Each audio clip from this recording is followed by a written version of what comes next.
What's going on? Stares that were like sharp swords all directed toward Wu Yong, and then at Yi Futian, who was behind him.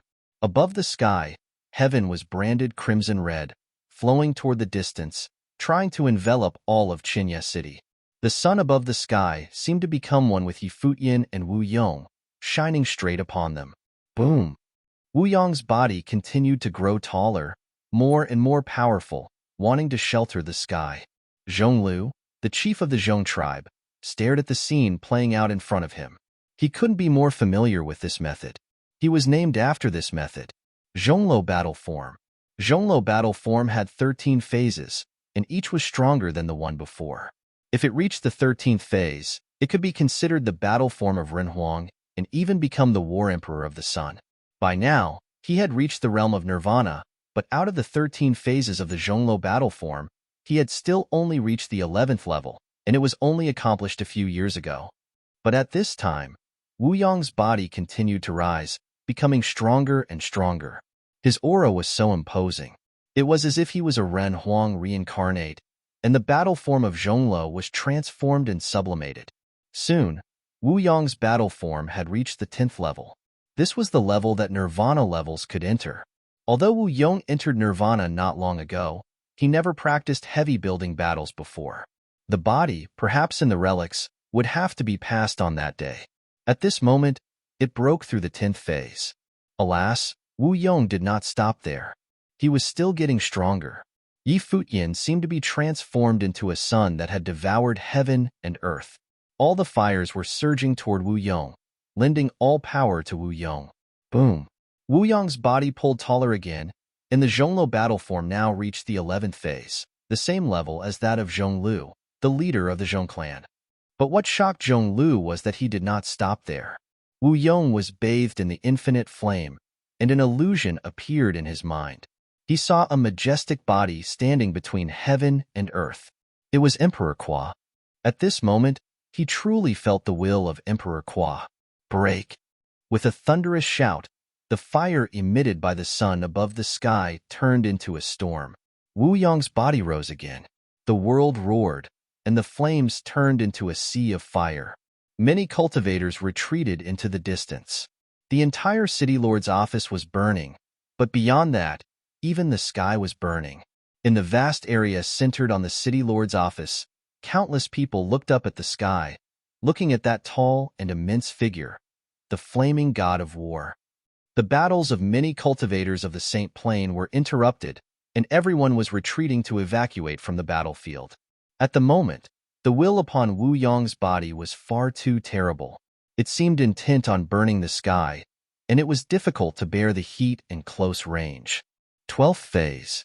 Zhonglu, the leader of the Zhong clan, was lost for a moment when he looked at the scene in front of him.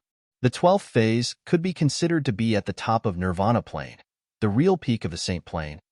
Even he did not reach it, and now, Wu Yong had done it.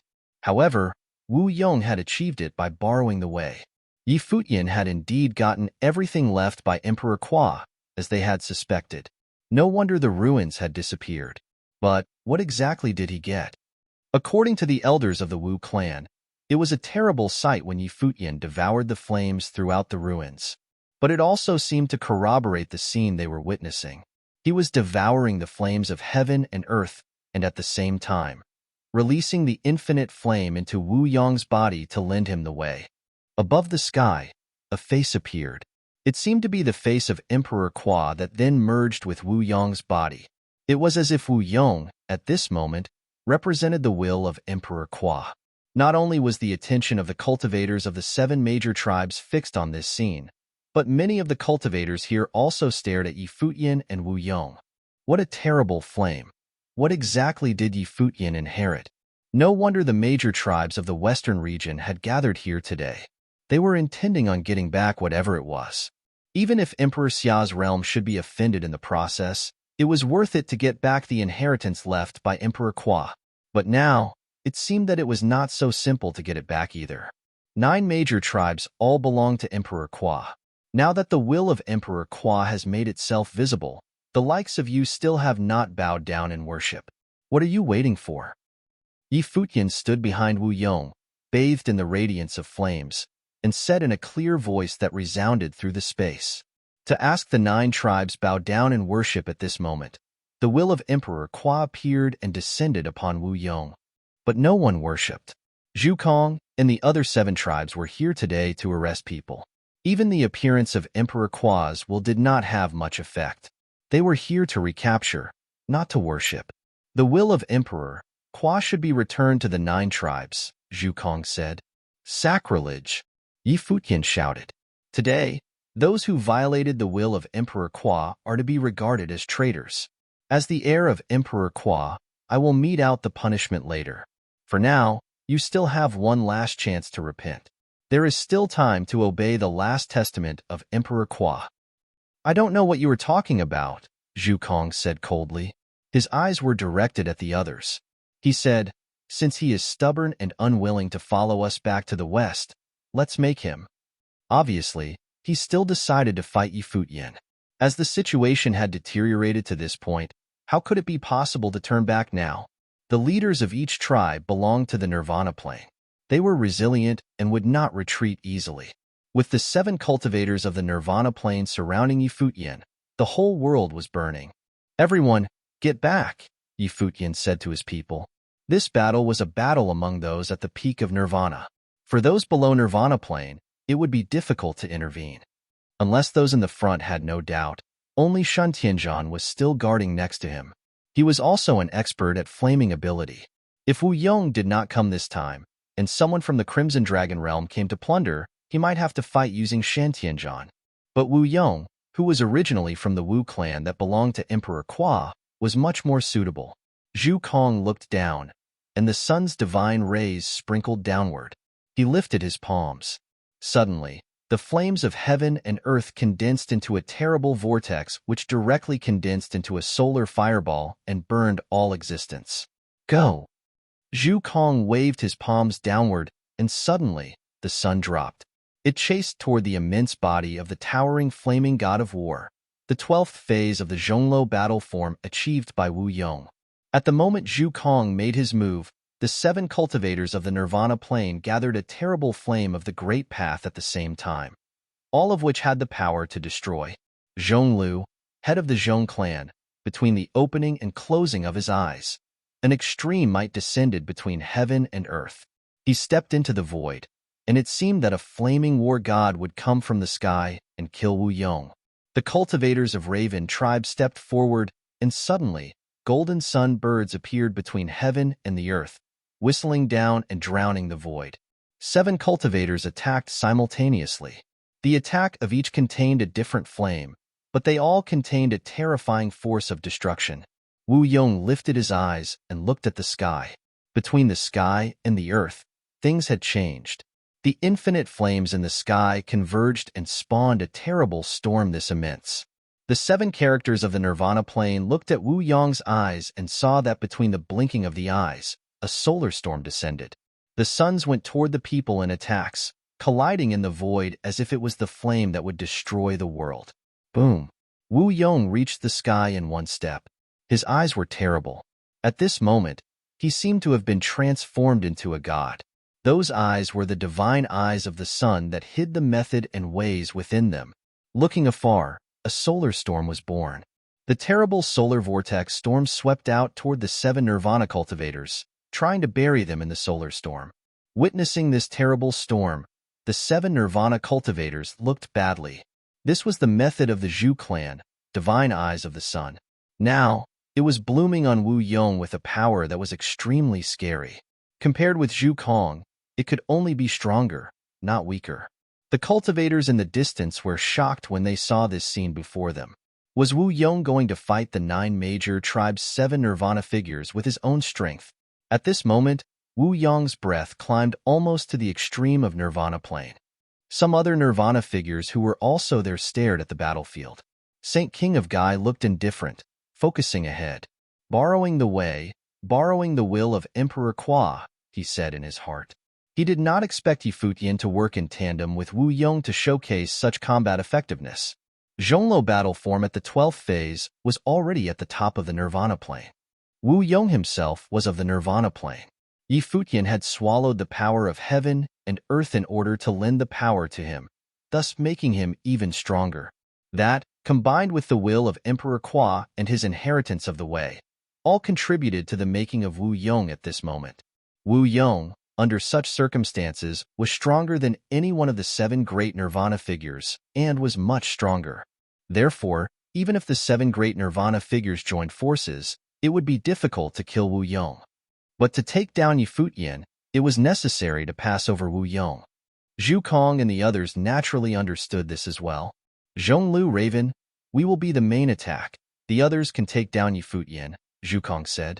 Inside the solar storms, there was a sun god sword penetrating the storm. Zhu Kong's body went downward, with might authority. Zhonglu and Raven moved at the same time with him toward that peerless Zhonglu battle form, trying to hinder Wu Yong. The other 4 nirvanas bypassed Wu Yong in an attempt to take down Yi Futian. Wu Yong's strength was given by Yi Futian. If Yi Futian was to be taken down, Wu Yong would lose without a fight. Seeing the 7 nirvanas coming closer, like gods diving down, Wu Yong's countenance remained unchanged. The flames kept burning on his body, and at the moment when the 7 nirvanas descended, an infinite golden raven manifested, drowning the sky. It came out attacking. This golden raven seemed to possess torrential breath that seemed to be transformed by his will. The 7 nirvanas attacked at the same time. Wu Yong stared at one person in particular, the relatively weak chief of the Shang clan among the 7 great nirvanas. 1,000 divine arms. Yi Futian commanded. Wu Yong understood. Suddenly, on top of the towering and terrible Zhonglu battle form, infinite arms suddenly appeared, and each one of them was surrounded by terrible flame. It was as if there were thousands of arms being extended at the same time, grabbing at the 7 cultivators of the nirvana plane. Boom! Wu Yong stepped into the air, suppressing the firmament above. The shadow of Emperor Kwa appeared to become solid. At this moment, the 7 nirvana figures had an illusion. It was as if Emperor Kwa had returned for this battle, using Wu Yong's body. These abilities were all abilities of Emperor Kwa. The head of the Shang clan, Shang Yin, saw thousands of arms blasting toward him and retreated rapidly. The 1,000 divine arms stretched out. Each arm turned into a storm of vortex, wrapping the space within it as if there was nowhere to escape. Shang Yin's hands condensed the seal. He stopped in his tracks. His body was radiant all over. The light of flames surrounded his entire body, protecting him. The storm came in a great gulp as the 2 flames collided together, and he was directly sucked into the storm of the 1,000 divine arms. Boom! A horrific vortex of devouring power descended, and Shang Yin felt that the flames around him had now turned into currents of flames toward the other, and was swallowed up and melted madly. The expression on his face was terrible. How could this be? He thought. He was of the nirvana plane, and his flame was extremely overbearing, capable of melting everything. Every attack that came near would be destroyed. But the flame of the other swallowed and refined his flames. It was as if its ranking was higher. Unless it was because it had borrowed from Emperor Kwa and inherited the secret of his treasures. When his thought turned to this, his look was gloomy. The flaming currents over his body were swallowed up madly as he was buried in a vortex of flames. This vortex turned into a sun, and he seemed to be in the center of the fire of the sun. The infinite fire of the sun intended to burn him into nothingness. Boom! Shang Yin himself had a flaming body. The fire of the sun refined his body but could not burn it up within a short time. He bathed in flames as if he had turned into a god of flames. Elsewhere, great battles erupted, but while Wu Yong was defending and attacking, his focus was on Shang Yin. Among the leaders of the 7 major tribes, Shang Yin was the weakest. Now that he had come upon the opportunity, he would rush in and get rid of one of them first. This way, it could destroy the confidence of all other tribes. Shang Yin had already been shrouded in a solar sphere, and the flame in the center of the sun appeared crimson red, like blood, which was shocking to behold. Even, Shang Yin felt a sense of danger. Yi Futian was manipulating the sun's spirit orb, and rays of true solar fire condensed and manifested, following Wu Yong's body. It flew toward the space where Shang Yang was. The true fire fell, and sprinkled on him. At this moment, Shang Yin felt a sizzling sound from his flaming body. It was being burnt and melted. Impossible. As Shang Yin sensed this change, his face was filled with shock. It was impossible. He was of the Nirvana plane. Even if Wu Yong had borrowed the way, it was not possible that he could have melted him. As the light of true fire continued to fall, the sizzling continued, and a series of even stronger crimson beams fell down. They pierced his flaming body so that his body became unreal under the flames. Then, a sharp pain was felt. Boom. He took one step, his body soared into the sky, brought the flames into the heavens above. He was trying to escape. From the outside, Wu Yong, as a Zhonglo war god, glanced over the space where he was. Divine fire shot out from his eyes, falling wildly. The fire of the great path was madly flowing above the immense torso. From the outside, Shang Yan's body could be seen within the sun. As they saw this scene, Zhu Kong and others were greatly shocked. Zhu Kong manifested a giant sun god sword, pierced through the void, and headed in that direction, trying to save Shang Yin. After all, the 7 major tribes came together. Their honor was bound together. From the solar storm, countless lines of true fire were shot out, swallowing Shang Yan's body little by little until, with a final loud bang, the sun exploded. Shang Yan's body disappeared into the endless flame. He was burned and killed. Sir. In the distance, the faces of the cultivators of the Shang clan had significantly changed. Zhu Kong and the others also changed. Wu Yong was now able to vanquish the existence of Nirvana cultivators. Although Shang Yin was a weaker existence among the leaders of the 7 tribes, he was once stronger than the former leader of the Wu clan. Among the 9 major tribes, now only the leaders of 8 major tribes remained. If Wu Yong were removed, then there would only be 7 major tribes. Moreover, too many of the Bailey tribe seemed to be a little too uncertain, waiting to see which way the wind would blow. They didn't expect that when the 7 major tribes came to arrest people that they would lose someone from the Nirvana plane among them, or that Futian was able to lend the way to Wu Yong. This disturbed him extremely. After the death of Emperor Kwa, even though the 9 major tribes continued to fight amongst themselves, they still maintained the same stance against outsiders, which was the reason why they could rule the Western Territory for such a long time. Now, were the 9 major tribes finally about to usher in major changes? Of course, beside disturbance, there was also anger. Zhu Kong stared at Wu Yong and said, "The 9 major tribes were as one, and you killed Shang Yin." Wu Yong glanced at him, indifferent. The instigator was Zhu Kong. What sense did it make to accuse him now? If they could have killed him to plunder the inheritance of Emperor Kwa, would they have shown mercy? Absolutely not. I'm cleaning house for Emperor Kwa. You have moved against the heirs of Emperor Kwa and betrayed the Emperor's will. You are already rebels, Wu Yong said.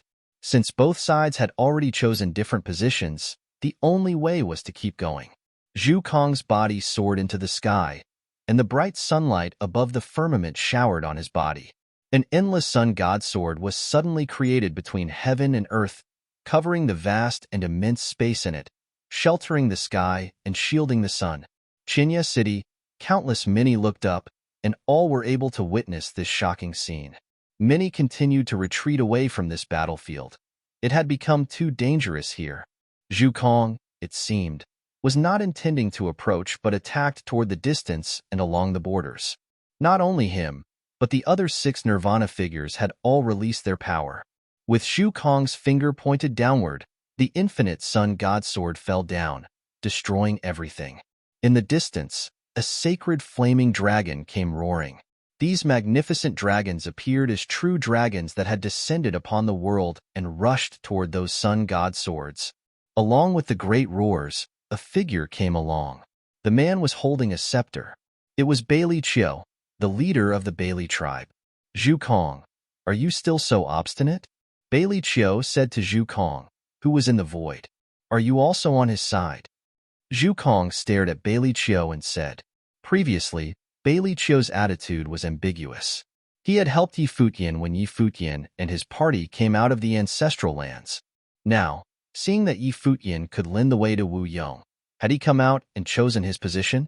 You have delusional thoughts and wanted to plunder what was not yours. Have you ever considered that the relics of Emperor Kwa had existed for many years, and if the 9 major tribes were not able to obtain them, it was because they were destined not to belong to the 9 major tribes? City Lord Yi entered the ancestral lands and inherited Emperor Kwa's last will and testament. Even if you don't recognize his status and are unwilling to follow him, why can't you give City Lord Yi some time? Perhaps he could lead the 9 ancestral lands? Bailey Chiu said out loud clearly. He was on Yi Futian's side, and there were public and personal reasons. Yi Futian was able to obtain the inheritance because his talent was recognized by Emperor Kwa, creating history. His future was unlimited, and he may become the next Emperor Kwa. As for personal reasons, it had been proven that the 9 major tribes were having difficulties taking them down. So why not follow the trend and make friends with Yi Futian? Zhu Kong's look was indifferent. Right now, there were already 3 Nirvana figures around Yi Futian: Wu Yong, Shun Tianzhan, Bailey Chiu. And it was unknown whether or not more Nirvana figures were hiding within Emperor Xia's realm. But what really frustrated them was that Yi Futian was able to lend the way to Wu Yong to exert the fighting power of Nirvana's peak, so that they could not approach him and were unable to take down Yi Futian. Today, all 7 major tribes were here. What should have been a simple and easy battle turned out to be so incredibly difficult, and a Nirvana existence was killed because of it. But now, the 2 sides were like water against fire. It was a state of conflict that could not be easily avoided. Even if they did not kill Yi Futian, the other would come and find them sooner or later in the future. If Yi Futian took Wu Yong to break them down one by one in the future, it would be a great disaster for each of the major tribes. Under such circumstances, they had to succeed today no matter what. When his thoughts turned to this, Zhu Kong looked around the people surrounding heaven and earth. Those who were still nearby were all top influencers, and there were existences of Nirvana on the sideline, guarding. He said loudly, "You have all witnessed this battle. Yi Futian possesses the treasures passed down by Emperor Kwa. According to the eyewitnesses of the Wu clan, they have seen the gates of the ancestral lands of our 9 tribes, and at the time of the inheritance, Yi Futian had used the things inherited by Emperor Kwa to devour the entire ancestral land in fire, which caused the ruins of the ancestral land to disappear. Now, the power he lent to Wu Yong was likely only part of the power from the ancestral lands that were devoured. Use your imagination. What do you think that would be?" Everyone who heard the words of Zhu Kong revealed a strange look. They understood. No wonder the 7 major tribes arrived together and had already determined his crime, intending to take Yi Futian away forcibly, even if what they did would enrage Emperor Xia's realm. What a terrible thing Emperor Kwa's inheritance was, in addition to the secret treasure that could devour the whole ancestral land. Seeing was believing. At this moment, Yi Futian's lending the way to Wu Yong had also confirmed Zhu Kong's words. If they could get it, would they have a chance to take it one step higher on the way of the flames? Or would they comprehend the will of Emperor Kwa and impact the realm of Renhuang? When their thoughts turned to this, the eyes of even more people were burning red hot. Yi Futian was in the flames of the sun, indifferent, merely staring at Zhu Kong, who was in the void. Was this to incite everyone to fight against him? Zhu Kong knew that it was difficult for the 7 major tribes to achieve, so he began to use the power of the Crimson Dragon realm to make him the target of public criticism. It was quite vicious. Even if they could not obtain it, they would cut him off, so he had nowhere to go. Everyone who came here today must have heard about it. Now, why not get together, and whoever can get it, it will belong to that person. How about it? Zhu Kong continued, urging everyone to take a shot. Many of the top figures were tempted. In another direction, Xing Qiu had already returned to the side of Saint King of Gai. He had suffered major injuries. Yi Futian's battle had forced a stop between their fight with Yusheng. "Uncle, do you want to try?" Xing Qiu said to Saint King of Gai. "Are you interested?" Saint King of Gai asked Xing Qiu. "The relic of Run Huang that could devour the ancestral lands. It does sound interesting. Even if I do not practice the art of flames, I can comprehend. Not to mention, this thing is bound to be valuable," Xing Qiu said. "Very well then. Since you are interested, I'll take it for you as a present," Saint King of Gai said softly, as if he decided to make a move. The treasure must be his. The Saint King of Gai had been in the debt of the ninth servant, city lord of the ancient imperial city, since he was young. He was subsequently taught by the ninth servant, resulting in his legendary status in the Crimson Dragon realm. His plane could have easily made him the lord of a city. However, he had not done so. Instead, he'd spent his days either traveling the land or training in the ancient imperial city. Everyone who knew him saw him as a member of the ancient imperial city.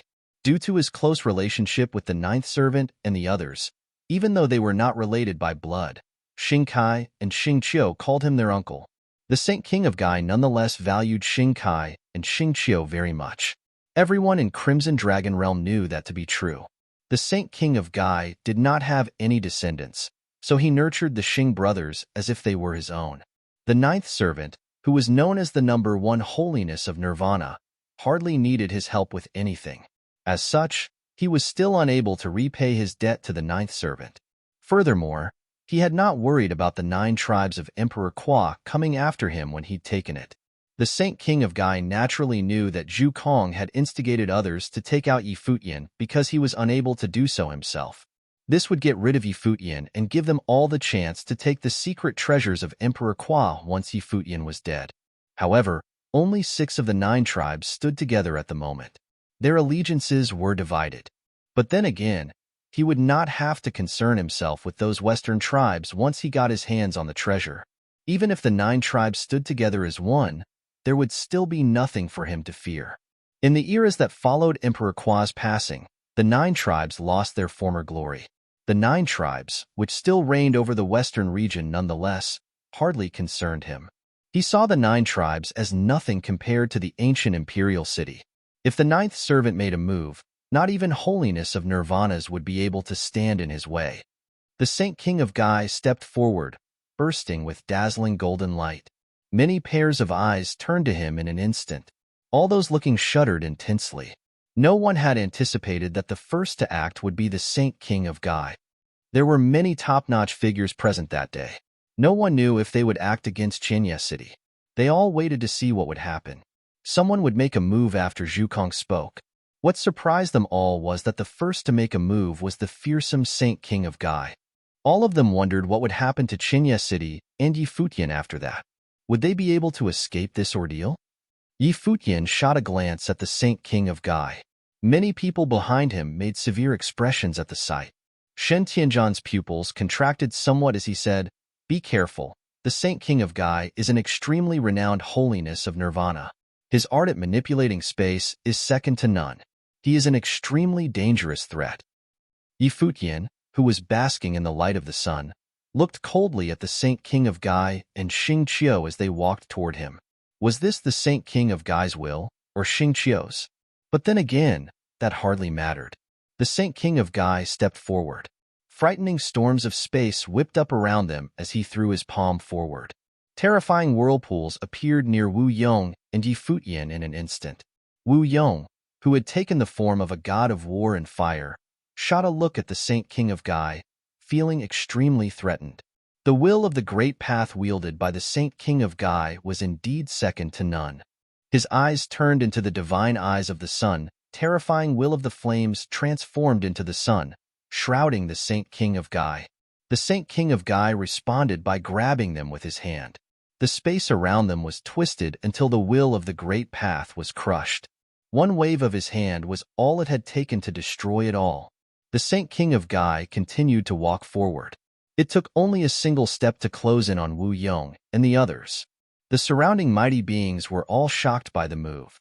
The Saint King of Gai was indeed a legendary, fearsome figure. His attacks were able to shake Wu Yong, who had borrowed powers to use as his own. The space around the Saint King of Gai warped as the will of the great path of space emerged, conjuring terrifying whirlpools to devour everything. He extended his hand again. The space between both Wu Yong and Yi Futian was twisted. Yi Futian sensed that a terrifying will of the great path was indeed intending to separate him from Wu Yong. It was apparent that the Saint King of Gai had realized that Wu Yong was currently at the pinnacle of holiness of Nirvana level, making it difficult to find attacks against Wu Yong. As such, the only thing he could do was sever the connection between Yi Futian and Wu Yong. Zhu Kong and the others undoubtedly knew that as well. They were, however, unable to pull this off. However, the Saint King of Gai's manipulation of space made it possible nonetheless. If the connection between them was severed and the borrowed powers failed, Wu Yong would only be a common holiness of nirvana. If that happened, any of the 6 tribes' holiness of nirvanas would be able to fight him. Yi Futian would have no way to resist the incoming attacks then. Wu Yong's expression changed when he realized what the Saint King of Gai was trying to do. His eyes turned into divine eyes, intending to trap the Saint King of Gai in the fires of the sun. However, the Saint King of Gai was extremely perceptive of space.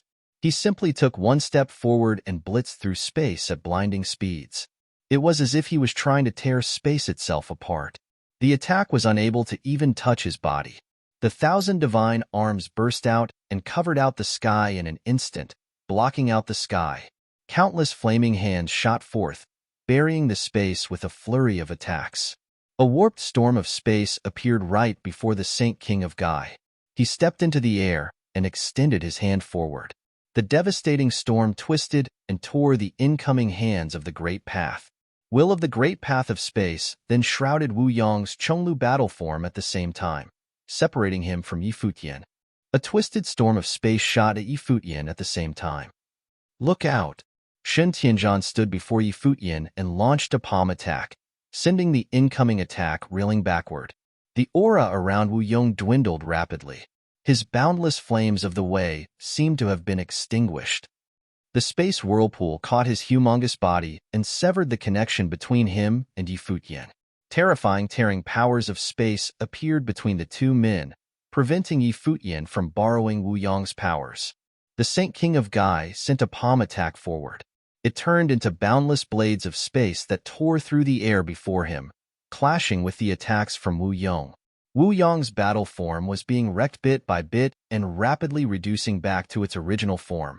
Terrifying indeed. Such is the power of the Saint King of Gai. His powers of space are indeed at their very pinnacle. Many shuddered deep down. He had separated Wu Yong and Yi Futian, directly diminishing Wu Yong's combat prowess. It also rendered Yi Futian completely helpless. Zhu Kong and the others all paid close attention to the battlefield. They had been watching the battle even before the Had Saint King of Gai acted.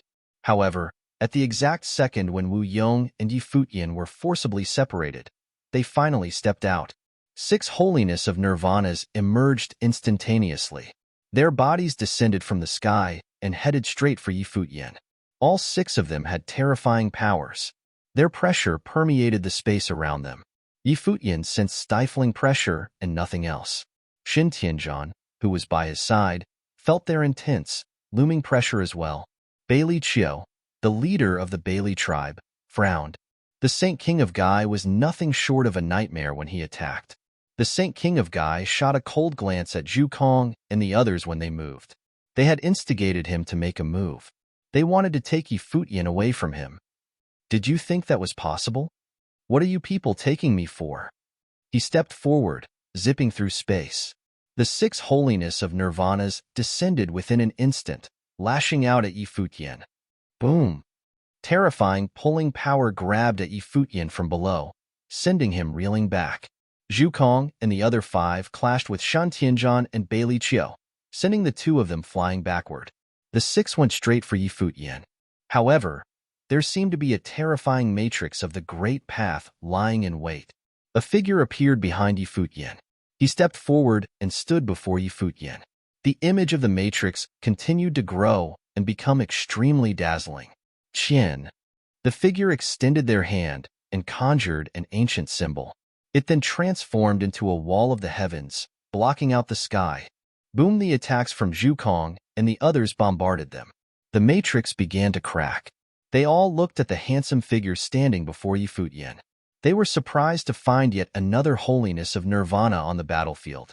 Yi Futian turned to look at the figure before him and felt just as shocked. He'd been wondering where his elder brothers and Fei Xue had been training in the Crimson Dragon Realm. Yin Yuan was standing right before him. Yin Yuan had appeared in front of him when he was in trouble. It was apparent that he'd known about the commotion. The fact that he was able to come to offer support meant that he had been observing from behind the scenes all the while. There had been many holiness of nirvanas around on that day. Many members of top forces were already there, so no one had paid extra attention to him as he lurked in the shadows. If Futian had been able to take care of the fight himself, Yin Yuan probably would not have appeared. "Elder brother," Futian called out. "I'm no longer your elder brother." Yin Yuan brought the powers of the deed of thorough comprehension to the very extreme. Wills of the great path coursed about in a frenzy across the image above them. The attacks from Zhu Kong and the others caused more and more cracks to appear on the image. Futian did not say anything else. It did not matter what their relationship was anymore. Boom! The matrix shattered with a rumble, sending Yin Yuan's body reeling. He then grabbed Futian and retreated. However, when he touched Futian, he vaguely felt an eerily formidable power that sent tingles throughout his body. That was probably the thing that Futian had acquired from Emperor Qua's ruins. He'd borrowed it to allow Wu Yong to fight at maximum capacity. Voom! The Sun God Sword zipped past.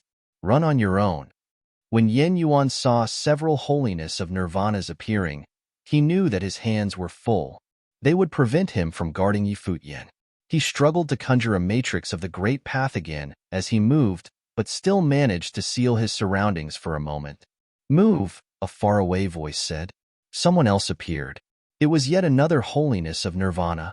It was yet another holiness of nirvana from Xiang City, as well as the Saint Lord of Zhuyang and the leader of the Chong clan from Jimu City. They were all there to claim the relic of Emperor Qua. Things were clear at that moment. No one could have seen the eventual outcome. With so many holiness of nirvanas attacking, there was simply nowhere for Futian to go. The relic of Emperor Qua would fall into the hands of whoever managed to get to him. The mighty beings all ganged up on Futian. Their auras were simply terrifying. He was done for. That was the thought that occurred to many who were watching from afar. There was simply no way Futian would be able to escape in one piece under such circumstances. It seemed that the lineage of Emperor Qua would prove to be his downfall. Futian, who was basking in the divine fire of the sun, looked up at his pursuers. His eyes, which were wrapped in flames, looked extremely cold somehow. The imperial will within his life palace infused into his body. The fire spirit orb inside his life palace burst with dazzling light, resonating with his surroundings. Towering, dazzling lights burst out of his body in an instant, igniting a terrifying firestorm. Raging flames swept around Futian's body as his might was felt throughout his surroundings. Those who were pursuing him halted in their tracks right away. All of them glared at the figure basking in the divine fire before them. All of them felt a shuddering aura emanating from him. Futian slowly rose to the air, hovering in the sky as if he was a lotus with its roots severed. It was as if he was weightless. Flames burst in his eyes as his blood boiled within his body. The spinning sun's spirit orb in his life palace burst with extremely brilliant light as if it was about to burn his life spirits up. Boom! A raging aura of flames swept out from Futian's body, flooding the entire sky and rolling far away. In that instant, the sky above Chinya City was drowned with auroras of flames. Everyone felt their hearts racing as they looked in Futian's direction. It felt as if time had stopped altogether. Futian seemed to be able to do more than lend his powers to Wu Yong. He seemed to be able to tap into that power, making use of the power of Emperor Qua. Futian, who was drifting in the air, looked up slowly and eyed the holiness of nirvanas who were there to kill him. He took a deep breath and said, "What does the lineage of Emperor Qua have anything to do with you people? Why don't you leave a way out for all of us?" His eyes were burning as he spoke. Afterward, his body burned as well. His surroundings turned blood red. The sun in the sky shone on his body. Boundless auras of flames flowed into him from thousands of miles away. Futian's body seemed to have turned into an extremely terrifying whirlpool, as if he had become a black hole of the sun, out to devour everything. His body seemed to be burning. Everyone around watched Futian's twisted expression. He looked as if he was being subjected to painful torture in purgatory. He felt all of his organs enduring the intense burning from the flames. A low-pitched noise was heard coming from Futian. Frightening flames shot from his eyes as he looked up at the boundless sky. "I'd like to call upon Emperor Qua." A roar was heard as Futian's body was buried in the towering flames. Boundless flames of the way coalesced into a solid form. The resulting enormous being that took his place was a legendary Renhuang. The hearts of many those present were racing, especially those from the 9 tribes. Zhu Kong looked up in awe at the solid form coming into view. The extremely towering body belonged to Emperor Qua, who was emerging into the world again. Emperor Qua descended upon the world using Futian's body. This can't be. Zhu Kong's face was incredibly twisted. What he was seeing right there was unbelievable. He was not the only one. Everyone from the 9 tribes trembled violently. Even the holiness of nirvanas were incapable of keeping their hearts from racing. Emperor Qua had perished many years ago. It was simply impossible for him to descend into the world again. However, what was taking place before their eyes was undeniable. Futian had summoned Emperor Qua. He had conjured the form of Emperor Qua using the boundless flames of the way. This is insane. The people watching the battle from afar felt their hearts race as they wondered what they were seeing at that moment. Mighty ones from all over the Crimson Dragon realm had gathered at the battle that day, including many of the top-notch forces and holiness of Nirvana figures. They were all caught in the storm after fighting fierce battles. The storm became increasingly intense. Emperor Qua was standing right before them. The battlefield turned silent all of a sudden. All the holiness of Nirvana who had been fighting stopped to look up at that figure. Flames continued to roar as the Emperor's body high in the sky. He was like some bottomless hole. Futian was somewhere within that incredibly tall and mighty figure. His entire being was being buried in flames. His world tree life spirit spread out in threads that enveloped his body, seeping into his veins as the imperial will went into full bloom. The blood in his veins continued to boil.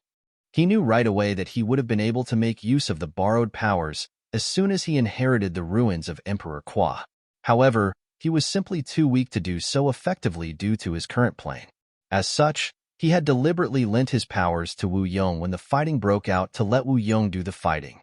While Futian had been unable to lend it all to Wu Yong, due to the man's holiness of nirvana level of powers, he'd been nonetheless able to bring his powers to the pinnacle of the holiness of nirvana plane.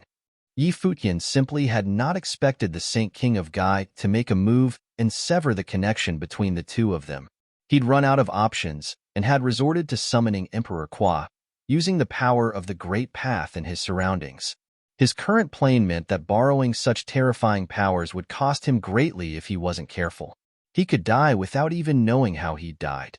There was no way he would have gone that far unless his hand was forced. This is not Emperor Qua. It is simply a will left behind in the ruins, Zhu Kong said with a brimming voice. Everyone had been shocked by the scene before them. However, the Emperor had indeed passed, and there was no way he could have been resurrected. Everyone came to their senses after hearing Zhu Kong's words. They understood that Zhu Kong was making sense.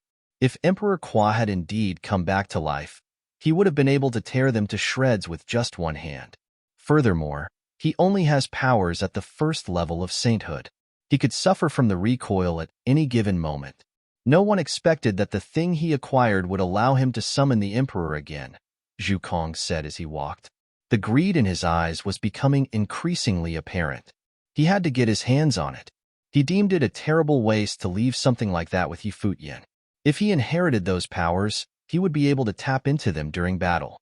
If that happened, no one in Crimson Dragon Realm under Renhuang would be able to fight him. If Zhu Kong harbored such thoughts, it was no surprise that others were thinking the same thing. The opportunity to become invincible among saints was right in front of them. So long as they were able to gain everything Futian had acquired, they would be able to stand at the pinnacle of the saint plane. Other than that, it would also give them a chance to tap into the will of Renhuang, making it possible for them to move towards that plane in the future. It was a temptation like no other. Those who were of the holiness of nirvana level, especially those who were adept at fire powers, coveted it. Mightier ones felt their hands getting itchy. Somewhere far away, Xiaqing Yuan and the others looked concerned. They no doubt understood that Futian was borrowing the power of Emperor Qua's lineage. If things got out of control, the consequences would be dire. Xiaqing Yuan's eyes were ice cold as she shot a glance at those attempting to make a move. It was incredibly frustrating for her. Despite having become a saint, such a level of battles was only capable of being fought by the very pinnacle of holiness of nirvanas. There was no way she would be able to interfere. The aftershocks of the fights between those people alone would have sufficed to destroy common saints. They were not even qualified to even get near the battlefield, let alone fight in it. The scorching rays of the sun were intense high above the sky. Zhu Kong gathered the flames of the great path from his surroundings. High above the sky and below the sun, an immensely huge divine sword of the sun appeared. He roared as he looked beneath him. The divine sword of the sun descended from the sky, heading straight for the enormous figure of Emperor Kwa. That tall and imposing figure lifted its arm and extended it toward the sky. Its arm turned into a terrifying whirlpool that began to tear everything in its immediate surroundings apart. It didn't even bother to block the sword coming down on it. Instead, it went on consuming the flames on the sword. The sword slashed into its arm, attempted to cut it down as the blade swung at the emperor's enormous body. However, gleaming flames of the way were conjured to melt the sword. The sword was gradually consumed by the huge figure. Zhu Kong's probing attack was consumed right away, causing him to look glum. The materialized figure of Emperor Kwa had developed the way of the flames, making flames entirely ineffective against it. While it was the true Emperor Kwa, it was nonetheless a construct conjured out of flames of the way. Boom! At that moment, the tall, imposing figure suddenly stepped down. That enormous figure's head reached the heavens while its feet touched the ground. One step forward caused the ground to burn immediately, overwhelming the city in flames. The flames rushed into the sky. They were out to bury the entire battlefield in flames. The huge landmass was lifted and thrown through the air. That attack was imbued with boundless flames of the way, capable of melting everything. The flames in its palm burned as hot as the sun. The holiness of Nirvana who were closest to Futian were not those from the 6 tribes, but the 2 from Jinmu City. They were the Saint Lord of Zhejiang of the Shi clan and the head of the Chang clan. As such, the terrifying attack had been launched first and foremost at those 2 holiness of Nirvanas. The Saint Lord of Zhejiang was surrounded by 9 suns, all of which burst with boundless light. They moved forward and continued to split, turning into millions of suns and heading straight for that huge palm attack. He wanted to see just how powerful the figure of Emperor Kwa was. Boom! The suns all crumbled as the palm attack devoured the flames before continuing to press forward. The Saint Lord of Zhejiang's expression turned severe, wondering if flames would be entirely useless against that being. Boundless spears of the sun appeared behind the leader of the Chang clan, intending to pierce the huge palm. However, the result was the same. The spears were devoured, altogether useless. All flames were being devoured, regardless of type. Both of them stepped into the air and retreated. At that very moment, the huge palm attack quickly engulfed everything in their vicinity. A devouring whirlpool appeared at the center of the palm. Boom! The flames conjured by both men rushed at the whirlpool on the palm. Both of them felt as if they were about to be devoured by that palm. Both men turned glum and retreated even more quickly. The palm continued to extend forward, blocking out the sky as the flames on their bodies roared. They were being sucked into the whirlpool in a frenzy. It was as if the whirlpool was trying to suck their flames dry. The situation was so severe that even the sun life spirits around the Saint Lord of Zhejiang were about to be devoured. Melt, a cold voice said from within figure of Emperor Kwa. Its huge palm trembled as boundless flames of the way shot out from the devouring whirlpool, engulfing the place and shrouding the 2 holiness of nirvanas in boundless flames of the way. That huge palm seemed to be spitting flames from the body of Emperor Kwa. The bodies of the Saint Lord of Zhejiang and the leader of the Chang clan were buried by the flames. B1, the Saint Lord of Zhejiang shouted as he took his divine body of 9 suns form. A dazzling sun shot out of the flames and flew into the sky. However, his heart continued to race. Even his arms were trembling. His divine body of 9 suns had almost been devoured. The great elder of the Chang clan was not as fortunate. He let out shrill, eerie shrieks as he was buried in the flames. He wanted to burst out, but the palm continued to spit flames of the way, burning away his body and soul. "I give up," the great elder of the Chang clan shouted. His body began to disintegrate. He was about to disappear at any moment. Too late. The voice that replied was a cold one. It sounded like the voice of death itself. Countless eyes turned in that direction. Boundless flames of the way burst from the enormous palm, sealing the great elder of the Chang clan within. The great elder of the Chang clan let out a shrill howl as rumbling noises were heard from within the flames. He took the form of a huge god of war. However, he was still being consumed. His body was rapidly losing its form. It was as if he was no longer a being of a solid body. Instead, his body was made of flames. Clan leader. All the people of the Chang clan turned pale at the sight.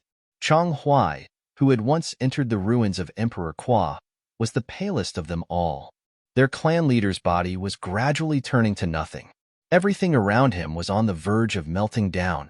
The flames bursting from the clan leader's body were being consumed. An ethereal being was about to burst from the flames with a howl.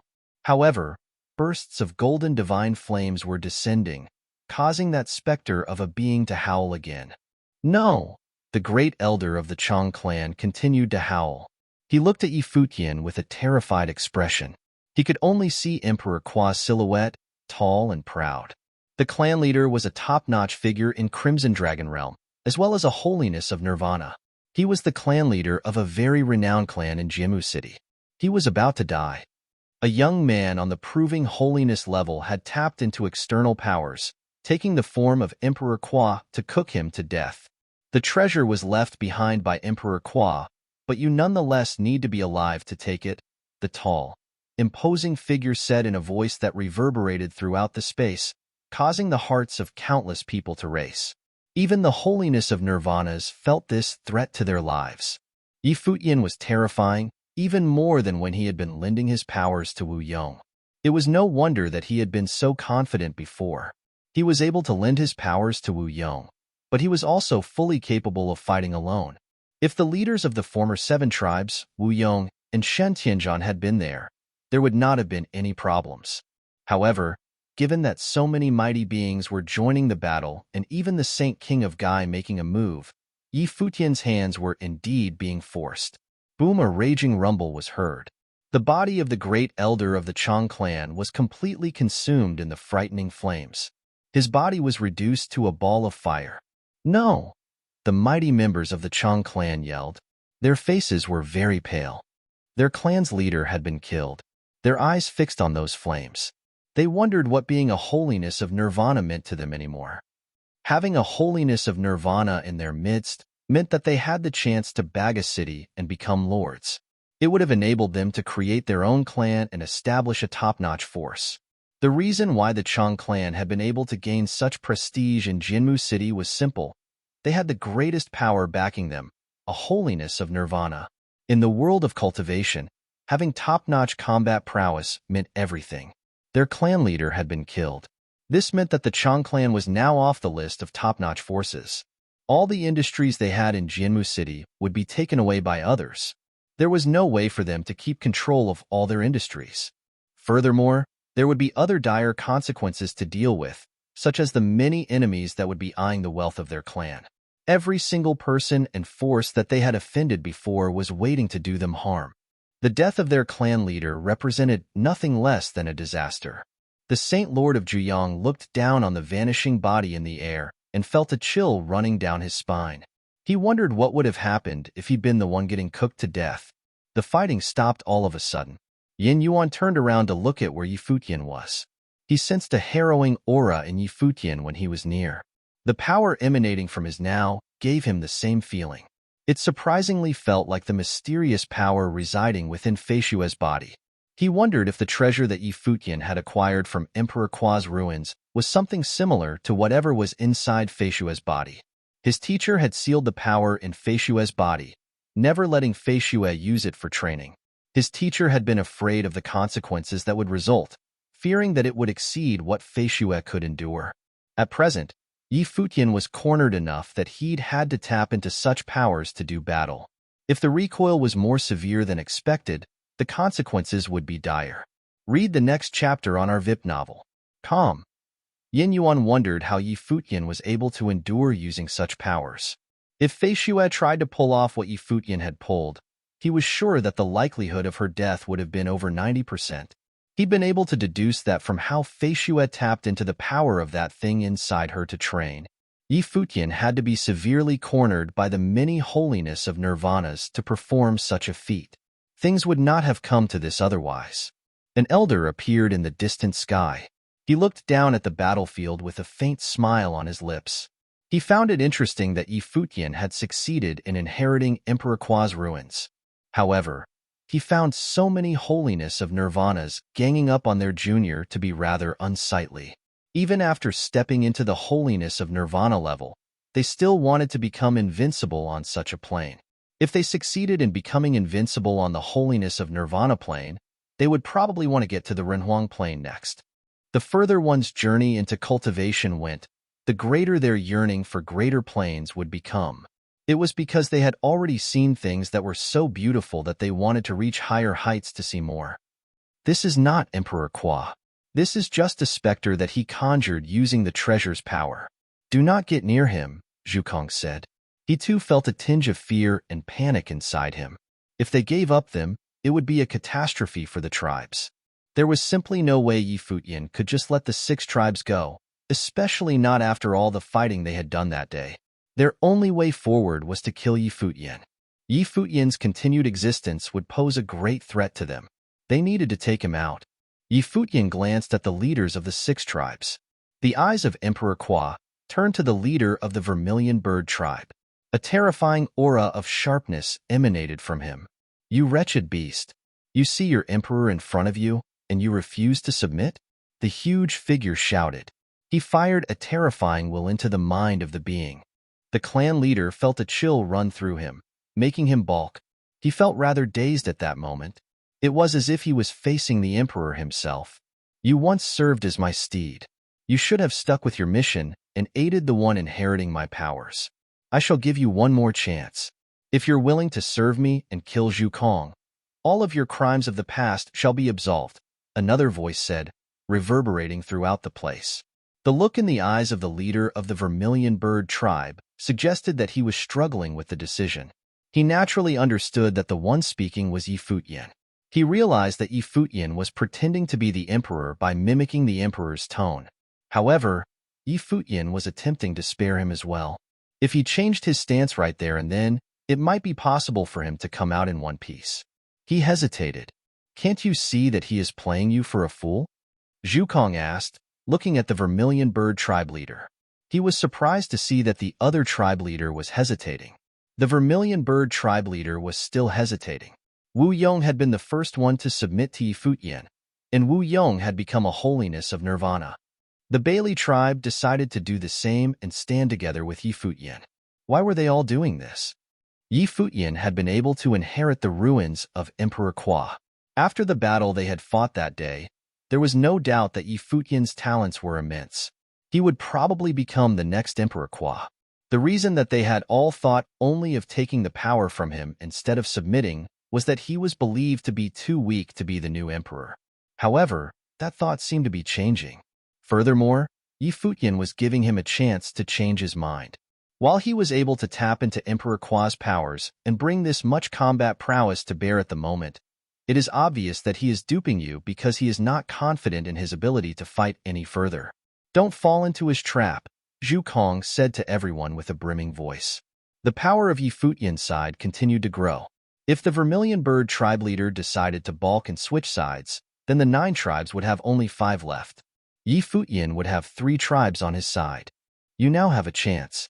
If things were already said, what use would I have of you?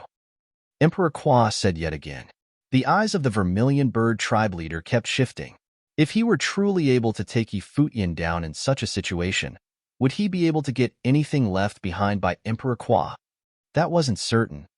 Among the 6 remaining tribes, the Zhu clan and the Zhong tribe were the most powerful. Furthermore, others might also be getting a share. However, helping Yi Futian would be risky. He was considering what would happen if Yi Futian's side lost in this tug of war. He was considering if the Zhu clan and the other tribes would still want to settle the score with him by then. All right. The Vermilion Bird tribe leader gritted his teeth and made his decision. He flashed and lashed out at Zhu Kong in the air. He'd made his decision, and now he needed to show that he was sincere. Zhu Kong had not expected yet another tribe to switch sides. He stepped forward and headed straight for the Vermilion Bird tribe leader. Other than the Zhu clan and the Zhong tribe, are there any who wish to submit? Futian asked.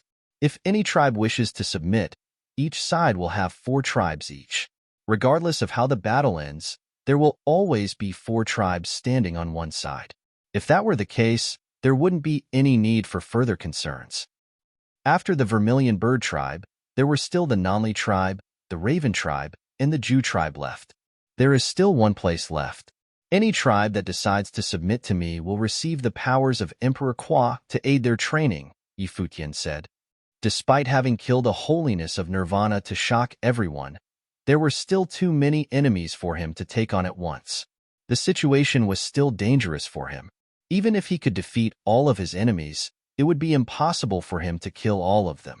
There was also the future to consider. As such, he needed powerful forces to submit to him. His powers at the moment were shocking. That, coupled with the lineage of Emperor Kwa, made this a very good opportunity for him. He realized that most of the tribes were simply being forced to commit at the moment. As such, what he wanted to do now was give them a push and an opportunity. Xiaqing Yuan, who was watching Futian from the distance, found that Futian was being far more composed in dealing with matters than he'd ever been in the past. Even at such a critical moment, he was thinking not of slaughtering his enemies, but of giving them the choice to submit to him. That would benefit his future endeavors in Crimson Dragon Realm a great deal in the long run. If he were to be able to get command over greater tribes of the western region, then there would be fewer forces capable of shaking him in the future. What was happening on that day would not happen again. She understood that there was no way Futian could simply fight like this every time. If he recoiled, it would be extremely devastating. I have witnessed Emperor Kwa's lineage today, and I believe that you, Lord Yi, have earned the late Emperor's approval. We of the 9 tribes have always belonged to Emperor Kwa. As such, the Nanli tribe is willing to submit to you, and to aid you in bringing the former glory of Emperor Kwa's era into reality again. The leader of the Nanli tribe made his decision right there and then. The expression on Zhu Kong and the rest's faces were extremely gloomy and ugly. Out of the top figures of the 9 tribes, 1 had been killed by Futian. 8 of the top figures remained, with the Nanli tribe leader and the Vermilion Bird tribe leader submitting to him. 4 tribes were choosing to side with Futian and acknowledge his place as the successor to Emperor Kwa. They were willing to work with him. The powers of both sides were almost equal, with 4 tribes standing on each side. No one had anticipated that things would turn out this way. When the 7 tribes led their armies to attack Futian, everyone had thought that the battle would be a slaughter. Furthermore, with more and more people joining the fray and ganging up on Futian, it seemed as if he had made enemies everywhere. A man's ruin was brought by the wealth he possessed. The relic of Emperor Kwa that Futian had should have been his downfall. However, no one could have anticipated what had transpired. The forces on Futian's side were actually growing stronger. Furthermore, Futian had tapped into the will of Emperor Kwa and come to possess some extremely formidable combat abilities. Everyone present understood that, if not for Futian putting up such a show of force, he would have never gotten 2 other holiness of nirvanas to switch sides. The Vermilion Bird tribe leader fought with Zhu Kong. At the same time, the Nanli tribe leader headed straight for Zhonglu. The Bailey tribe leader fought with the Raven tribe leader while Wu Yong turned his attention at the Zhu tribe leader. Wu Yong began walking toward his opponent. The upcoming battle was no doubt going to be a civil war between the 8 tribes. Regardless of how the battle would end, one thing was clear. The 9 tribes of Emperor Kwa would be no more. There would definitely be one side reigning supreme after this fight. The balance of things that had been maintained for ages was about to shift completely. All of this was due solely to the presence of Futian. However, no one knew yet if it would be the Zhu clan annexing the Wu clan, or Futian leading 9 new tribes to rule over the western region. The raging battles continued to be fought. The Saint King of Gai watched the events unfold with a glum expression. Indeed, nothing had happened as expected. Someone like Yushang had emerged out of Crimson Dragon Realm in that generation. There was Futian to consider as well. It became apparent that the Xing brothers had met their rivals. Xing Kai, who was in the regional king ranking, might not have been as stressed in this situation. Xing Qiu, on the other hand, had lost to Yushang in the Battle of Crimson River. Both Futian and Yushang would have become quite a pair of obstacles in their journeys of cultivation. The Saint King of Gai took one step into the air, heading towards the Emperor Qua's specter without the slightest bit of reservation. It was a show of absolute confidence in his own powers. Gai Huang, you dare to bully a member of the younger generation despite your level of training, and yet you still call yourself a holiness of nirvana? A lazy voice was heard from somewhere in the air. Gai Huang's brow twitched as an elder appeared before him. It was just an unassuming old man. Gai Huang frowned when the old man narrowed his eyes and smirked. The star-plucking saint, Gai Huang said, recalling the name. He condescendingly asked, "So, you have recovered, and you dare stand in front of me again? My injuries are none of your concern. At the very least, I have no problem taking you on." The old man who'd appeared was the star-plucking saint, a figure who was extremely versed in the art of transformation. He was known to be peerless in both transformations and speed. The star-plucking saint. Everyone who was listening to the conversation between these two figures shuddered deep down. Yet another legendary figure of the Crimson Dragon Realm had appeared. The name of the star-plucking saint was known everywhere. It was also apparent that he was siding with Futian. Many wondered when the star-plucking saint had gotten acquainted with Futian.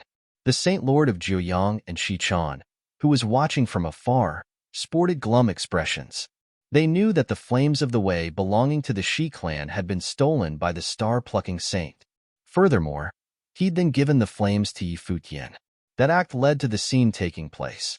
If it had not been for the star-plucking saint handing the flames to Futian personally, he might not have participated in the event, which in turn meant that he would not have entered the ancestral land of the Nine Tribes and acquired the lineage of Emperor Qua.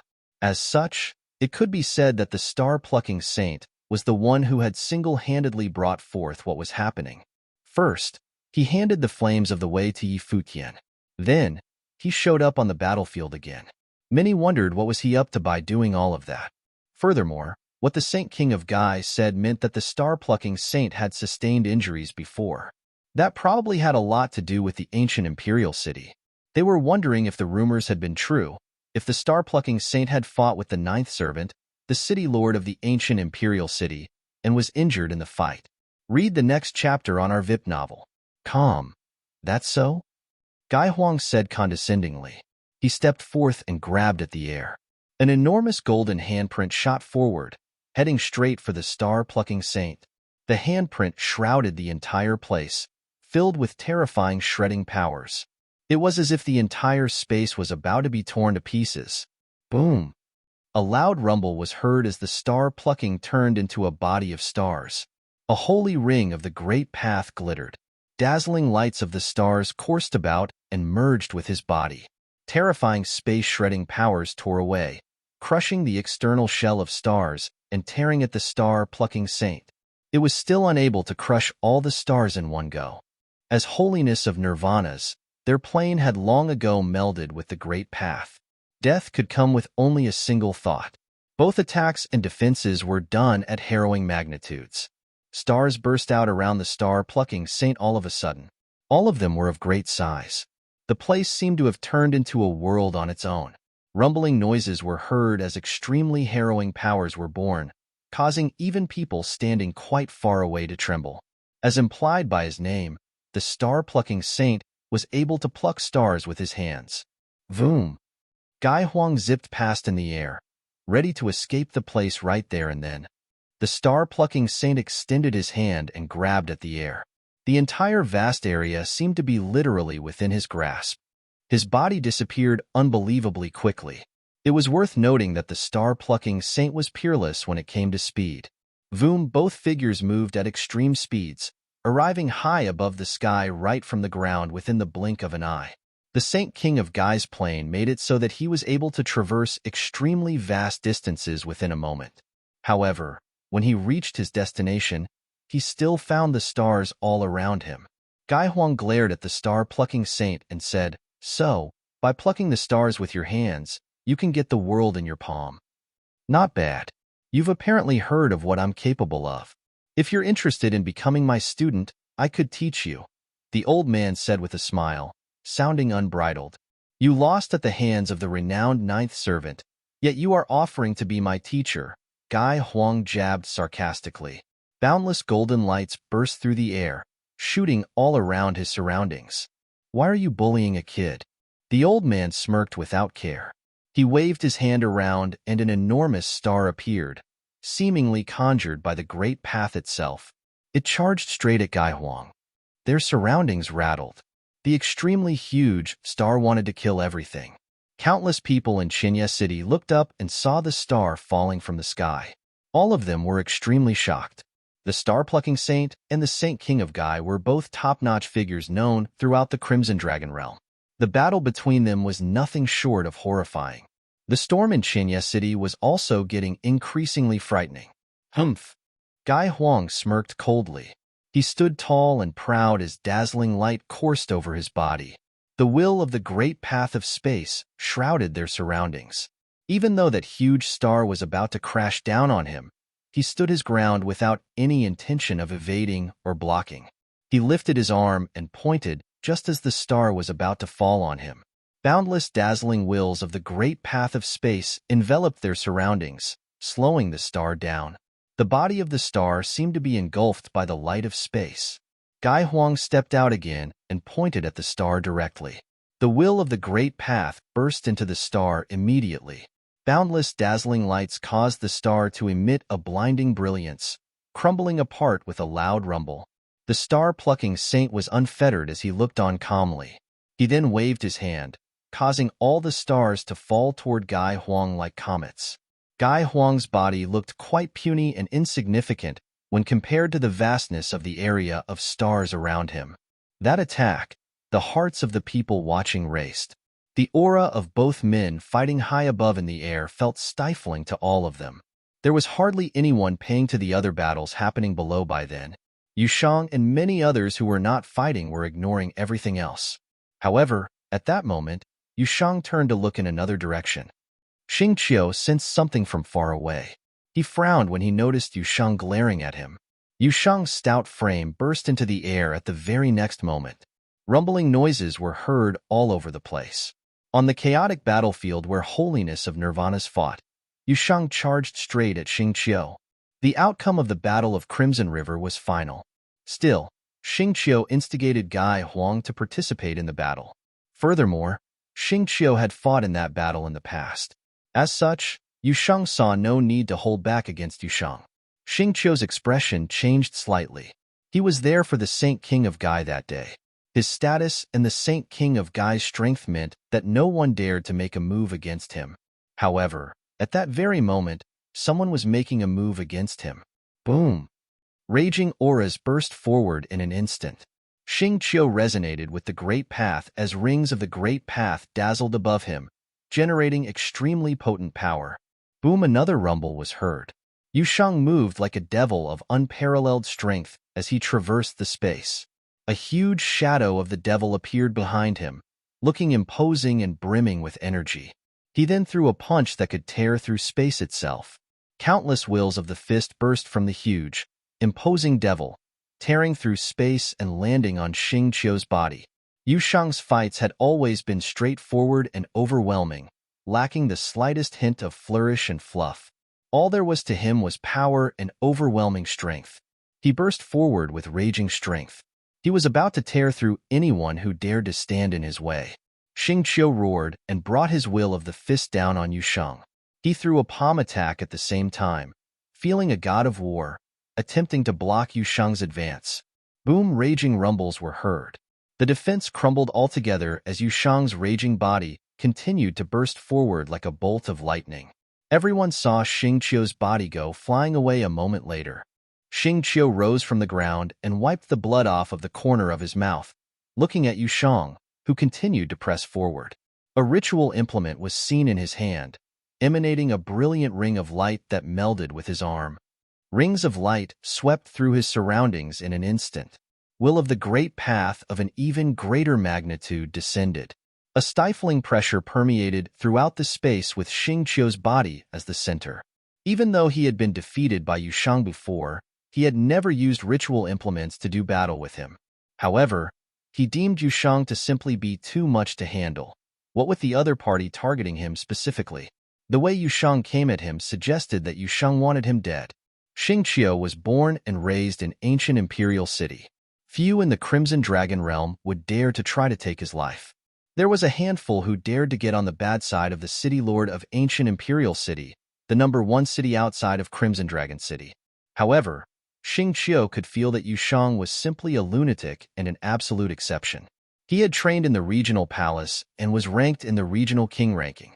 The fact that he was daring to pull something like this off was insane. Going about business the way he saw fit, leaving behind reservations and restraint, was just how Yushang did things. Towering demonic might swept all over the place. Xingqiu then saw a huge demonic palm print bearing down on him. He stepped forward as lights burst from both of his arms, colliding with the incoming attack. Boom! A huge rumble was heard as the huge palm print was severed. Yushang took a look at Xingqiu with his pitch-black eyes. He knew that the other party had made use of powerful ritual implements, amplifying the attack's power exponentially. However, he charged forward without the slightest hint of hesitation. Demonic might rolled over and shrouded the place. His eyes turned pitch-black like a bottomless pit. When Xingqiu saw Yushang's eyes, he felt as if he was looking at a devil. This was the world of the demons, and there seemed to be demonic generals standing around the devil itself. All of them submitted to the devil without question. Xingqiu actually felt an urge to kneel and worship the devil before him, as if Yushang was the true manifestation of the devil itself, demanding that he lay prostrate and submit to it. That feeling was insulting, but also one that inspired awe. None of that was an illusion. Xingqiu's level of training allowed him to determine right away that Yushang had been born as a demon. He was destined to become a demonic lord reigning supreme. This being had also trained in the terrifying demonic arts, causing him to feel what he felt. It was worth noting that Xingqiu was a descendant of a Runhuang. Yet he was nonetheless overwhelmed by Yushang in a match of wills. Xingqiu was wondering about Yushang's background. Yushang did not pay any heed to the thoughts in Xingqiu's mind. His raging demonic aura conjured multiple devilish halberds. He then roared and brought the halberds tearing through the air with overwhelming might. Every single halberd streaked through space and caused a series of sonic booms. Their devastating might as they streaked through the air inspired nothing but dread. Xingqiu also roared and took his battle form, stepping out and clashing with the attacks. He had already brandished his ritual implement. There was no way he could simply back away. Furthermore, there was nowhere for him to back away to. Both men fought ferociously. Countless pairs of eyes turned to look at the battlefield where the two of them fought. The battle between Yushang and Xingqiu was not even remotely as astonishing as the one going on up in the sky, where the star-plucking saint and the saint of king were fighting. The power being wielded on both battlefields were of different orders of magnitude altogether, but both Yushang and Xingqiu were extremely renowned members of the younger generation nonetheless. They would probably become figures like the Saint King of Gai or the star-plucking saint in the future. Yushang might become stronger than both of them in the future. He was, after all, ranked in the regional king ranking. Anyone at his plane who ranked on the regional king ranking was considered a nigh-invincible being. Even the likes of the star-plucking saint and the Saint King of Gai had never made it into the regional king ranking. Such was the testament to the difficulty of getting ranked in the regional king ranking. At present, including Yushang, there were only 18 saints ranked in the regional king ranking. The Saint Lord of Juyang took a look at the other battlefields. He flinched at what he was seeing. He had never anticipated that things would turn out like this. He thought that the scene would spiral downwards, devolving into a fight between many for the lineage of Emperor Kwa and the treasure. Qinya City would have been insignificant in comparison. There was no way Futian would have been able to keep what he had gotten intact. Even the members of the 9 tribes would have been able to get rid of Futian easily, let alone the many mighty figures from all over the Crimson Dragon realm joining the fray. Even if the forces of Emperor Xia's realm were to join in the fray, unless they were able to mobilize all of the realm's powers, there would be no way for them to keep things in their favor. That was something that would have been impossible to pull off. No one would have anticipated something like this happening right before their eyes. Even the star-plucking saint had made his move, fighting the Saint King of Guy. He was utterly incapable of predicting what would happen from then on out. The outcome of the battle was utterly uncertain. No one knew how things would turn out. He'd once thought that Futian would end up dead as a result of this confrontation. It would not have mattered even if he was unable to take the treasure. It was an opportunity, and he saw fit to seize the chance. The consequences didn't matter, even if he failed. However, things had changed. If he were to continue fighting and Futian's side emerged as the victor, the consequences would certainly matter, judging by the powers that Futian would be able to wield by then. Consequences would actually be very severe for the losing side. Every single holiness of Nirvana, who was as powerful as the likes of the Saint Lord of Juyang, felt shaken at that moment. All of them hesitated. They couldn't decide if they should press forward or retreat. If they retreated and left Futian large, they would have to worry about him coming back to settle the score with all of them. "Father, let's retreat," Shichan said telepathically to the Saint Lord of Juyang from a distance. With events having taken such a turn, there was simply no need to continue fighting. The Saint Lord of Juyang was still hesitating. A figure stood before him. It was Yen Yuan. He was standing guard before the Saint Lord of Juyang. Futian, who had taken the form of a god of war of flames, turned around at that moment, looking at the holiness of Nirvana who had ambushed him before. That holiness of Nirvana from Xiang City had arrived with Xiang Nan. He was a mighty figure from Emperor Xiang's realm. He had apparently intended to join the fray without revealing himself, killing Futian and taking the treasure of Emperor Kwa for himself. That towering god of war of flames turned to look at the holiness of Nirvana from Emperor Xiang's realm, causing him to frown as he sensed a threat looming over him. Futian summoned the will of Emperor Kwa before the holiness of Nirvana was able to retaliate, conjuring the form of Emperor Kwa. The holiness of Nirvana cursed deep down. If he had been able to foresee all of this, he would not have decided to join in the fray. From the looks of the figure's eyes, it was clear that the holiness of Nirvana had been marked. They still had scores to settle from the last round. During the battle between the forces of Emperor Xia's realm and Emperor Li's realm, Xiang Nan had brought people to Qinya City, seemingly to threaten Futian. At that moment, it was a case of scores piling up on top of each other. Xiang Nan, who was far away, seemed to notice what Futian was up to. He frowned. Futian, at that moment, was no longer himself. He had summoned Emperor Kwa, which posed a grave threat. At that very moment, Futian in Emperor Kwa's form turned into the divine eyes of the sun, casting a gaze that caused the holiness of Nirvana from Xiang City to feel as if he was being engulfed by a dazzling sun. The rays of the sun rained down as flames of the way descended, burning him to nothingness. Boom! A loud rumble was heard as lightning crackled overhead. His body zipped by like a bolt of lightning. Futian was the only one who knew what he was getting himself into. The pressure of summoning a being like Emperor Kwa at his current plane was immensely stressful. The greater the powers that he wielded, the greater the burden it was on him. It was as predicted by many. Any mishap could easily cause him to be destroyed by the recoil. That was why he'd allowed the Vermilion Bird tribe and the Nonli tribe to side with him. If he was able to kill everything before him without restraint and suffer no repercussions, he might have actually done so. However, he knew that, even though summoning the will of Emperor Kwa had given him formidable powers, at the end of the day, those powers were not his to keep. At the very least, he needed to leave some holiness of Nirvana's behind to serve as deterrence to people eyeing the lineage of Emperor Kwa. At that moment, he cranked the powers into a frenzy. The sky and the earth scorched red-hot. The fire spirit orb in his body emanated brilliant light. The flames of his surroundings howled as if they were burning like the sun. Countless people looked at Futian and felt rattled to the core. That power was nothing short of harrowing. Let's get out. The holiness of Nirvana from Xiang City sensed how terrifying that power was. He then shouted at Xiang Nan and the others, "Your Highness, let's go." Some mighty figures made a snap decision and took Xiang Nan away. Xiang Nan's expression changed somewhat, and he looked very glum. He couldn't believe that he was about to run away. He turned around and looked at the battlefield, finding an enormous face appearing in the sky. It was the face of Emperor Kwa. An arm descended from above.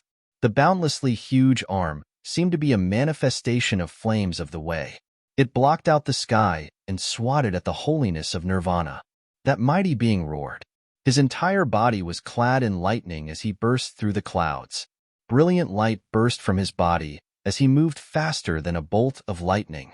Still, that destructive will was getting closer. Boom! A huge pillar of lightning shot into the sky, tearing everything apart. The extremely huge flaming hand clapped down from above, causing rumbles to be heard everywhere. The beam that shot into the sky clashed with the flames. The beam had actually torn an opening in the hand from above, intending to disintegrate the attacking hand. The hand of flames continued to solidify, scorching the sky red-hot like fire from lava. It continued to press downward, overpowering the pillar of lightning by sheer brute force. "Get lost!" The holiness of Nirvana roared. His body burst with 9 dazzling beams and blasted at the power that was pressing him down. That scene was extremely harrowing. The spirit orb in Futian's body burst with extremely formidable powers, causing Emperor Kwa's body to resonate with his surroundings. Raging fires were brought forth with a rumble. The 9 beams of lightning transformed into beams of lightning and fire, burning together with the conjured flames. Intense flames scorched the sky in an instant. The holiness of Nirvana from Xiang City looked despaired as he said, "Please have mercy, Lord Yi." Boom! Terrifying powers washed over the area. Eerie shrieks were heard as the holiness of Nirvana was flooded by the destructive light. "No!" Xiang Nan, who was running, turned around just in time to witness the harrowing scene. His face was ashen. How could this have happened? The holiness of Nirvana, who had followed him from Emperor Xiang's realm, had died in Qinya City. "Your Highness, let's go." The mighty ones at Xiang Nan's side took him and continued moving forward. Despite being a considerable distance away from the city lord's office by then, the flames on top of their heads remained. The sky above Qinya City had been tainted red. It seemed that they would only be safe if they left Qinya City. Xiang Nan turned around to look at the face in the distant sky. His expression was bone-chillingly cold. Yi Futian had killed their holiness of Nirvana. The Xiang City was still backed by Emperor Xiang's realm, meaning that it was still, without a doubt, an imperial realm. Even if Yi Futian was able to tap into Emperor Kwa's will, he was nonetheless still at the proving holiness level. However, he dealt the killing blow without hesitation, killing a holiness of Nirvana from Emperor Xiang's realm in Qinya City. A holiness of Nirvana was of extreme importance to their respective imperial realm. Without that one holiness of Nirvana around, Emperor Xiang's realm would not be able to keep Xiang City in the Crimson Dragon realm intact, unless Xiang Nan was to assign another holiness of Nirvana from Emperor Xiang's realm. However, he would lose all face in the imperial court back home if he were to do so. His father would probably be immensely disappointed with him. Xiang Nan's fists clenched at that thought. He looked increasingly grim. He vowed to get revenge for what had happened. Everyone around the city lord's office had seen yet another holiness of Nirvana die. All of them were incredibly shaken. That was a holiness of Nirvana after all. While there were indeed many holiness of Nirvanas found in the Crimson Dragon realm, the realm itself was not so big that the loss of one was insignificant. Furthermore, the Crimson Dragon realm itself was the primary realm of the Crimson Dragon region, where powerful figures from all the realms gathered. Even so, holiness of Nirvanas were still at the pinnacle of powerful beings. They were figures capable of stabilizing a region, serving as city lords, or even establishing top-notch forces. At this point, Yi Futian had killed 2 holiness of Nirvanas. Adding the one that Wu Yong killed before, the Shang tribe leader, to the count, 3 holiness of Nirvanas had fallen in battle. That battle had truly made any mighty figures who had not yet joined the fray think twice. The tables had turned completely. Yi Futian's forces had gone against the odds. They seemed to be the ones with the advantage. If Yi Futian went into battle personally, it would be disastrous for anyone taking him on. The Saint Lord of Ziyang finally made his decision after seeing the holiness of Nirvana from Xiang City fall. He turned his eyes toward the god of war and fire, gritting his teeth as he charged. Yin Yuan wanted to stop him, but he quickly realized that the Saint Lord of Zhejiang was not heading toward Futian. Instead, he was heading towards another battlefield. He was heading toward the battlefield where Wu Yong was fighting the Zhu tribe's leader. However, Yin Yuan nonetheless made a move and followed him, concerned about the Saint Lord of Zhejiang acting against Wu Yong. Extremely dazzling rays of the sun appeared. The divine body of 9 suns form, taken by the Saint Lord of Zhejiang, burned brightly. His body seemed to be a manifestation of the sun itself. Boom! The space rattled as he threw a punch, as scorching as the sun itself. 9 suns shone brilliantly as they bombarded someone. The aura bursting from Yin Yuan was terrifying as it tried to stop the Saint Lord of Zhejiang's attack. However, he was baffled by the target of the Saint Lord of Zhejiang's attacking, causing him to pause and cease interfering. In yet another area of the battle, the Zhu tribe leader's face changed. He was fighting full force against Wu Yong and was the one at an advantage. Wu Yong had not made a breakthrough yet. Despite receiving help from Futian and inheriting the lineage of Emperor Qua, he was unable to process the powers enough to enhance his combat prowess. However, when both men were still locked in an intense battle, a formidable sense of crisis looming over the Zhu tribe leader. He turned around immediately, intending to leave the battlefield, but Wu Yong quickly took the form of divine eyes of the sun and threw his arms out, blocking his way. "Get away from me!" the Zhu tribe leader roared as he clashed with Wu Yong. He was sent reeling back again. However, at almost the very same moment, the dazzling fist will of the sun came down. The scorching heat of the sun quickly engulfed him. The Zhu tribe leader turned around, intending to retaliate, but his arm was still being penetrated by the incoming fist will, hitting him hard on the chest. He felt as if his chest had been punched through by the flames at that instant.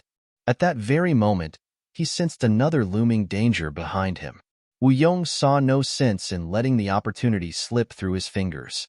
He threw a handprint down on the Zhu tribe leader's head. At that very moment, the Zhu tribe leader felt as if his entire body had been set on fire. He uttered a terrified shriek. The Saint Lord of Zhejiang did not stop there. He launched another fist shortly after, preventing the Zhu tribe leader from recovering. The Zhu tribe leader glared at the Saint Lord of Zhejiang. His eyes were filled with intense hatred. As the leader of the Shi clan, the Saint Lord of Zhejiang was a renowned figure in Jianmu City. However, the Saint Lord of Zhejiang had switched sides during the battle, ambushing the Zhu tribe leader and trying to kill him. The Zhu tribe leader hated him for that. Boom! Raging flames swept into the Zhu tribe leader's body, burning and killing him right away. The 4th holiness of Nirvana perished in the battle that day. Yin Yuan watched the scene unfold from the side and looked at the Saint Lord of Zhejiang. He'd thought previously that the Saint Lord of Zhejiang would have attacked Wu Yong. However, things had turned out to be completely opposite, as he'd chosen to help Wu Yong by killing the Zhu tribe leader instead. It was apparent that the Saint Lord of Zhejiang behaved like some of the Western region's tribe leaders, betraying their allies and switching sides on the fly.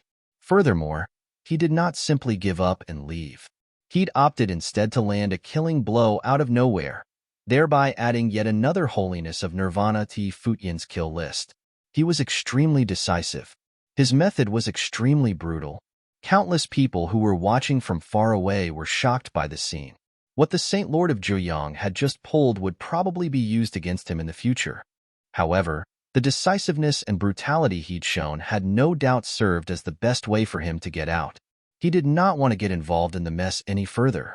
The head of the Chong clan had been killed, so it was only a matter of time before the Chong clan was no more.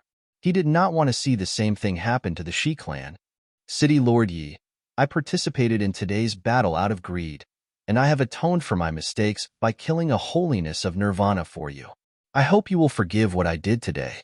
When the dust settles in Qianye City, I shall get someone to visit you again, the Saint Lord of Zhejiang said with a brimming voice as he looked at Futian. He was actually rather unlucky. Futian had summoned Emperor Qua before he was even ready to truly make a move against Futian. He would not have gotten himself in this mess if he'd known things would turn out this way. Futian looked at the Saint Lord of Zhejiang and thought about what he'd done. They'd acted extremely decisively when the opportunity had arisen to take Emperor Qua's lineage for themselves. Now that the opportunity was no more and the tide had turned, this man had turned around and killed the Jew tribe leader instead. With that, the game was set. The Western region's tribes were no longer able to cause great disruptions. Furthermore, he knew that Futian would continue to get rid of the remaining opposing tribes. As such, the Shi clan would be able to get out in one piece. "You despicable son of a b***** Sage, Zhu Kong berated. His voice was cold. The Saint Lord of Zhuyang was, after all, a renowned figure. He'd never expected the Saint Lord of Zhuyang to pull off something so despicable. The Saint Lord of Zhuyang turned to look at Zhu Kong with a plain look, thinking that Zhu Kong and the rest of his gang were not any better for showing up just to rob Futian of Emperor Qua's lineage. The two of them were having the same thought patterns. They had each only considered what was in their own best interests. "I shall take my leave." Seeing that the Saint Lord of Zhuyang was not going to bother replying, he cupped his hands and excused himself, then turned around and flew away. The Saint Lord of Zhuyang then headed towards the mighty figures of the Shi clan and said, "We shall head home now." They did not stay around to watch the rest of the battle, so that Futian would not think that they were simply there to observe how things would turn out. Instead, they took the chance to leave immediately instead. The game was set, and the outcome of it would be heard soon enough. As the Saint Lord of Zhuyang had speculated, due to his defection and the death of the Jew tribe leader, the outcome of the battle was already foreseeable. On the first day of year 10,025 of Divine Prefecture calendar, the 7 tribes of the western region appeared in a great show of force. The Saint King of Gai and many other top figures came to attack Shinya City, yet they failed to take the place. Furthermore, for holiness of Nirvanas perished in the battle that ensued. At present, Zhu Kong and the others were no longer able to turn the tables around. Their fates were sealed. Wu Yong stepped away after the Jew tribe leader was dead, helping the Vermilion Bird tribe leader fight Zhu Kong. At present, there were only 3 holiness of Nirvanas left at Zhu Kong's side: the Zhu clan, the Zhong tribe, and the Raven tribe. All the others had either defected or died. No one had foreseen any of that before the battle broke out. Boom! A rumble was heard. Zhu Kong blasted with his hand and then retreated at great speed, not giving Wu Yong any chance to get close.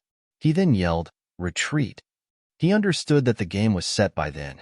The chance of turning the tables was nearly non-existent. The 9 tribes of the western region intended to take back Emperor Qua's lineage and the secret treasure of Emperor Qua that Futian had inherited, but the endeavor was destined to fail. Worse still, they paid an extremely heavy price for the endeavor. Futian and the tribes that submitted to him would probably not let them go. Between the 2 sides of the 9 tribes, it was destined that one side would disappear from Crimson Dragon Realm for good. The Zhong tribe and the Raven tribe retreated and left as well. It was apparent that they knew they were no longer able to turn the tide. The opportunity to get Emperor Qua's lineage was gone. Emperor Qua's form that Futian had taken remained standing tall in the sky, but he did not pursue the ones that ran away. He knew how things were at the moment. The stress that he was enduring at the moment was no longer worth fighting any longer. The battle between the Saint King of Gai and the star-plucking saint high up in the air was still incredibly terrifying. The stars completely surrounded them. The intensity of that battle exceeded any of the others fought between the holiness of Nirvanas. It was apparent that the powers of both men were of considerably higher than the other holiness of Nirvanas. In truth, the Saint King of Gai was unable to do anything to turn the tide so long as the star-plucking saint was around. Worse still, Xingqiu was having a hard time below. Yushang's raging bursts of attacks caused Xingqiu's aura to continuously weaken, despite Xingqiu having brandished a ritual implement to aid him in the fight. One stunning attack after another caused Xingqiu to feel like he was about to crumble. A loud rumble was eventually heard. A large handprint landed on Xingqiu's body, intending to break him apart completely. PFFDD. Blood spilled from Xingqiu's mouth as his limp body was sent flying. However, Yushang refused to let him go easily. A terrifying power of will burst from Xingqiu's body at that moment. The power of will overwhelmed everything around him. Yushang immediately sensed an intense pressure when he drew near. Xingqiu's eyes seemed to have changed. There seemed to be another aura coming from his body that was extremely terrifying. Yushang glared at his opponent, His eyes seemed to penetrate the other party, seeing yet another scene within. A figure was standing with his hands behind their back inside a tall, magnificent city, glaring at him with imposing, overbearing eyes, as if the entire space was looking down at him. It was none other than the #1 city outside of Crimson Dragon City. The #1 city of Crimson Dragon City, the ancient imperial city. The ninth servant stood with his hands behind his back at the tall, majestic palace within the city lord's office. His sharp, imposing eyes gazed forward. His will seemed to have shot through the vast space before him and descended upon Qinya City, bursting through Xing Qiu's eyes. The ninth servant was lauded as the #1 city lord outside of Crimson Dragon City, so much so that he was even known to be the #1 figure below Ren Huang and half Ren Huang. That was a plane like no other. However, to the ninth servant, he had only someone per his namesake, a servant. Xing Kai and Xing Qiu were both the young masters he served. The ninth servant's greatest wish in his life was to see both of his young masters make it into Ren Huang Plain. He was extremely concerned about the safety of Xing Kai and Xing Qiu, much more than other Ren Huang would have only their offspring. He disallowed anyone from threatening the lives of both Xing Kai and Xing Qiu, which was why he became the #1 figure outside of Crimson Dragon City and had his name known throughout Crimson Dragon Realm. A powerful aura burst from the ninth servant, shooting into the heavens. His will seemed to have melded with Xing Qiu's. In Qinya City, Xing Qiu took one step out, and his extremely raging aura sent Yusheng flying, and the demonic might about Yusheng faltering. That scene caused many to turn their eyes in their direction. They all sensed a terrifying aura from Xing Qiu. It was as if the aura had been someone else's. The mark of God of War. Everyone recalled a rumor, and their expression changed. Fighting will shot to the heavens from Xing Qiu. Brimming pressure washed all over the place in a raging tide. The phenomenon caused many to recall Xing Qiu's rumored background, which was related to the special ability trained by the ninth servant. That aura is probably not that of Xing Qiu, but of that #1 city lord. Know your place. A cold voice came from the ninth servant's lips. Xing Qiu then lifted his arm and lashed out. The mark of God of War seemed to have burst within an instant, overwhelming their surroundings as he charged at Yusheng. Yusheng shouted, and his demonic might emerged with a raging roar. His fist will tore through the space before him and continued to roll. However, that mark seemed to have overpowered everything. The great path of the world around them rumbled as if the sky was about to collapse. Boom! The demonic armor conjured around Yusheng seemed like it was about to shatter as he was pinned on the ground, spitting blood from his mouth. A cold killing intent was seen in Xing Qiu's eyes. Boom! A loud rumble was heard from above. Gai Huang and the star-plucking saint had both separated. Gai Huang was falling from the sky, down to Xing Qiu's side. He lowered his head and said, "Sir Ninth Servant." His eyes seemed to have a hint of self-blame in it. He had intended to help Xing Qiu take a treasure of Ren Huang on that day, but it had ended up with Xing Qiu being caught in danger and even almost ending up dead instead. "Ninth Servant, have you no shame?" a voice said from the sky. The star-plucking saint looked at the injured Yusheng. Another gust of might swept over the place from another direction. It was the lord of the regional palace coming down. Extremely overbearing aura washed all over Xing Qiu. Xing Qiu's eyes turned to both the star-plucking saint and the overbearing lord. He looked around, extending his will. There was no way he could fight all of the holiness of Nirvana's around. The ninth servant only wanted to see who would have dared to make a move against Xing Qiu. "So you're Yusheng, the young man who went to the regional palace to train, then?" The ninth servant took a look at Yusheng, who was rising from the ground, and said coldly. Demonic might continued to boil around Yusheng, as his eyes were fixed on Xing Qiu. "If you dare do so again, I will kill you all the same, even if you're one who is training in the regional palace," the ninth servant said. His voice sounded imposing. He behaved just as arrogantly, despite the lord of the regional palace standing right in front of him. Everyone around shuddered. That was the might of the ninth servant of the ancient imperial city, the #1 city lord outside of Crimson Dragon City. Rumor had it that he was only about half a step away from Ren Huang Plain in his training. He was also ranked in the regional king ranking. The holiness of Nirvana's ranked on the regional king ranking were seemingly capable of reigning supreme over the saints. Few throughout the entire Crimson Dragon realm would be able to stand against them. Ninth servant, you're too much. That lord stepped forward and exerted his might onto Xingqiu. Yushang was studying in what was technically his organization, which made the young man his student. Xingqiu looked up at the lord and said, I have no objections with sparring, but are you not going to stop him even if he were to land killing blows? The regional palace is known as the #1 holy land for training in all of Crimson Dragon Realm. I wonder if I could pay a visit to your place? If Crimson Dragon Emperor were to allow it, that is. You could try. The lord glared at Xingqiu and answered. Xingqiu's eyes were icy, and he was devoid of any expression. However, he still looked overbearing and intense. Everyone knew that the regional palace was a holy land, yet they were limited by their perception of planes and the extent of powers. In the eyes of the ninth servant, however, the regional palace was of no difference from anywhere else, so long as there was not a Run Huang in it. Anyone who dared to do any harm to his young masters, they would have had to answer to the ninth servant. Gai Huang, bring Xingqiu back to the ancient imperial city, the ninth servant said to the Saint King of Gai at the side. Yes, sir. Gai Huang nodded. Boom. Yushang stepped out, and his demonic might bursting in a raging manner. Do you think you can walk away like this? Xingqiu shot a glance at Yushang, but he knew that those were not the eyes of Xingqiu. It was the eyes of the ninth servant. You think you could go about your business without regard for consequences, just because you're ranked on the regional king ranking? If anything were to happen to Xingqiu, how many in Qinya City do you think would live even if the regional palace was able to cover for you? The ninth servant's eyes seemed to be about to penetrate those of Yushang, suppressing his demonic might. Both men stood off at each other. The will in Xingqiu's eyes gradually dissipated. He then said, Gai Huang. Gai Huang walked out and took Xingqiu, getting ready to leave. The star-plucking saint and many other mighty ones stopped him.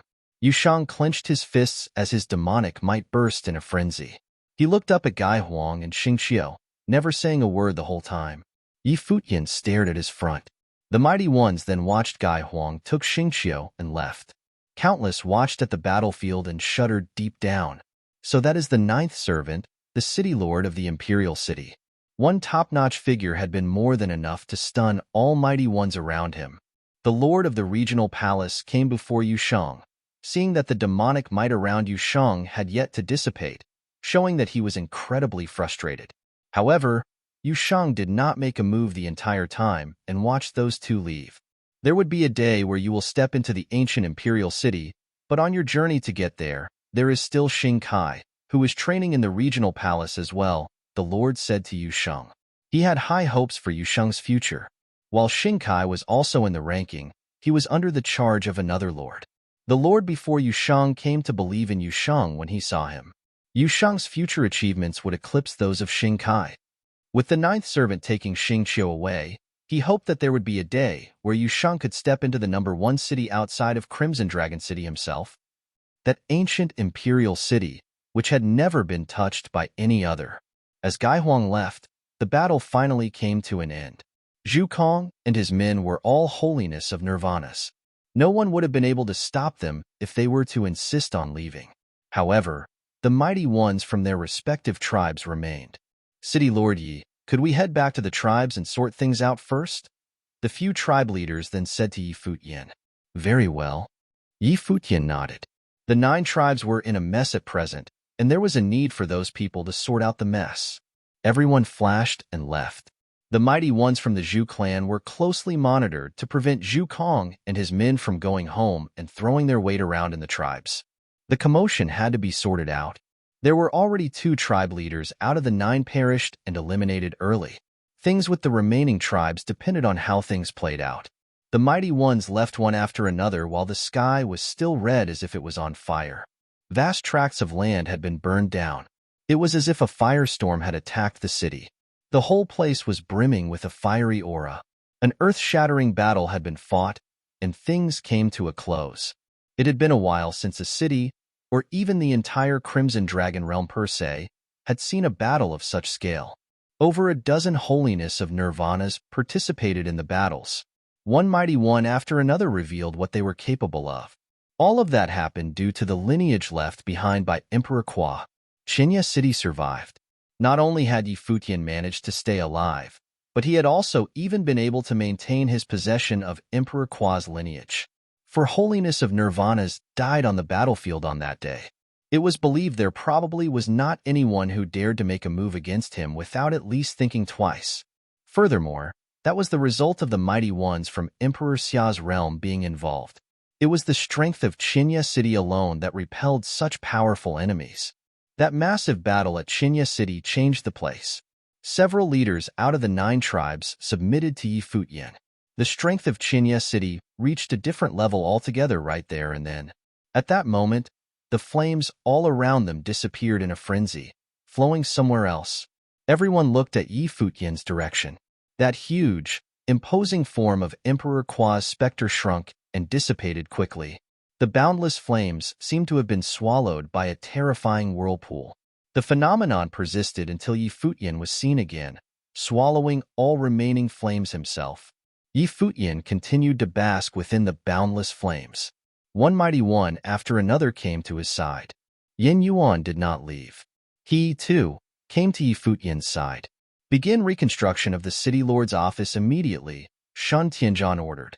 The people of the City Lord's office had only just come and proceeded to clean up the rubble around. Are you all going to stay here still?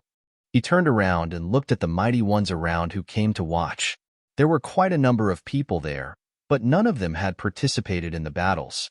No one else knew what was going on in their heads. I shall take my leave. The City Lord of Flaming Prison City cupped his hands and then left. Many top-notch figures then brought their men with them and left as well. Many left quickly to prevent any unnecessary misunderstandings. None of them stayed behind for long. Many who were standing far away were people from Qinya City. Xiaqing Yuan, Yu Shang, and the others came to Yi Futian's side, turning their attention to him. Yi Futian did not say anything. Tension and concern were seen in Xiaqing Yuan's eyes. Having tapped into such formidable powers must have come with terrifying recoil. How are you doing? Xiaqing Yuan asked with a low voice. The flames on Yi Futian gradually dissipated. He then looked at Xiaqing Yuan. Blood dripped from the side of his mouth, and his entire body was red hot. All of his internal organs seemed to be burning. PFFDD, a mouthful of hot blood came right out of his mouth before dropping onto the ground right away. The blood splashed onto Xiaqing Yuan. It was so hot that she was even able to feel the heat. She extended her arms to pick Yi Futian up, who was falling on her. His blood had stained her face. She felt the temperature from his body and sensed his internal well-being. Xiaqing Yuan's eyes turned red-hot as well, seemingly filled with terrifying killing intent. The news regarding the battle at Qinya City spread all over Crimson Dragon Realm. It caused immense commotion even at the absolute center of the realm, Crimson Dragon City. Over a dozen holiness of Nirvanas fought, and 4 of them perished. It had been a very, very long time since Crimson Dragon Realm had seen such intense battles. No one would have thought that a young man at the proving holiness level could have sparked such a massive battle. Furthermore, he won. Qinya City had repelled holiness of Nirvanas from many top-notch forces, killing 4 of them along the way. The 9 tribes were in shambles. Qinya City had achieved fame due to the battle between 2 imperial realms fought there, with many coming to know the name of the City Lord of Qinya City, Yi Futian. That one most recent battle brought him to even higher heights. He had acquired the lineage of Emperor Kwa, summoning the will of the late emperor, making it as if the Ranhuang had come back to life again. Such a member of the younger generation was unervingly frightening. Furthermore, with Yu Shang, who was ranked on the regional king ranking added to the list, 2 renowned figures had emerged from one city. Both of them came from Emperor Xia's realm. The 2 of them would probably become legends who would be remembered in the history of Crimson Dragon Realm. Of course, that was if they were able to stay alive and grow further. Qinya City, a newly emerged force to be reckoned with, seemed to have clashed with the ancient imperial city, which was to be the king among cities from that battle. The 9th servant had taken over Xingqiu's body and emerged in an extremely imposing, overbearing form. The clash between the 9th servant and Yu Shang made it seem to everyone that it was a clash between the old and the new. Everyone wondered if the newly emerged Qinya city would be able to threaten ancient imperial city, the one city that had been unmoved for ages in Crimson Dragon Realm. At the very least, from the look of things, while Qinya city had indeed been extremely terrifying, it was still too early for them to challenge ancient imperial city's place. The ninth servant alone was able to take down an entire army on his own. There was hardly anyone capable of standing against him and emerging victorious. He was a holiness of nirvana, and one who was nigh invincible. Only a handful of figures at such levels were found throughout the entire Crimson Dragon Realm. Futian and his people were still too far away from where he was at the moment. Furthermore, there were also two members of the younger generations boasting superb talents in ancient imperial city. Xingqiu was put aside at the moment, for he had been practically run over by Yusheng twice. Xingkai, on the other hand, was also a renowned figure ranked on the regional king ranking and a fellow student of Yusheng in the regional palace. If he knew that Yusheng had almost ended up killing Xingqiu, his younger brother, many wondered if he would have looked for trouble with Yusheng in the regional palace. Other than the clash between Qinya city and ancient imperial city, which attracted the most attention, the crumbling of the 9 tribes of the western region and the death of a holiness of nirvana from Xiang city was just as astonishing. In the era following Emperor Qua's passing, the western region of Crimson Dragon Realm had been ruled over by the 9 tribes, which were at odds with and competed against each other for many years. However, they were always united when dealing with anything that was not one of their own, which enabled them to maintain their status as overlords of the region. However, someone managed to inherit Emperor Qua's lineage, causing the 9 tribes to splinter and crumble. No one knew what would have happened following that. As for the death of a holiness of nirvana of Xiang city, many wondered what Emperor Xiang's realm would have thought of it. It was said that after Xiang Nan returned to Xiang city, he brought his men with him and left. It was speculated that he had probably returned to Emperor Xiang's realm. Xiang Nan had, of course, been worried about Futian taking revenge. Futian had dared to kill a holiness of nirvana from Xiang city. After all, there was no telling if Futian would go to kill him next. Without a holiness of nirvana stationed at Xiang city, there was utterly no way Xiang Nan could have resisted Qinya city. There were several holiness of nirvanas at Qinya city. Wu Yong and Shen Tianzhan, both of whom were holiness of nirvanas, would have followed Futian. As for the possibility of Emperor Xiang's realm amassing mighty ones to take revenge, it remained an unknown. That was probably not something Xiang Nan would have been able to decide. A formidable battle with far-reaching consequences ushered in year 10020 of Divine Prefecture calendar. It seemed that the year would not have gone by in peace. It was also probably a sign signaling the rise of legends of another generation. Time passed, and the city lord's office of Qinya city was restored. The place had seen many troubles since Futian came, and that was something rare on its own. There was probably no city lord's office in any other city that had seen so many troubles within such a short period of time, being destroyed and rebuilt again and again. Futian was still asleep in his bedchamber in the palace. Su Chehan and Little Butterfly were at Futian's side, checking on the extent of his injuries, while Lulan Shui was helping out at the side. "How is he doing?" Xiaqing Yuan asked Su Chehan. While Su Shuhan's plane might not have been high, he had learned the way of medicine from St. Zhang later, and Little Butterfly was quite knowledgeable as well. "It is a miracle that he is alive. If it had been someone else, I'm afraid," Su Chehan said with a low voice. "But then again, there is no need to worry too much, Princess. His self-repair functions are extremely formidable. While the flames have scorched all his meridians and internal organs, they are regaining life bit by bit." Su Chehan was able to sense that Futian had some special abilities that allowed him to keep repairing injuries. If it had been someone else, it would not have mattered if they were at proving holiness stage. Even if they were to be a saint of true self, they would have probably died a long time ago. Tapping into the force of Emperor Qua was dependent on how much one could have taken. Futian's plane was far below what would have allowed him to withstand such a powerful force. Xia Qingyuan looked at Futian, who was still in a coma, before turning around and walked outside. There were also others outside the room. Yin Yuan stayed behind. He had not left the room in days. While the battle fought previously had shocked many mighty ones, in truth, More of the shock factor came from Futian summoning Emperor Kwa and doing battle in his form. Many wondered how many times Futian could fight like that. That one time had almost cost him his life, and he was still in a coma. As such, things were quite shaky in Qinya City. If someone were up to no good, like Gai Huang, things would quickly take a turn for the worst. As such, other than Yin Yuan, Wu Yong, and Shun Tianzhan were also at Qinya City, guarding the place against any unforeseen circumstances. Sir. Xiaqing Yuan bowed slightly to Yin Yuan. Your orders, princess? Yin Yuan looked at Xiaqing Yuan and asked. I'm getting ready to head back to Emperor Xia's realm for a bit. I'd like you to look after Qinya City in my absence, Xiaqing Yuan said. Among the three holiness of nirvanas in Qinya City, she naturally trusted Yin Yuan the most. While Yin Yuan had once been on the opposing side of Emperor Xia's realm, which technically made them enemies, Xiaqing Yuan nonetheless trusted Yin Yuan more. The temperament and character of the imperial advisor of Dali and his students were all tried and tested. Despite being enemies, they were worthy of respect. Furthermore, Yin Yuan appeared on time when such a crisis hit Qinya City. Rest assured, princess. Yin Yuan nodded. Thank you, sir. Xiaqing Yuan thanked him and then left. A group of people left Qinya City without making a fuss.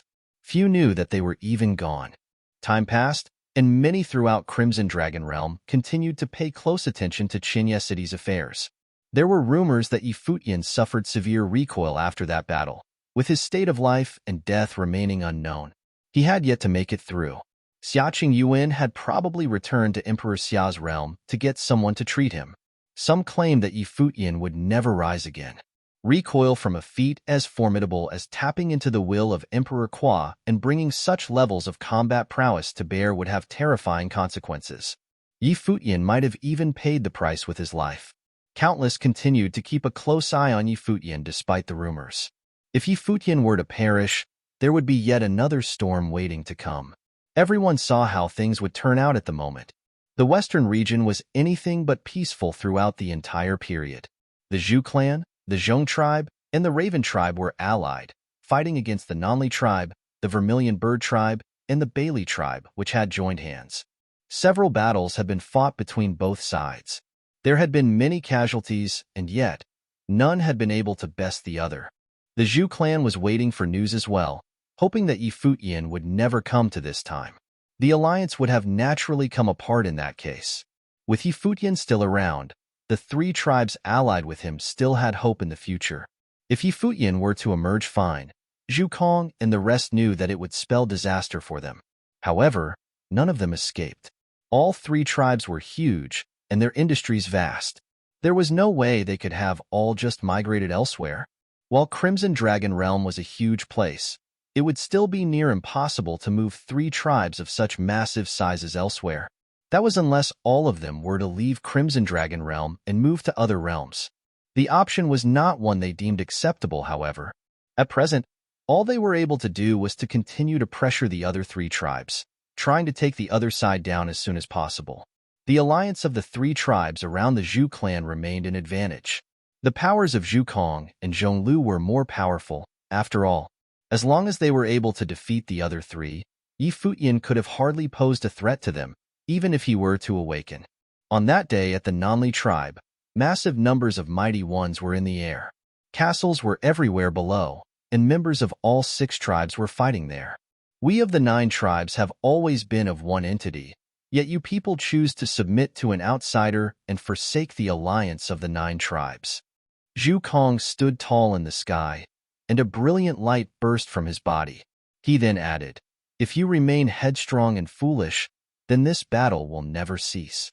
If you remain ignorant of the alliance between the tribes, then we shall do everything and use any means necessary to crush you." To Zhu Kong and his people, time was running out, and they needed to settle things as quickly as possible. Zhu Kong, if you confess to your crimes and ask for forgiveness in Qinya City, City Lord Yi might still probably pardon your crimes.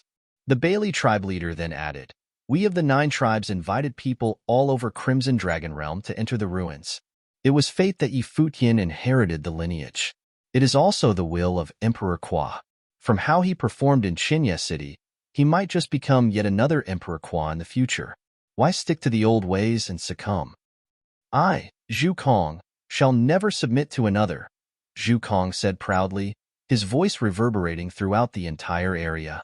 He then looked at the ones below and asked, "We are the 9 tribes. Are you telling to submit to an outsider?" He suddenly sensed something when he spoke. He turned his head around and looked. "That's so?" A voice was heard from the sky. Many sensed the vast, undeniable pressure coming down on them. A figure appeared all of a sudden before long. It was as if a celestial army had emerged from the heavens. Their pressure was felt throughout the entire region. An extremely beautiful woman stood in the midst of those mighty ones. It was none other than Xiaqing Yuan, princess of Emperor Xia's realm. Emperor Xia's realm. Zhu Kong then looked at the top-notch figures at her side. His expression turned extremely grim within seconds. Xiaqing Yuan had asked for reinforcements from Emperor Xia's realm. Furthermore, there were several holiness of nirvanas. On this day, any who refuses to surrender shall be eliminated with extreme prejudice. Xiaqing Yuan's voice was icy. "Refusing to submit to another, you said?" Stifling pressure loomed in the air. 4 holiness of nirvanas from Emperor Xia's realm descended, with 3 being the Swordmaster of Lihan, the Palace Lord of Xinyuan Palace, and the Master of the Jotian Temple. All 3 holiness of nirvanas were not direct subordinates of Emperor Xia. However, they received the orders and showed up to help nonetheless. There were members of those 3 major top-notch forces of Emperor Xia following Yi Futian. Emperor Xia asked personally, and Xiaqing Yuan had also visited all of them, requesting their aid. There was no way they could have refused. The holiness of nirvanas, who served Emperor Xia, needed to fend off Emperor Li's realm. The conflict between the 2 imperial realms continued, and they were unable to be assigned elsewhere. The Swordmaster of Lihan and the others would not have been on the trip for long. They would have soon returned to Emperor Xia's realm to guard the realm against a possible invasion from Dali. Zhu Kong, Zhong Lu, and one other holiness of Nirvana turned glum when they saw the others in the air. Xiaqing Yuan had returned to Emperor Xia's realm and summoned 3 other holiness of Nirvanas to join the fight. Furthermore, things were different from what was expected before. They all thought that so long as they were able to kill Yi Futian and gain the relics of Emperor Qua, the 9 tribes would be able to reach new heights. Even without Wu Yong around, there were still the other 8 tribes. With 8 holiness of nirvanas standing together, even if Emperor Xia were to put over half of the holiness of nirvanas from Emperor Xia's realm to work, they would still be able to resist. Moreover, the ones involved were more than just the 9 tribes. What took place next was laid out for all to see. The 9 tribes splintered right there, and then instead, all the other mighty ones had either died or apologized for their trespassing. Other than those from the ancient imperial city, only 3 tribes were taking the brunt of it all. As such, they had to deal with 3 more holiness of nirvanas from Emperor Xia's realm and an army before they were able to take down the other 3 opposing tribes. All of that was nothing short of a disaster for them. It was 6 holiness of nirvanas against 3 by then. Worse still, those 3 tribes were not all that much powerful compared to the opposing 3, and there was no way those 3 holiness of nirvanas from Emperor Xia's realm could have been weak. It was clear which side would emerge as the winning side by then. The 3 opposing tribes were elated instead. Zhu Kong and his people had been cornering them for quite a while, wanting to stage a showdown. With the forces from Emperor Xia's realm there, everything would have come to a close by then. The 9 tribes of the past were destined to be in history books. The tribes would have emerged in a new form in Crimson Dragon Realm from then on out. Sword will whooshed about in the air. The Swordmaster of Lihan lashed out immediately. His sword tore through the air as it came down on Zhu Kong. Zhu Kong sensed the might of that sword and burst in retreat. However, the Vermilion Bird tribe leader quickly rose from below. By then, no mighty ones would have wasted their time talking about rules of engagement. They were all out to take down Zhu Kong and his people. The Palace Lord of Xinyuan Palace stepped out with the footwork of Xinyuan, placing a lockdown in their surroundings. Their surroundings became stifling, and everyone was able to sense a looming heavenly pressure. He stepped out and headed towards Zhong Lu, the Zhong tribe leader. His steps rattled the skies. Zhong Lu conjured the Chonglu battle form. All 11 layers burst at the same time. His body became extremely massive, and then he threw a punch at the Palace Lord of Xinyuan, who was coming down on them. The two forces clashed in the air, causing a raging current to sweep all over the place. Everyone else was sent flying. The Nanli tribe leader lashed out at Zhonglu at the same time. 6 holiness of nirvanas were taking on 3 of their counterparts. It was 2 against 1 by then, which proved more than enough to hold those outnumbered fighters back. The fighting broke out in an instant. The army of Emperor Xia's realm joined hands with the mighty ones from Nanli tribe, the Bailey tribe, and the Vermilion Bird tribe against those from the other 3. Xia Qingyuan stood high in the air, and there were mighty ones surrounding her for protection. She stared at the battlefield with cold eyes. The incident was caused by the 9 tribes, and that was where it would have ended. The era of the 9 tribes was to end on that very day. There were spectators from afar watching the battle. It felt the skies and the earth were going to break. Their minds trembled violently, and they all knew a storm was coming. Things were about to change for good. "Grandfather, help me!" A shrilled shriek was heard, causing Zhu Kong to be shaken. However, he was being surrounded by swords from the swordmaster of Lihan, and the Vermilion Bird tribe leader was lashing out from the side as well. His hands were full, and things looked dire. There was simply no way he had time to spare for others. Zhu Kong's face turned pale, and he felt rather unsettled. It was more than just his life at stake. It was something that concerned the life and death of his tribe. There was no way he could have just shrugged it aside. Despite having reached the highest of planes, he was unable to become absolutely cold and unfeeling. PFFDD.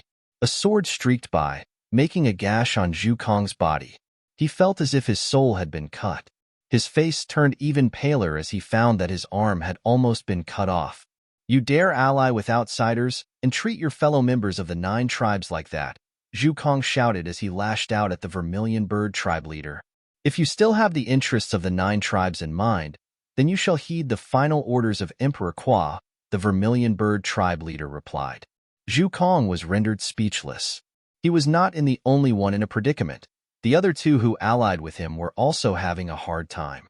From outside came faint streaks. Zhu Kong's eyes were reddened, and they did not become like this just from the flames. Yet another flash of the sword streaked through his chest. His clothes were blood-stained, and his face was pale as he let out a frustrated roar. "I'm willing to surrender. Cease the fighting immediately," Zhu Kong roared. His voice reverberated throughout their surroundings. Terrifying swords that streaked about stopped moving immediately, hovering around him. The Vermilion Bird tribe leader stopped attacking as well. The other 2 holiness of nirvanas knew from Zhu Kong's voice that there was no way to turn the tides. If they were to simply keep fighting, other than ending up dead on the battlefield, their respective tribes would have also been slaughtered. Xia Qingyuan was not there to bluff when she brought the army with her. She was truly there to end things. She did not bother showing mercy to her enemies, and every move she had taken was meant to deal a heavy blow on her enemies. The fighting all over the battlefield gradually ceased, then stopped altogether. However, the mighty ones from the overwhelmed 3 tribes were still being surrounded. Everyone was waiting for Xia Qingyuan's orders. Countless pairs of eyes looked up at the woman in the air. Her eyes were cold, and her face was emotionless. 7 holiness of nirvanas had led the elites from their 7 tribes and descended upon Qinya City back then, looking grand and marvelous as they were out to kill Yi Futian and rob him of his lineage. At that moment, she had the intention to let those 3 tribes feel what her side had felt back then. "Cripple them for the time being," Xia Qingyuan said coldly. You, Zhu Kong, and the others looked up at Xia Qingyuan. Their eyes were filled with cold anger, and the aura from their bodies was extremely cold. "Resist, and we shall take you people as just pretending to surrender, and we shall kill all of you on the spot without further consideration for surrender." Xia Qingyuan's voice was overbearing, giving no chance to those 3 tribes. If they resisted, they would not have another chance to surrender, and they would have been killed on the spot instead. The 3 holiness of nirvanas looked extremely glum. They had never suffered greater humiliation before. Furthermore, if they were to be crippled even only for the time being, they would have been akin to meat on a chopping board. They would not have been able to even object to whatever Xia Qingyuan would have done to them. They would have been rendered utterly helpless. But then again, there was no option for objection. Xia Qingyuan had laid down the word, kill any who resist. The mighty ones from the three tribes siding with Emperor Xia's realm shuddered as well. The fight was against Futian, and they all seemed to have ignored Xia Qingyuan's determination altogether. The genius of a princess from Emperor Xia's realm was still a descendant of a Ranhuang, after all. That anger in her was about to cut off all means of escape for the opposing three tribes. They claimed to be unwilling to submit to outsiders. And at the moment, it was more than just submitting to outsiders from those three losing sides. We have expressed our willingness to surrender. Don't take things too far, princess, Zhu Kong said. Losers have no right to negotiate, dead or alive. The choice is yours, Xia Qingyuan retorted in an overbearing manner and did not bother to say more. She then continued, do it. Now you want to talk about the dignity of holiness of nirvanas? Are you all still dreaming? Zhu Kong and the rest of his people shuddered slightly. It was no longer simply an insult. It was as Xia Qingyuan put it, losers had no right to negotiate. Xia Qingyuan did not bother even giving them a chance. If they chose to live, then they would have to cast everything aside. If they chose death, then they could at least die standing. The swordmaster of Lihan gathered his sword wills and flashed, heading straight for Zhu Kong. Two other holiness of nirvanas acted at the same time as well, heading towards the ones they were fighting before, bringing terrifying power to bear. Zhu Kong lifted his head up to look at the sky. The swordmaster of Lihan was getting increasingly close, and the sword wills were towering. Zhu Kong clenched his fists, and the aura about him roared. Leader! A cracking noise was heard soon after. Zhu Kong felt his heart bleeding. Zhu Kong had been akin to a de facto leader of the 9 tribes, and he was about to end up as such at the moment. The swordmaster of Lihan was getting increasingly close. Sword wills buried his body, and the flames on Zhu Kong's body roared. He then closed his eyes, and the towering flames were snuffed out immediately, disappearing without a trace. It was clear that he had made his choice. The swordmaster of Lihan pointed, and countless sword will penetrated his body. The attack was not meant to kill him, and it would not have gotten rid of all his training. It was simply meant to cripple him for the time being. Sword will burst through Zhu Kong, destroying everything in his body. He grunted, and blood spilled from his mouth. His aura weakened rapidly. The two holiness of nirvanas made their choices as well. Like Zhu Kong, they did not choose to resist. The palace lord of Xinyuan Palace landed heavy blows with his fists on Zhonglu's battle form, shattering it and causing Zhonglu to feel as if his internal organs had all been destroyed. He returned to his original state, and his aura weakened just as rapidly. The same happened with the Raven tribe leader. All 3 holiness of nirvanas were cripples at that very moment. The 3 who attacked them did not bother showing any mercy. Haul all 3 of them back to Emperor Xia's realm. All people from their tribes are to ruled by the Nanli tribe, the Vermilion Bird tribe, and the Bailey tribe, Xia Qingyuan ordered. Zhu Kong and the rest were ashen. What she did was akin to tearing their tribes apart. Xia Qingyuan intended to have them work for Emperor Xia's realm, and she made sure that they would not have any thoughts of rebellion. It was immensely brutal. Emperor Xia's realm was not Crimson Dragon realm. It was the turf of Emperor Xia. As prisoners of war and people who surrendered, they were obliged to do whatever was commanded of them. Emperor Xia would have killed them without question otherwise. Furthermore, there was no escape for them at all. Their tribe members were all being controlled in Crimson Dragon realm. Other than that, the Nanli tribe, the Vermilion Bird tribe, and the Bailey tribe have been training for years in Crimson Dragon realm. I assume that you all lacked communication with the outside world. I now offer an opportunity for members of the 3 tribes to train for a time in Emperor Xia's realm. What do you think? Xia Qingyuan then continued, the safety of your people will be taken care of in Emperor Xia's realm. There was no one present who did not understand what Xia Qingyuan meant. That was to say that she wanted the hostages to be at Emperor Xia's realm. Xia Qingyuan did not trust them. But then again, that was totally within reason. The 3 had headed to Qinya City with Zhu Kong before. After all, they had only turned against him and sided with Futian after finding out that things were not in their favor. There was no way Xia Qingyuan would have trusted them completely. No one had noticed that princess from Emperor Xia's realm before. From the looks of things at present, it was obvious that she was someone decisive and brutal as well. Furthermore, one who did not bother giving face. However, only by doing so would she have been able to ensure that the tribes would not betray her and threaten Futian. From her standpoint, she was naturally doing this for the sake of Qinya City, or for Futian. They had decided to submit, and it was time for them to show that they were sincere about it. Fine. The Bailey tribe leader said, "This is my son, Bailey Chuan, and he has not been a saint for long. He will bring some of his men to Emperor Xia's realm, and I hope you will be able to look after them." "You have my word." Xia Qingyuan looked at the Bailey tribe leader and nodded. "What a fox!" The Nanli tribe leader cursed deep down. The Bailey tribe had never attempted to actually do anything against Futian, and at that moment, their tribe leader was also the first to express willingness to cooperate. He had to admit that the old fox was indeed cunning. Among the old 9 tribes, it would have probably been the Bailey tribe leader that Futian would have trusted most, after Wu Yong. The Bailey tribe leader had shown that he was being sincere, and the other tribes did the same naturally, sending important figures to Emperor Xia's realm. With that, all 9 tribes were then completely put under the rule of Futian and Xia Qingyuan. The swordmaster of Lihan and the others brought Zhu Kong and all those with him back to Emperor Xia's realm. Zhu Kong and the 2 other holiness of Nirvanas suffered severe damage. They lost their combat capacity, for the time being, making it impossible for them to play any tricks during the journey. When they reached Emperor Xia's realm, their tribesmen were being ruled by those from the Nanli tribe and the other 2 tribes, which made it even more unlikely for them to do anything. Worse still, there were also many from the Nanli tribe, the Bailey tribe, and the Vermilion Bird tribe heading towards Emperor Xia's realm. With deterrents being everywhere, none would have dared to harbor any thoughts of doing anything nasty. They simply did as they were told.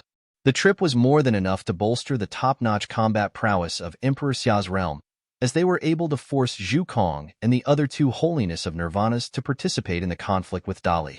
It was a 2 birds with 1 stone scenario for Emperor Xia's realm. Xia Qingyuan naturally stayed behind in Crimson Dragon Realm instead of returning with the others. They all would have probably needed quite some time to recover from the incident with the 9 tribes. The tribes that lost their holiness of Nirvanas had only one way out if they were to rise again. That one way was to submit to Futian and gain his trust, eventually having him impart the lineage of Emperor Kwa to them. Only by doing so would they be able to have a chance of seeing holiness of Nirvanas rising among their ranks again.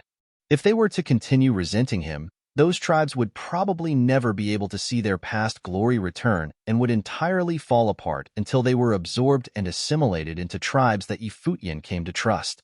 There had been competitions between the 9 tribes throughout the ages. All of them wanted to be the one to unify the 9 tribes. Any who got the chance to be at the top calling the shots would never show mercy to the other tribes. The Bailey tribe, the Nanli tribe, and the Vermilion Bird tribe shall rule the 9 tribes of the past from here on out.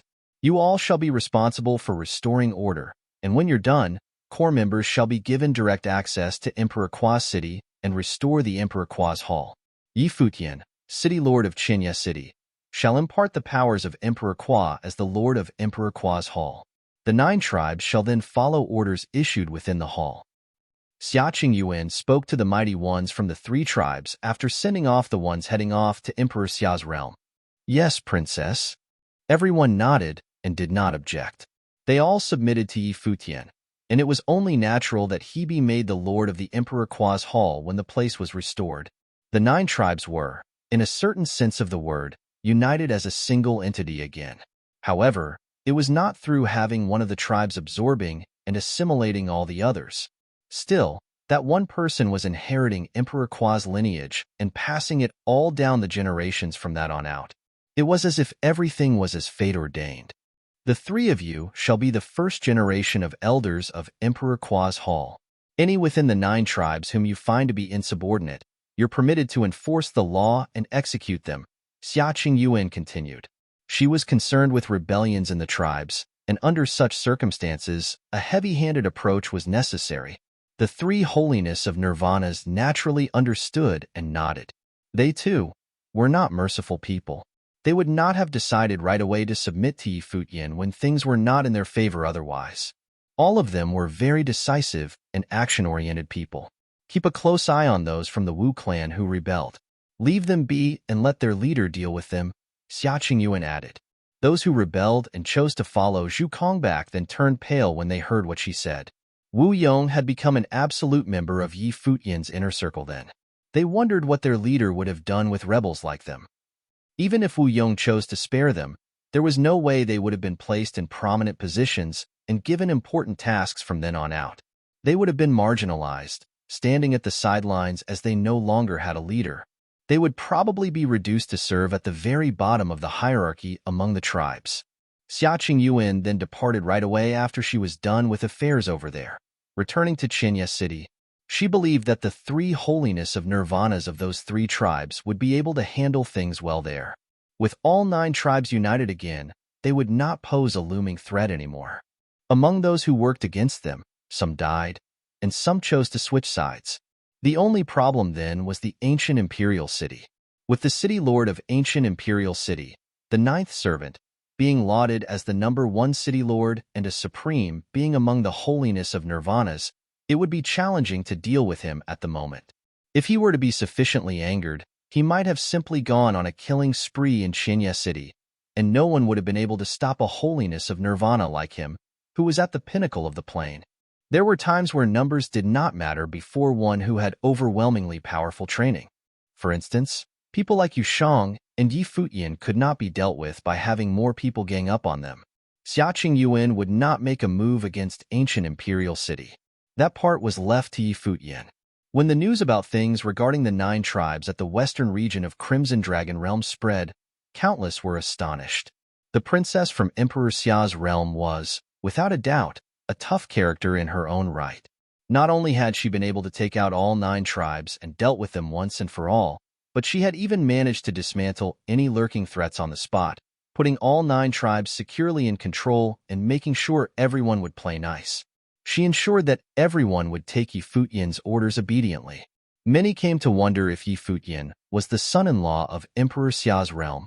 They also wondered if Xia Qingyuan was doing all of that because they pissed off her boyfriend.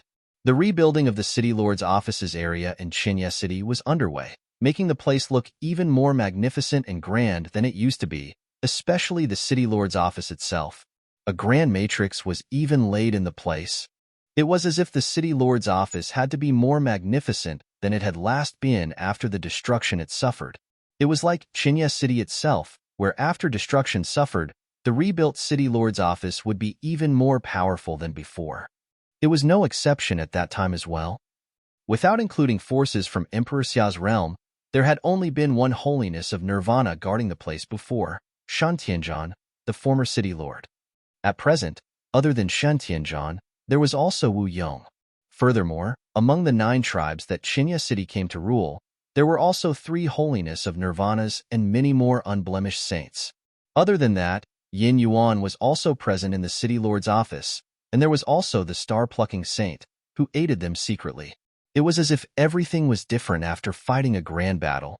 Qinya City seemed to have become the second most powerful city outside of Crimson Dragon City. Ancient Imperial City remained the #1 city. Qinya City's current power was such that other than Ancient Imperial City, there were indeed no other cities capable of standing against it. There had never been a city able to rise to such prominence in such a short period. Qinya City was seen as a miracle. Yi Futian finally rose from his coma on that day. He had been asleep all the while. All his injuries had been amply repaired, so much so that he was almost completely healed. Lulan Shui, Little Butterfly, and Zhuge Mingyue had been taking care of him throughout the time. Even Long Linger stayed by his side without doing anything funny.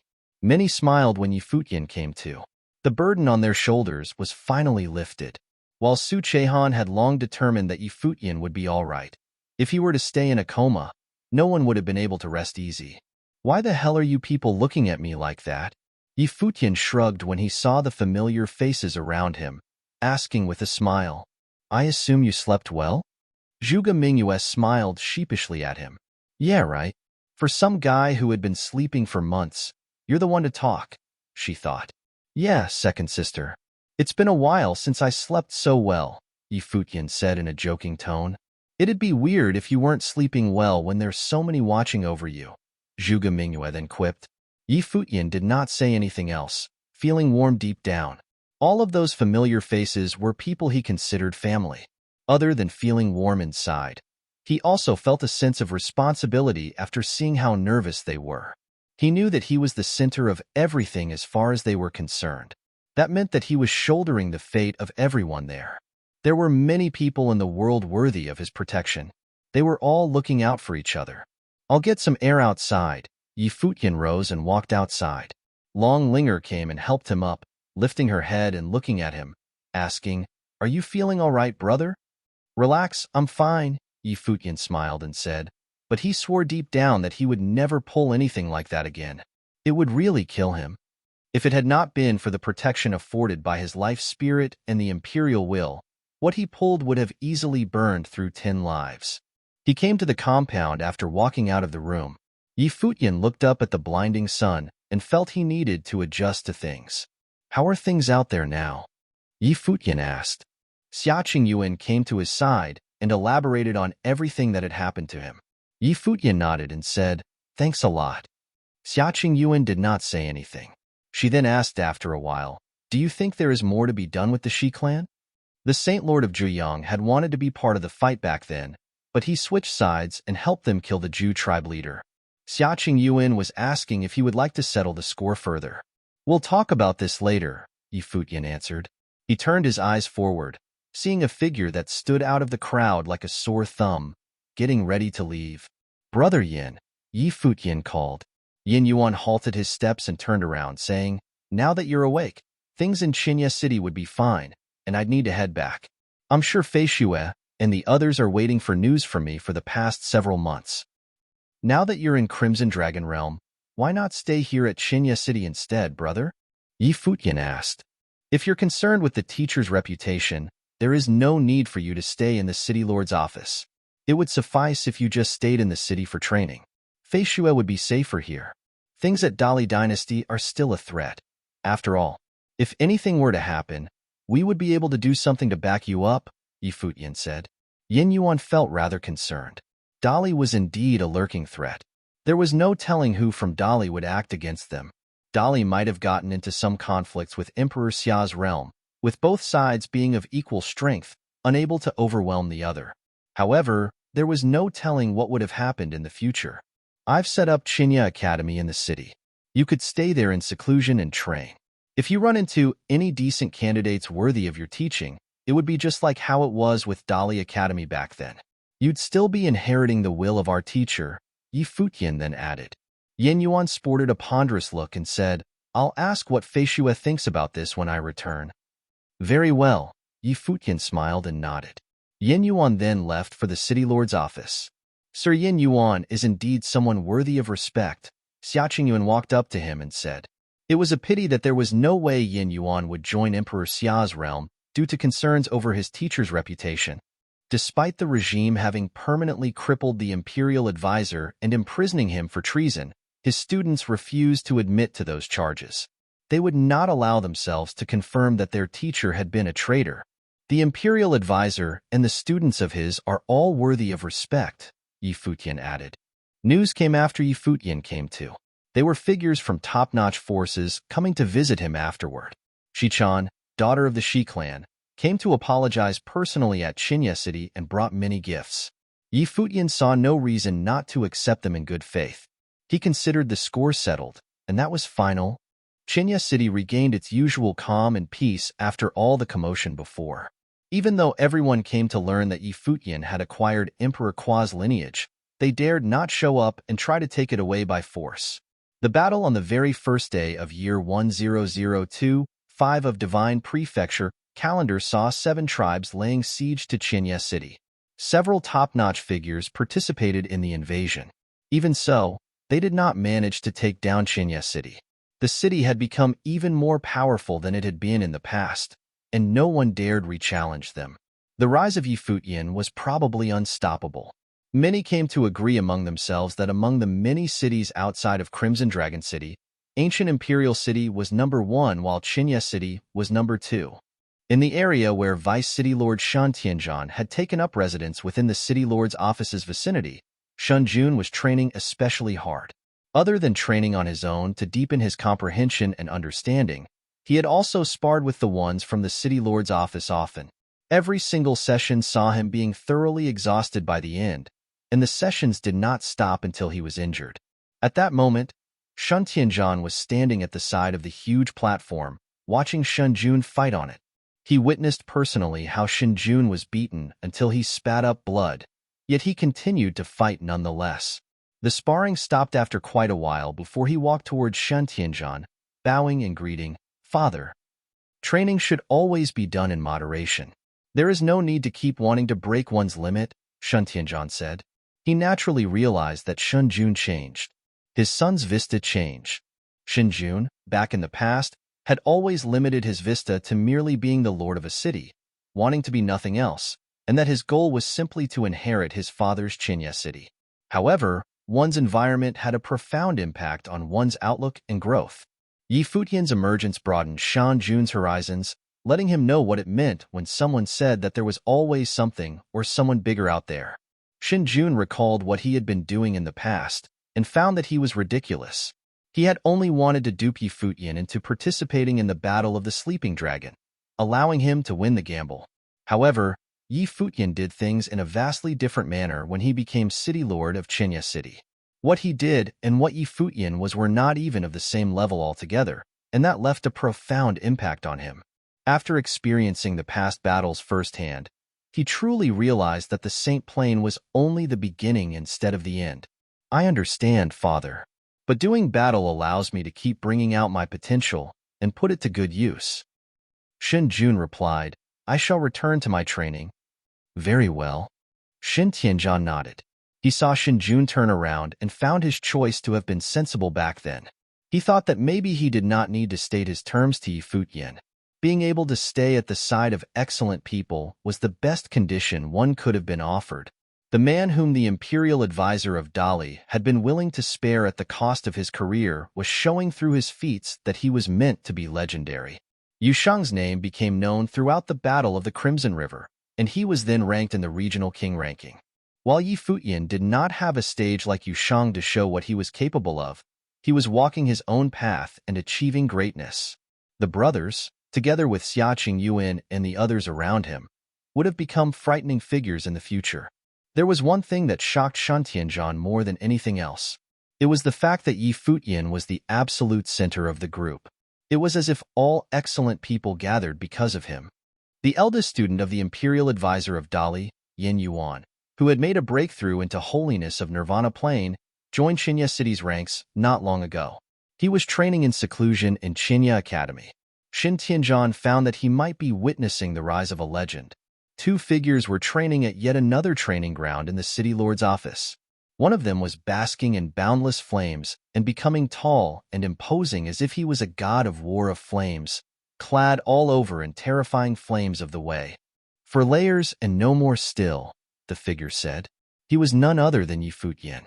After things at Qinya City quieted down, he had been looking into and training in the way of Emperor Kua's lineage ever since he had awakened. He had been spending his days training quietly and stabilizing his plane. He had been at proving holiness level back in the battle before. His plane had become unusually stable, and his aura thick and solid, looking far more brilliant and refined than before. Training at Saint Plain was not something that could be rushed. The Chonlu battle form has 13 layers to it, and every single plane in sainthood had 3 layers. Now that you can reach the 4th layer, it is already something that could only be done at Saint of True Self level, the one standing opposite him elaborated. It was none other than Wu Yong, the Wu clan leader. Yi Futian imparted the ways of Emperor Kua's lineage to him as well, and they were both researching the ways together. He was there to guide Yi Futian in training many times, but Yi Futian was able to tap into the will of Emperor Kua's lineage to help Wu Yong train as well. Both men were helping each other to reach greater heights. Xiaqing Yuan told him how to deal with those who switched sides as soon as she returned. He did not even return to Emperor Kua's city in the western region, and had told the 3 holiness of nirvanas in that city to take care of things. He did not want to concern himself with affairs on that side. Those who had followed him back then were all staying in Qinya City with him.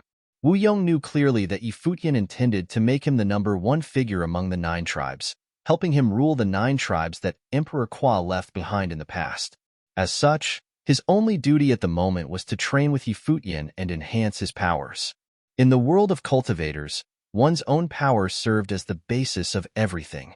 If his powers were to be unable to reach the top and become the strongest among the 9 tribes, others would not have listened to him even if Futian wanted to make him the leader, as his seat would have been built on sand instead.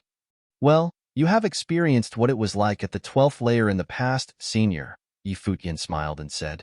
He lent his powers to Wu Yong back then, and Wu Yong had been creating the battle form at the 12th layer by tapping into the will of Emperor Qua. That was already at the pinnacle of holiness of Nirvana plane. It would be the level of Ren Huang at the 13th layer. I couldn't have possibly done it all on my own. Wu Yong smiled and added, by the way, there is no need to keep addressing me as your senior, City Lord Yi. It will suffice just to call me by name. The habit stuck? Futian chuckled nonchalantly and continued, keep looking into the way of Emperor Qua's lineage, and I believe you'll be able to do it all on your own before long. You might even be able to go further than that. I do my best, Wu Yong said. Continue to train, senior. I shall train in isolation for some time, Futian said. Wu Yong nodded, excused himself, and left. Futian was training in isolation. Everyone else in the City Lord's office was also working hard to enhance their playing.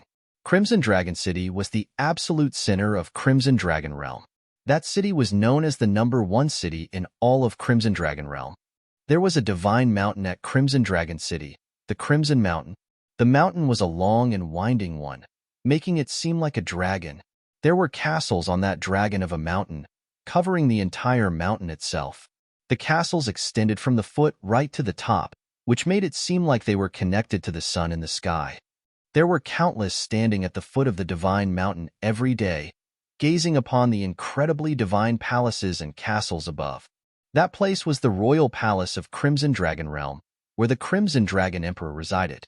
Outside of the royal palace, a river was found at the foot of the mountain, which was named Ganyuan. The river water was always boiling. It was as if the sun had been sunken in it. The Crimson Dragon army stood guard at the side of Ganyuan, looking majestic and holy. A long cry was heard from the top of the mountain. Countless below looked up and saw an incredibly divine scene before them. Golden ravens were seen pulling the sun carriage out on a journey. It seemed as if a divine priest sat on the carriage. They were not the only golden ravens seen. There were many of those divine birds, and they were all pulling sun carriages themselves. The divine priest rode on the carriages and flew past the crowd below, heading elsewhere. What is happening? The stunning scene before the people of Crimson Dragon City shook their minds. They were wondering if something huge was about to happen. While Crimson Dragon Emperor was known as the absolute master of Crimson Emperor Realm, he did not interfere with the affairs of the realm itself. The Crimson Dragon Realm was vast, and it was also the main realm of the Crimson Dragon region. If he were to get himself involved in everything going on, he would have worked himself to death. As such, regardless of the severity of what was happening in Crimson Dragon Realm, so long as such happenings would not tear Crimson Dragon Realm apart, the Emperor would not get involved. The carriages before the people were naturally not those of the Emperor. However, many wondered how many wielded power great enough to call for such a majestic entourage. The golden raves were the ones pulling the carriages, and divine priests were mobilized. Countless looked at the carriages far away in different directions. They seemed to have seen golden sun petals on the carriages, which were scattered everywhere as they went. Those were golden peach flowers. It is His Highness. Everyone knew who the one who sent the carriages at that moment was. With the messengers sent out like that by His Highness, it meant one thing. Crimson Dragon Realm was all in an uproar. Countless people flashed and headed towards the carriages, wanting to know who received the peach invitations from His Highness. At the turf of one of the topmost forts found in Crimson Dragon City, the sun carriages were seen heading inside from above before long. The divine priest from the carriage looked at the people below and waved, saying, "An invitation from His Highness." A young man who looked dashing and legendary stood at a tower. He extended his hand, and an invitation was handed over to him. He looked at the golden peach flower carved on it. The same thing was happening in many places in Crimson Dragon City. Several sun carriages arrived above the Crimson River at that time. They drove into the river at the same time. heading towards the regional palace, which was at the center of the river. No one stopped them. There were also sun carriages outside of Crimson Dragon City as well, causing a huge commotion. Those carriages were all heading in different directions. The divine birds pulled the sun carriages and arrived above Chinya City before long. Countless looked up, and a piece of shocking news was heard, causing their heart to race. They all rushed to where the city lord's office was. As expected, the sun carriages were seen stopping above the city lord's office. The divine priest waved and said, "An invitation from His Highness. The recipient shall be Yi Futian, city lord of Chinya City." One figure after another flashed in the city lord's office. All of them looked up, and they shuddered deep down. Yi Futian emerged as well. The golden peach invitation hovered down and landed on his palm. An invitation from His Highness. In Crimson Dragon Realm, such a grand entourage, and from one known to be His Highness, could only be from the royal palace in Crimson Dragon City. So that battle had caught the royal palace's attention? With that, he was one step closer to his goal. There were also golden raves pulling the sun carriages at some distant places when Yi Futian received the invitation. They headed to the eastern region and entered Emperor Dong's palace, handing over a peach invitation to the prince of the place, Duan Wuji. "Attend the peach banquet with the peach invitation in hand, and everyone under the heavens shall know of your name." That was a tradition held for many years in Crimson Dragon Realm. The flaming peach at the divine mountain of Crimson Dragon City blossomed once every several years. When the peach flowers filled the mountain, the princes of the Crimson Dragon Realm would have ventured out to hand the invitations. The number of people who were able to get their hands on the peach invitation was 1 in 100 million. There were only a handful of people attending the event each time. Every single person who would have received the peach invitation were legendary figures in the realm. As such, the importance of the peach invitation was second only to the regional king ranking. This explained why the saying, "Attend the peach banquet with the peach invitation in hand, and everyone under the heavens shall know of your name," was associated with the event. Even if one was little more than a nameless face, getting the peach invitation guaranteed that they would be on their way to being renowned throughout the realm. Everyone in Crimson Dragon Realm would know of their name. The event at that time was not an exception as well. The phenomenon of the divine priests descending the mountain and delivering the peach invitation was a sight to behold.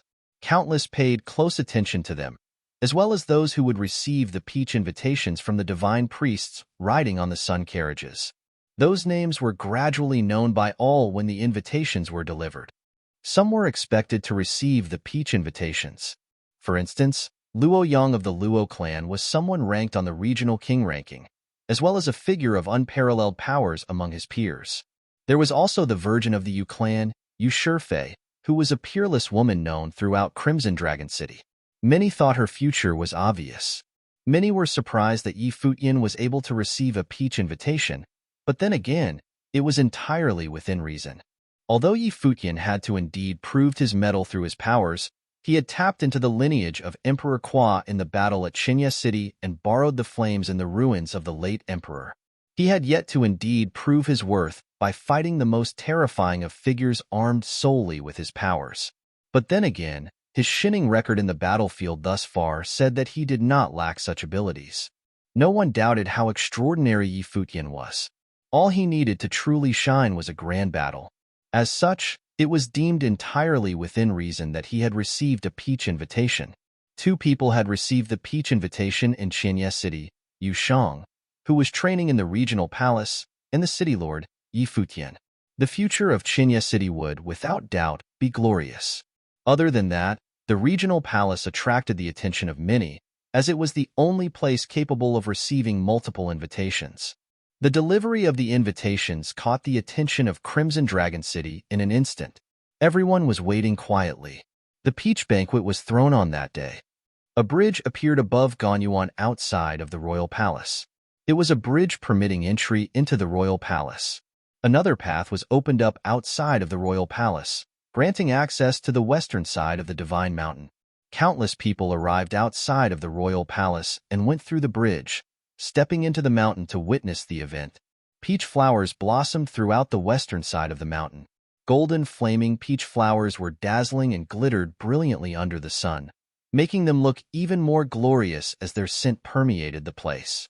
The people walked along the path and finally stopped somewhere far away, gazing at the extraordinarily beautiful, heaven-like forests of peach trees before them. There were pavilions among the blossoming, flaming peach flowers, and there was a raging waterfall falling gloriously behind. Golden ravens circled above the waterfall, and a dazzling rainbow appeared when the rays of the sun shone above, making the scenery very dreamlike. There were also pavilions above the waterfall. Carriages were flying above the crowd at that moment. They looked up and saw one figure after another streaking through the air. Those who had peach invitations in their hands were permitted to fly directly into the royal palace. As such, it was evident that those were the people who received the peach invitations. There was a woman at the center, streaking through the air. She looked supremely dashing while extremely elegant as well. "In Tianjiao of the regional palace," some below said as they recognized her. The woman was Princess In Tianjiao, daughter of Emperor Wu. Her combat prowess was extraordinary, but both she and Duan Wuji of Emperor Dong's palace had lost to Yi Futian on the trip to Emperor Kua's ruins. Yi Futian was the one who had been able to acquire the lineage. However, both of them were still able to receive the peach invitation. It was a recognition for them both. "Is that Yu Sheng?" Someone looked elsewhere at a stout young man. Many nodded and replied, "That's him." "Xing Kai is here too, and he brought Xing Qiu with him." Someone noticed both Xing Kai and Xing Qiu were arriving together from another direction. Those who received the peach invitations were allowed to bring someone to attend the event. As such, the Xing Qiu's appearance was hardly surprising to the crowd. However, Xing Qiu had almost ended up killed by Yu Sheng in the Battle of Qinya City. Everyone was curious about Xing Kai's intentions in bringing his brother along. There was a group in the air that landed in different places after they arrived. They were all from the regional palace, but they did not seem to be any familiar faces among them. There was another group of mighty ones coming through the air. The auras emanated from them were all powerful, and the central figure exuded extraordinary bearing. That figure was none other than Prince Duan Wuji from Emperor Dong's palace, which was located in the eastern region of Crimson Dragon Realm. Yi Futian is here too. A group of mighty ones from Qinya City streaked through the air from another direction. The leading figure was none other than Yi Futian. Xiaqing Yuan was by his side. They descended directly in the peach forest, and Yu Sheng came to them after they landed. Yi Futian looked around him and found several familiar faces. There were In Tianjiao and Duan Wuji, both of whom he had fought before. Other than that, there were also Xing Kai and Xing Qiu, whom they naturally knew. There was another group arriving, and they were all from the regional palace. Every one of them looked superb. There were two among them who were especially so. One was a young man who looked to be in his 30s and dressed in white. Countless pairs of eyes were glued onto him, and mumbles were heard. It was obvious that they knew of that person's identity. He was a cultivator from the regional palace, Pei Min. He, too, was a figure ranked in the regional king ranking.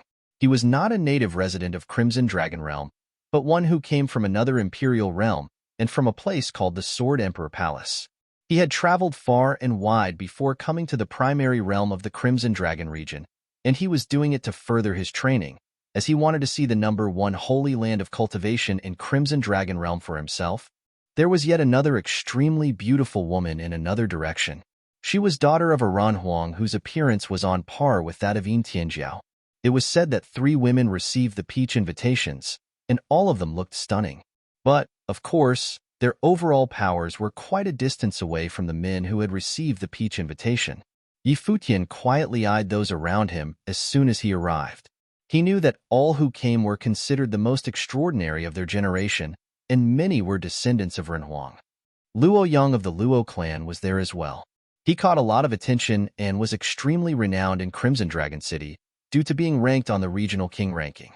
Furthermore, he had been a legendary genius who had refused the offer to train in the regional palace, which served as a testament to the extent of his arrogance. The Luo clan was a family descended from a Renhuang. While there had not been a Renhuang among them now, the lineage left behind by their ancestors was extremely powerful. Yu Shifei. Countless people looked up at that moment. A soothing sensation was felt under the scorching sun, cooling the hearts of many and making all feel extremely comfortable. A group of mighty ones descended from above, and the leading figure was dressed in an aqua blue dress, looking clean and elegant. She was none other than Yu Shifei, a woman extremely renowned throughout Crimson Dragon City. Shifei. A figure was seen above at that moment. Many vaguely saw the dazzling ray of the sun descending. Someone was basking in holy light, and a figure appeared at the pavilion above the waterfall. His jet-black long hair draped on his shoulders while his eyes looked sharp. His handsome looks seemed to be able to mesmerize people with just a smile, making all who happened to gaze upon him be amazed by how dashing he was. That was Qishong, a prince of Crimson Dragon Realm. He extended his hand and smiled when he descended. His eyes were on Yu Shifei all the while. Yu Shifei smiled faintly as well, which looked brilliant. She then took to the air and came to Qishong's side. She let him hold her hand. Both of them gradually hovered down, and the golden peach flowers danced in the air. The scene was nothing short of mesmerizing. What a couple! Yi Futian praised deep down.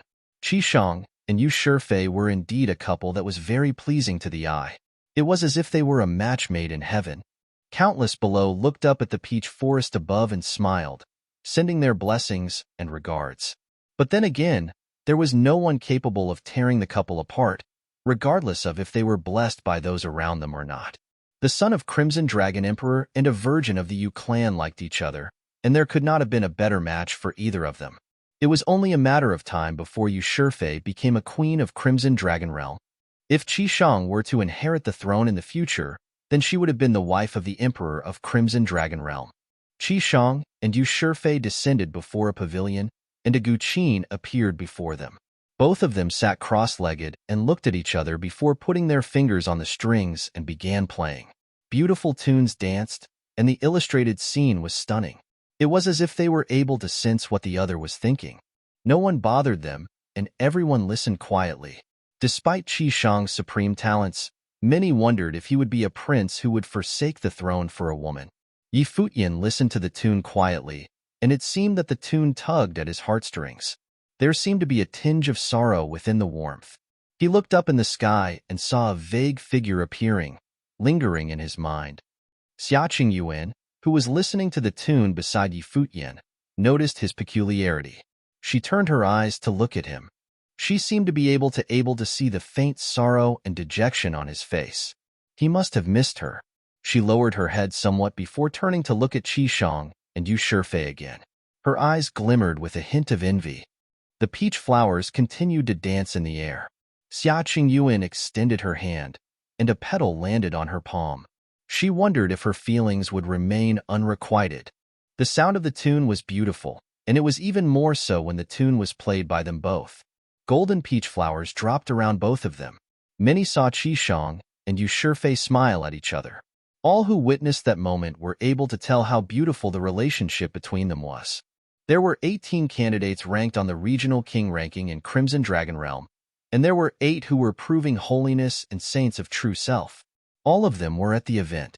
That fact alone served as a testament to the importance of the Peach Invitation.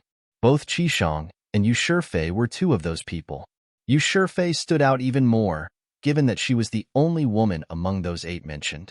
The other 2 women were Princess Yin Tianjiao, daughter of Emperor Wu, who was training in the regional palace, and Xu Zi, daughter of Emperor Xu.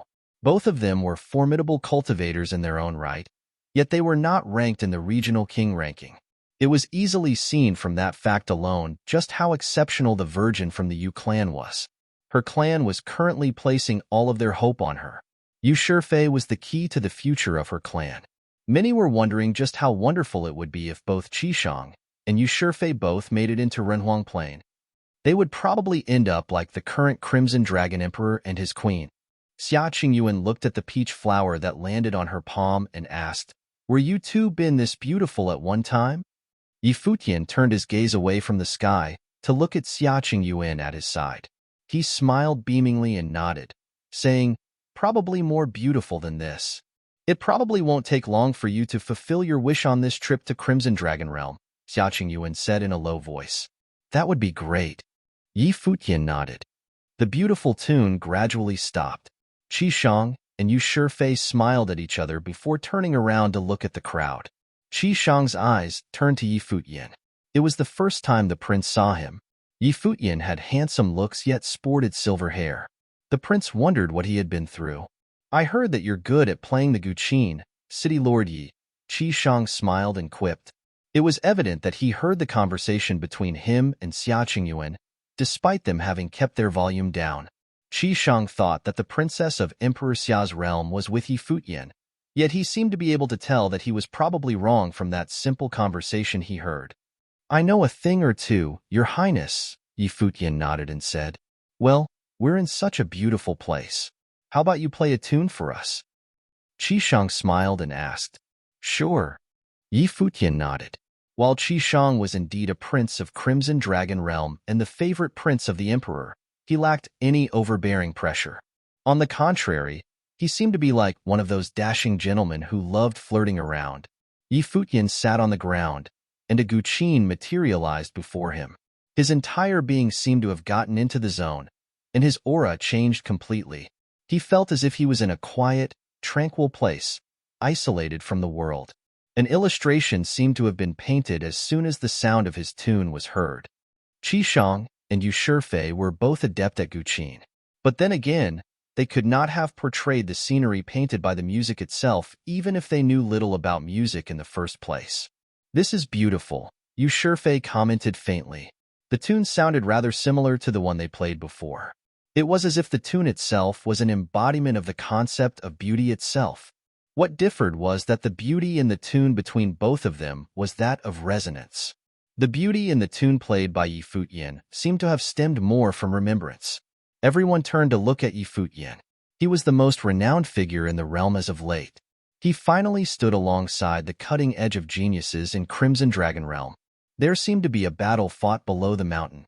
Qi Shang was hardly surprised. He looked at the ground below and saw an ancient path with a figure running on it. That figure seemed to have been blazing a trail and intended to reach the mountain, joining the peach banquet. That was also the rule of the peach banquet. Those who lacked the peach invitation were welcomed to fight their way up there. And then, there was indeed one who took to fighting their way up. Many turned to look at the trail leading to the peach banquet below. Someone was seen moving forward, emanating an overwhelming aura as they blitzed the trail before them. There was a group of cultivators following behind. Someone from Xiang City. Someone was able to tell who was coming. Xiang Nan, a prince of Emperor Xiang's realm, was actually among them. However, the one who fought was not Xiang Nan, as they had yet to make it into St. Plain, and as such, were not included in the list of invitees. But then again, that person resembled Xiang Nan somewhat. That person was nonetheless Xiang Nan's elder brother. His name was Xiang Zhe, and he was another prince from Emperor Xiang's realm. The tune continued to be played, and a rumble was heard as Xiang Zhe fought as he moved. He managed to beat all who stood in his way. Defeated combatants were found all over the trail. Xiang Zhe walked up and came to the place below the peach banquet. He then cupped his hands and said to Qi Shang, "I'm Xiang Zhe of Emperor Xiang's realm. I have long known of the renown of the peach banquet of Crimson Dragon Realm. Please pardon my intrusion, Your Highness." The peach banquet was known as the #1 banquet in all of Crimson Dragon Realm. "Never mind, please," Qi Shang then said. Xiang Zhe nodded and stepped up, heading into the peach banquet officially. A wave of aura swept all over the place when he walked. It was as if there was a formless force trying to break up the tune. The peach flowers were shredded and lashed out at Yi Futian as a formless force. Xia Qingyuan took a look in his direction. She stepped out, and holy light burst from her body. Sword wills filled her surroundings, and she drew a line with her arm. The peach flowers around her danced in the air, looking very beautiful. She pointed her finger at Xiang Zhe's direction, causing the dancing flowers to streak out like swords of calamity, devouring everything in their path. Xiang Zhe did not retreat, but took another step forward. Formless waves of aura clashed with the sword wills of the peach flowers. A formless storm was formed, and the flowers were strewn the ground. Yi Futian continued to play the strings lightly. Xia Qingyuan seemed to have danced with the peach flowers. The scene was so extraordinarily beautiful, just like how it had been when Qi Shang and Yu Shifei played together. Eventually, The dancing notes gradually stopped, and the music was no longer heard. Yi Futian did not look at Xiangze. He looked at Qishang and smiled, saying, "Sorry about that." "Marvelous." Qishang smiled and said. Xiaqing Yuan and Qishang both dispelled their auras, and both stood there quietly. Xiaqing Yuan returned to Yi Futian's side as if nothing had happened. However, everyone was able to clearly sense the intense conflict between the two parties in those brief moments. Xiangze probably had not been in Crimson Dragon Realm for long. Everyone naturally knew about the feud between Xiang City and Qianye City. Xiangze stepped into the peach banquet with overwhelming force, with a feint of provoking Yi Futian. However, Yi Futian did not even bother responding to the prince, so much so that he did not even bother looking at the intruder. An extremely cocky one indeed. Many found such a peach banquet to be even more exciting. The expression of all the people around remained normal. Every single one who attended the banquet was a figure of legends, after all. Qishang turned his eyes to look at the crowd around him, before smiling and saying, "All who received the peach invitation are all the most extraordinary of people to be found in Crimson Dragon Realm. Now that you are all here, it is indeed a good chance for all to witness just how extraordinary the most formidable of cultivators are in Crimson Dragon Realm." Everyone knew that Qishang was only telling the truth. The peach banquet was lauded as the #1 banquet in all of Crimson Dragon Realm. All who were invited were practically the most extraordinary of people found in Crimson Dragon Realm. All beings of the first 2 levels of Saint Plain, who were also people ranked on the regional king ranking, were all present. The others were also people with the potential of being ranked in said ranking as well.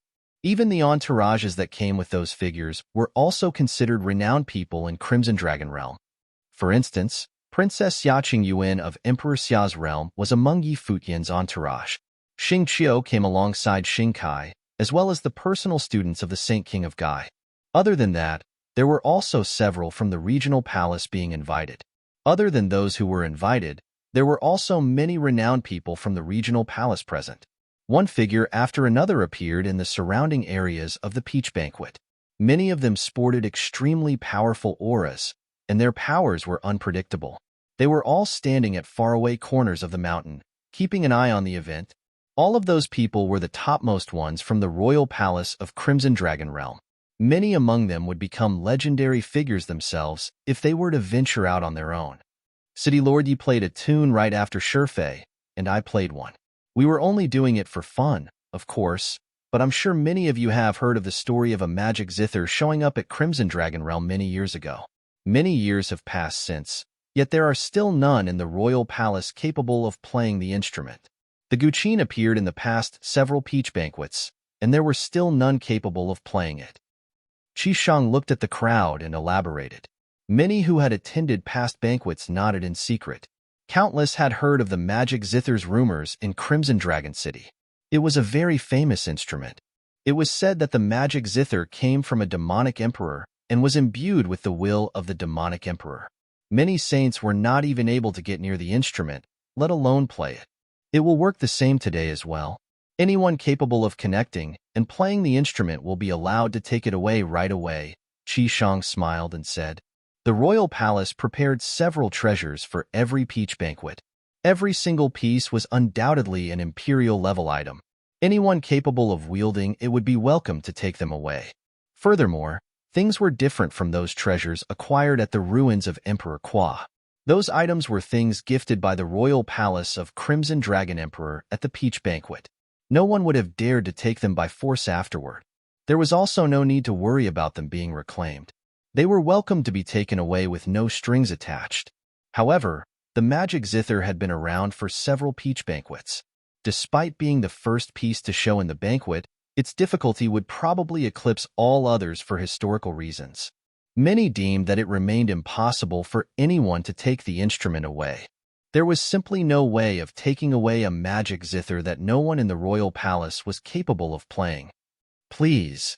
Qishang lifted his head and said. Terrifying aura emanated from yet another corner of the mountain. The weather changed, and the place turned dark soon after. A dark object was seen flying from the sky far away. A holiness of nirvana appeared in the air. He moved his hands, and a dark item dropped from the sky. Raging waves washed all over the place. Peach flowers danced in the air before wilting at breakneck speeds, turning into black flowers. Voom! The magic zither descended and hovered in the middle of the banquet. Terrifying demonic aura formed around it as if demonic notes danced, and formless vibrations emanated from it in an extremely overwhelming manner. One formidable will after another was cast, heading straight for the magic zither. Futian was also doing the same, infiltrating the instrument with his spiritual powers. However, his spiritual will was soon caught in the terrifying whirlpool, as soon as it infiltrated the instrument. Terrifying notes washed out shockingly, crushing every will that had gotten near the instrument. A Runhuang-level piece. Futian gazed onto the magic zither, finding the demonic will within to definitely be that of Runhuang level. It was a guqin that a demonic emperor had once used. This sure as hell is an event hosted by the Royal Palace of Crimson Dragon Realm, alright. The peach banquet really spared no expense. The magic zither, which was hovering in midair, seemed to have terrifying music notes dancing around it. The mighty ones of Crimson Dragon City all knew that the guqin was still actually in its dormant state.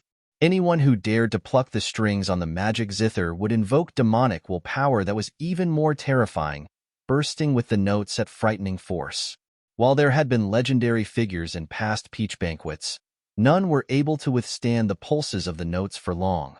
As such, there was still no one capable of mastering and playing that magic zither. Who would like to have a go first? Qisheng looked at the crowd and asked. Other than the ones who had gotten their hands on the peach invitations, the ones who came with them were also welcome to try. But then again, those who were tagging along were destined to remain at the sidelines. The ones who received the invitations were the most brilliant there were to be found. Go up and take a shot, Xingkai said to Xingqiu, who was by his side. He knew a thing or two about the magic zither and knew that the instrument was a test for Xingqiu. All right. Xingqiu nodded and moved, coming before the magic zither. Countless eyes were onto him in mere moments, including many leading figures of the royal palace on the mountain in faraway corners. They all locked their eyes on Xingqiu. Xingqiu was lauded as yet another Xingkai before the Battle of the Crimson River. He had supreme talent and would become a member of the regional palace. However, he met Yusheng at that battle. Since then, Xingqiu, who had once been placed with high hopes, felt as if an insurmountable ravine was right before him at all times. Many even wondered if Xingqiu were to meet Yusheng before the Battle of the Crimson River, he might not even have been able to break into St. Plain. Yusheng would have made him doubt himself. Regardless, Xingqiu was a competent person, nonetheless. Many wondered how far he would be able to go. The light of the great path shimmered above his body, resonating with the world around him. He seemed to have basked in holy light. The glittering rings of light melded with the great path of his surroundings. He then stepped out and walked towards the magic zither. Demonic will rushed at him from within the magic zither. At that moment, Xingqiu felt a vast demonic might had surrounded him. Everything in the world seemed to have changed. There were no longer peach flowers to be found on the mountain. He was in the world of the demon. There was a face appearing right before him, yet it was not the face of the demon lord. That was the face of Yusheng. That demon seemed to have been something stemming from his heart. Crack. Xingqiu clenched his fists tight and continued to move with a rumble, heading towards the magic zither. The instrument seemed to have become huge. The 7 strings of the guqin, which were hovering midair, looked unervingly clear within the demon island space. His arm glittered all over, and rings of light circled about him. He extended his arm when he was at the strings. The strings vibrated immediately after he plucked them with his fingers.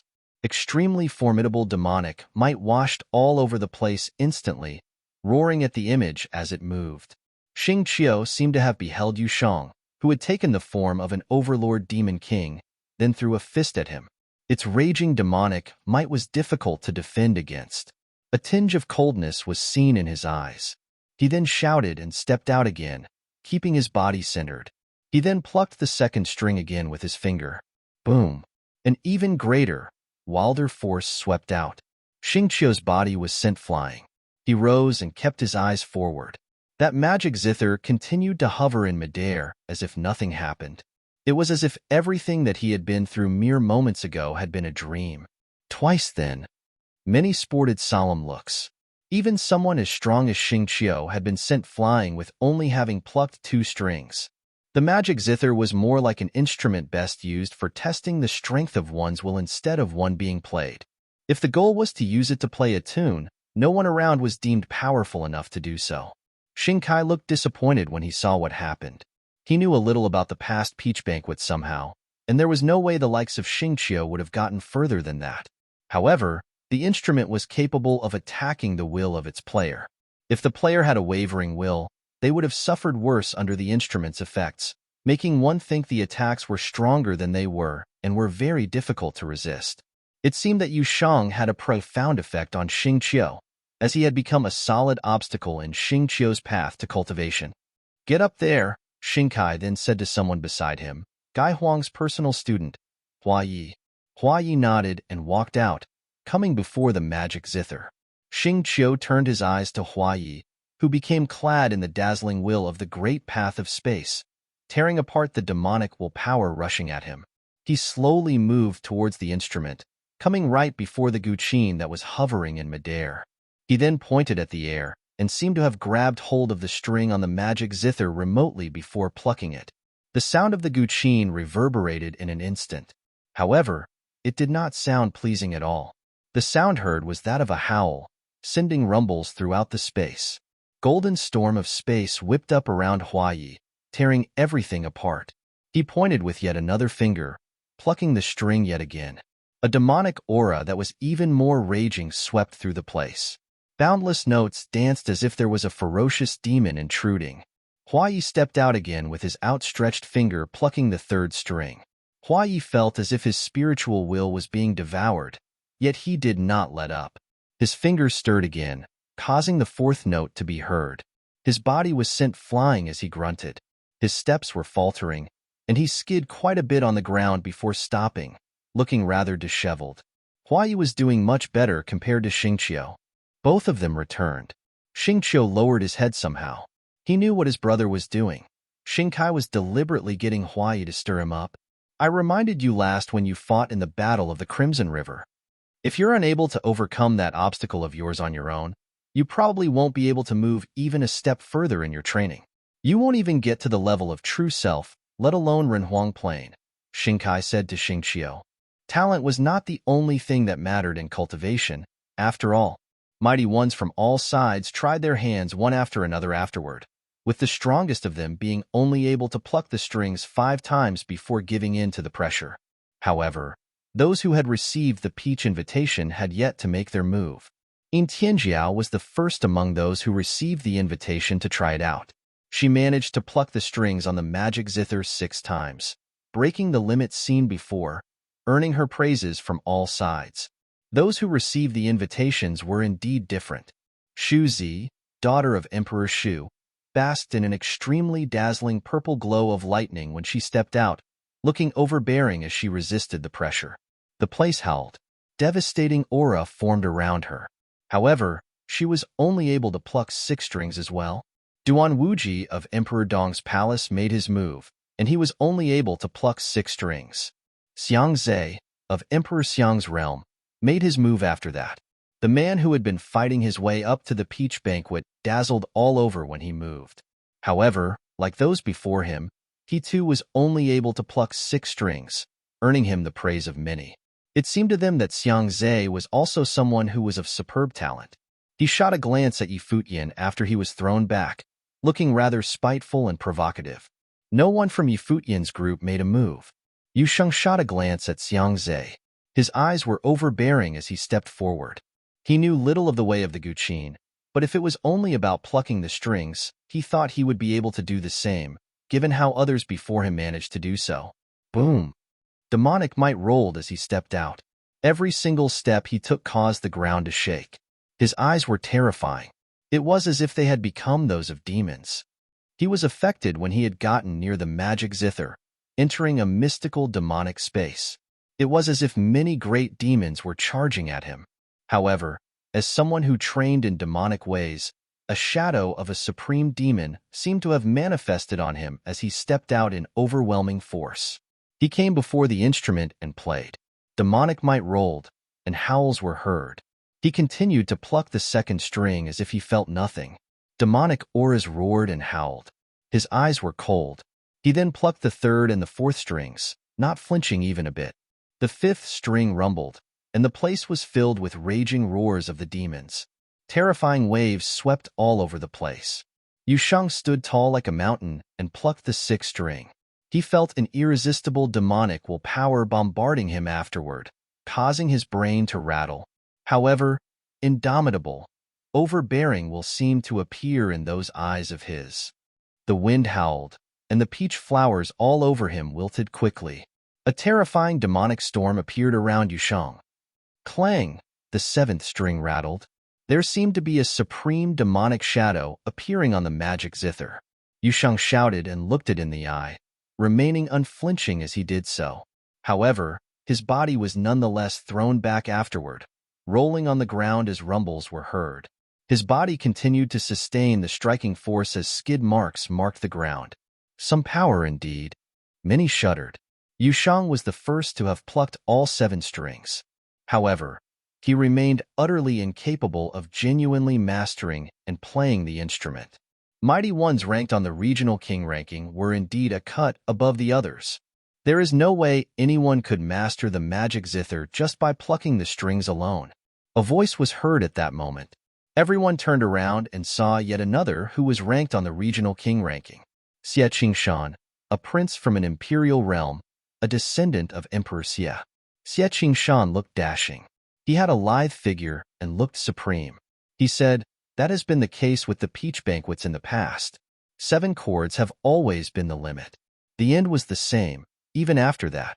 How could the will of the saintly path resist the will of a demonic emperor?" Yi Futian nodded deep down, agreeing with what Xie Qingshan said. If one were to pluck the strings, there was no way one could be able to master the magic zither. Since it was a guqin, mastering it probably required resonance in the way of the guqin.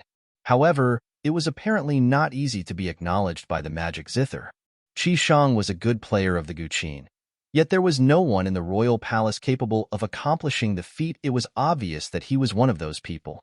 No matter, Brother Xie. Limits are meant to be broken. There has indeed been no one capable of accomplishing the feat in the past, yet that is not to say that there won't be anyone capable of doing it in the future. Although it is known that mastering it is impossible, one can still try, someone said at the side. The one who spoke was Pei Min, who hailed from the Sword Emperor Palace from another imperial realm, and he was currently training in the regional king palace. He was also Xie Qingshan's elder brother in training. You're correct, brother. I'd like to see if you have the chance of breaking the limit of 7, Xie Qingshan then smiled and said. Sure. Regardless if I succeed or not, there is indeed no harm in trying. Pei Min smiled nonchalantly and stepped out. Sword wills filled the air as he moved, shrouding his surroundings. The Sword Emperor Palace was known as the #1 Holy Land of the Sword in all of Crimson Dragon Realm. It was where Emperor Jian, the Sword Emperor, resided. Pei Min hailed from the Sword Emperor Palace and was currently training in the Regional King Palace. He was also a figure who was on par with Xing Kai. Pei Min walked up to the magic zither, surrounded by towering sword wills as he moved. Sword aura and demonic might clashed within an instant. He extended his hand, and sword will howled. Something was then dropped onto Pei Min's hand. A terrifying sword conjured from the sword will.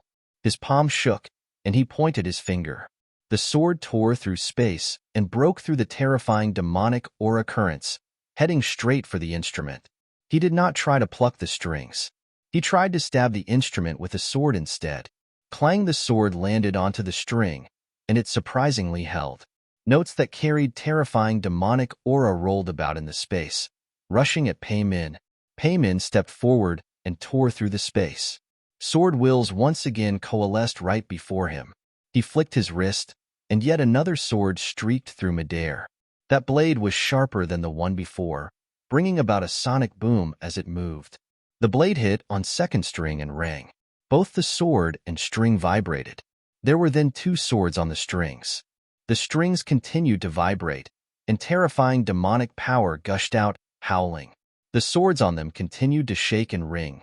Yet the towering sword will continue to rain down and meld with the swords, enabling them to stick on the strings without breaking off. The third sword was fired. It was then followed by the fourth and the fifth.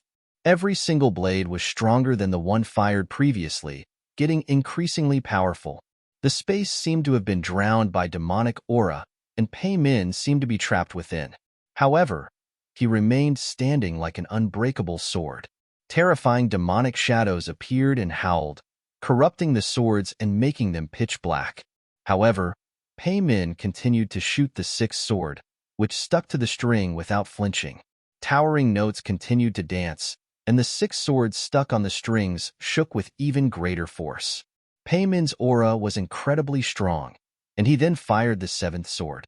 A dragon of the sword seemed to have appeared on his body as the sword was manifested, tearing through everything in its path as it stuck to the seventh string. All 7 strings on the magic zither vibrated violently. Boundless notes were unleashed as if a devil was howling. The 7 swords rang and unleashed terrifying light, shrouding the instrument, trying to pin the retaliating demonic will power down on the instrument. Pei Min stepped forward and fired the 8th sword himself. His surroundings roared and howled as everything turned dark and severe. The peach flowers in the forest wilted quickly, and everything seemed dead. Pei Min seemed to have seen an overbearing figure playing the instrument. All 7 strings sounded as that figure put one finger down. A crisp sound was heard as all 7 swords shattered at the same time.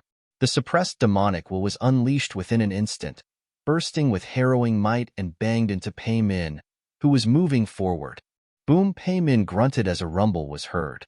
Sharp, ringing sounds were emanated as he was thrown away like a sword flying straight, leaving a deep gash on the ground. PFFDD. Pei Min spat up blood, yet all that was seen in the eyes of those watching him was solemn respect. While it was still only 7 notes, the effort was nonetheless very commendable. He had wanted to break through the limit of 7, which drove him to suppress the demonic sound with his swords. That was seen to be an impressively overwhelming feat. Pei Min intended to suppress the tune of the demonic emperor with his swords. While he had failed, his resolve remained apparent. It was just like what he said to Xie Qingshan. While his chances of failing remained, he had tried. A figure headed straight for the magic zither before anyone was able to react after Pei Min was thrown back. That figure was moving at extreme speeds. It was as if he had burst right through space itself and appearing right before the instrument. He extended his arm, and the powerful will of the great path of space burst forth. He waved, and the instrument resounded within an instant. Jiang Taiyi. All who saw him turned their gaze forward solemnly again. Jiang Taiyi of the Jiang clan of Crimson Dragon City was known to have a body inherently suited for practicing the ways of the Great Path. He was proficient in space abilities, and it was rumored that many years ago that the Jiang clan had descended from Aranhuang. Jiang Taiyi was extremely renowned in Crimson Dragon City. He and Luoyang were both known as the 2 geniuses of the city, and both of them were ranked in the regional king ranking. Powerful will of the great path of space burst around him. Rings of space shone around him. The raging demonic might seem to have shot right through his body. He extended his hand, and then plucked the string on the instrument remotely. A sound from the magic zither was heard once again. The feat of manipulating the instrument remotely spoke volumes of Jiang Taiyi's space powers. It was a feat seen as no less than terrifying. If that had been an opponent instead of an instrument, he would have been able to attack his opponent directly from a distance without any regard for the distance between them. The rings of the great path of space continued to circle him. He continued to pluck the strings on the instrument, with his body getting increasingly close to it with every attempt. There seemed to be an image of the great path of space right before him when he stepped out. Demonic aura bombarded him, yet it was all devoured by that image and broken. Those powers enabled all to sense the extent of his powers. However, despite Jiang Taiyi's strength, the raging demonic power brought forth when he plucked the 7th string shattered said image right away. Jiang Taiyi had failed as well. Luoyang, Yu Shifei, and Xie Qingshan made their attempts after he was done. However, While all of those ranked on the regional king ranking had been able to make the instrument produce 7 tones, none of them were able to make it further. It was as if 7 notes was the limit of the instrument itself, and that limit was something unbreakable. Shinkai emerged as well. The aura on him gushed with great force. He looked like a god of war when he walked imposingly to the instrument. He attacked the instrument without reserve. The rings of the great path bombarded the magic zither, causing it to produce notes while shaking furiously at the same time. However, Shinkai disregarded the instrument's rattling altogether, continuing to attack with imposing force. He was also thrown behind after 7 attempts, and he had truly been overwhelming and unforgiving. So the magic zither continues to dominate in this year's Peach Banquet, many noted to themselves. By then, every single person who had received the Peach invitation had attempted, except for Futian. Even if Futian were to try, everyone thought the end result would be the same as all the previous attempts. The magic zither was deemed a lost cause. Everyone wondered what kind of treasures would be presented in the banquet instead. Many turned their eyes to Futian, who was sitting, seemingly without any intention of getting up. So he is not even going to try, then, some thought. While all of them who tried had done little but plucked the strings on the instrument, the attempts nonetheless gave the spectators insights. For example, those who were ranked on the regional king ranking were apparently more exceptional than everyone else. As such, many wanted to see how many times Futian would be able to pluck the strings, wondering if he would be able to make it to the 7th string as well. "You want to give it a try, City Lord Yi?" Qishang asked. "Your Highness, what Xie Qingshan said is sensible. If one were only to pluck the strings, 7 notes would indeed be the limit. While every single attendee here is an extreme genius, it remains an impossible feat to resist the will of the demonic emperor through the will of sainthood," Futian said. Qishang was thinking the same thing. The magic zither had remained a puzzle for many years, after all. "So you're saying that to master the magic zither, one has to be at Renhuang Plain then, City Lord Yi?" Qishang asked. That seemed to be the only way to overwhelm the will of the demonic emperor. If one were to use the magic zither to play songs, I'm afraid it would be extremely difficult for anyone who is not a Renhuang. Futian then continued, "I would, of course, not be able to do so as well. I would be able to play a few notes at most. Mastering the instrument would be impossible." "Your words hold true.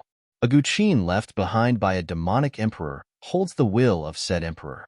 It is indeed difficult to go about mastering it."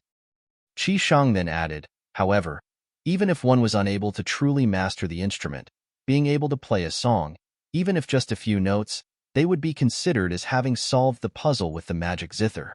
If you are capable of that much, you're welcome to take the instrument." "I'll give it a try," Futian said. He then walked towards the magic zither. Countless pairs of eyes watched Futian at that moment. Everyone made their attempts, and they deemed him to have been unnecessarily flamboyant. Is he saying that his attempts will be different from the others? They wondered. Futian walked towards the magic zither. Overwhelming demonic aura washed all over him, drowning him in it and eating away at his will. He seemed to have been sucked into the demonic space, arriving at yet another world. A giant demonic guqin was seen hanging in the sky. Futian approached with his will, which was then encroached by the demonic will. He extended his hand, intending to touch the strings. Everyone intensely watched Futian. Everyone saw him making his move, putting his hand onto the magic zither, and yet, he seemed to have no intention of plucking the strings. He had rested his hand on it. What is he doing? Everyone's eyes were filled with a peculiar expression. They were unable to fathom what he was trying to do. Futian clearly knew that since the instrument had a will of the demonic emperor left within it, it was utterly impossible for them to simply overcome it with their willpower. The recoil would definitely be immense. As such, even the most powerful of those who tried had only been able to pluck the strings 7 times, and that had been the limit. That was unless the one plucking the strings were to be a Renhuang. If he were to repeat what everyone else before had attempted, it would not yield much of a result, despite the effort being useful to temper his spiritual will to a certain degree. The end result would be the same. The sound of the guqin was something imbued with the emotions of the one playing the instrument. Every single note had an expression, illustrating the inner feelings of the one playing it. That had nothing to do with status, as well as if one practiced demonic ways or not. The magic zither had a spirit, and mastering it required one to be able to comprehend the instrument's will itself. Futian did not resist the flowing demonic will power within the magic zither. His spiritual will was quickly encroached by the demonic will, as demonic might enveloped his entire being. He seemed to have been encroached by demonic powers right there and then. Dark demonic light shimmered on his face. Demonic aura slithered and coursed all over his body. Qishang was baffled at the scene. He and Yushifei, who was by his side, looked at each other. Both were able to see the surprise in each other's eyes. Both of them were proficient in the art of the guqin, so they were able to tell what Futian intended to do. Futian did not pluck the strings right away. He listened instead. He was listening to the will of the magic zither itself. Nobody had tried to so in the past. Yet, at that very moment, both Qishang and Yushifei came to a realization. It was as if both realized that they should have done so a long time ago. Demonic sound howled and circled his ears as it continued to invade Futian's will. Terrifying demonic aura flowed around his body. It was as if his entire being was about to be controlled by that demonic will. Dark demonic aura coursed about on his handsome face. Dark light shimmered around his pupils as if he was about to be turned. His robe billowed, and dark peach flowers dropped. His hair remained silver. That handsome face of his seemed like that of a devil, shining with a feral grace as if he was no longer himself. Countless pairs of eyes found on the mountain were all glued to Futian. Everyone seemed to have felt something. Is he sensing the will of the magic zither on his own? He is not afraid of being devoured by the demonic will instead? Duan Wuji of Emperor Dong's palace lowered his voice and asked, seeing his change. He chuckled and understood why it was Futian who had been able to acquire Emperor Qua's lineage back in the ruins. He dared to venture into territories no one dared to. What Futian pulled was extremely bold.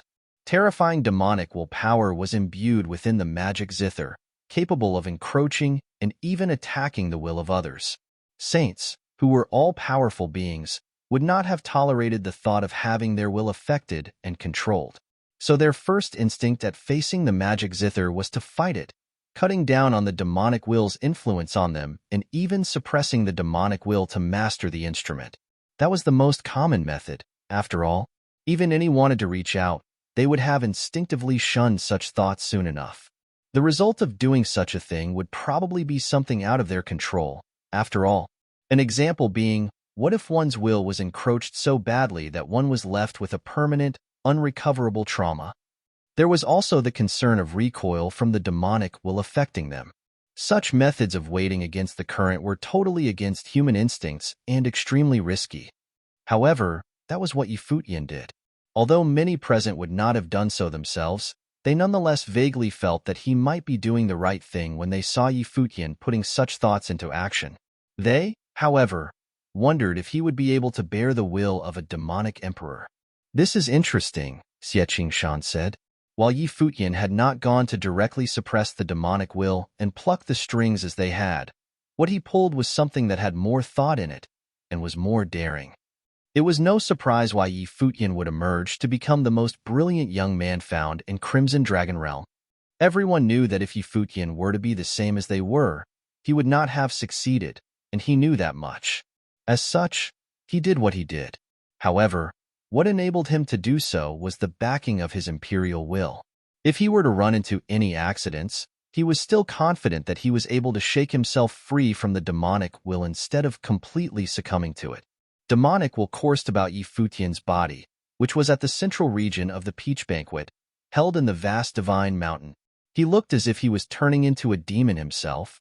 The demonic light became increasingly intense, and Futian felt as if he was on the verge of being enthralled by the demonic will. He seemed to have heard ancient notes within that demonic world, which sounded like they came from an extremely faraway place, while at the same, right beside him, those leaping notes seemed to be out to completely control his will. Futian maintained a sliver of consciousness as the demonic might, which was getting increasingly terrifying, rolled about. Futian seemed to be on the verge of turning into a demon.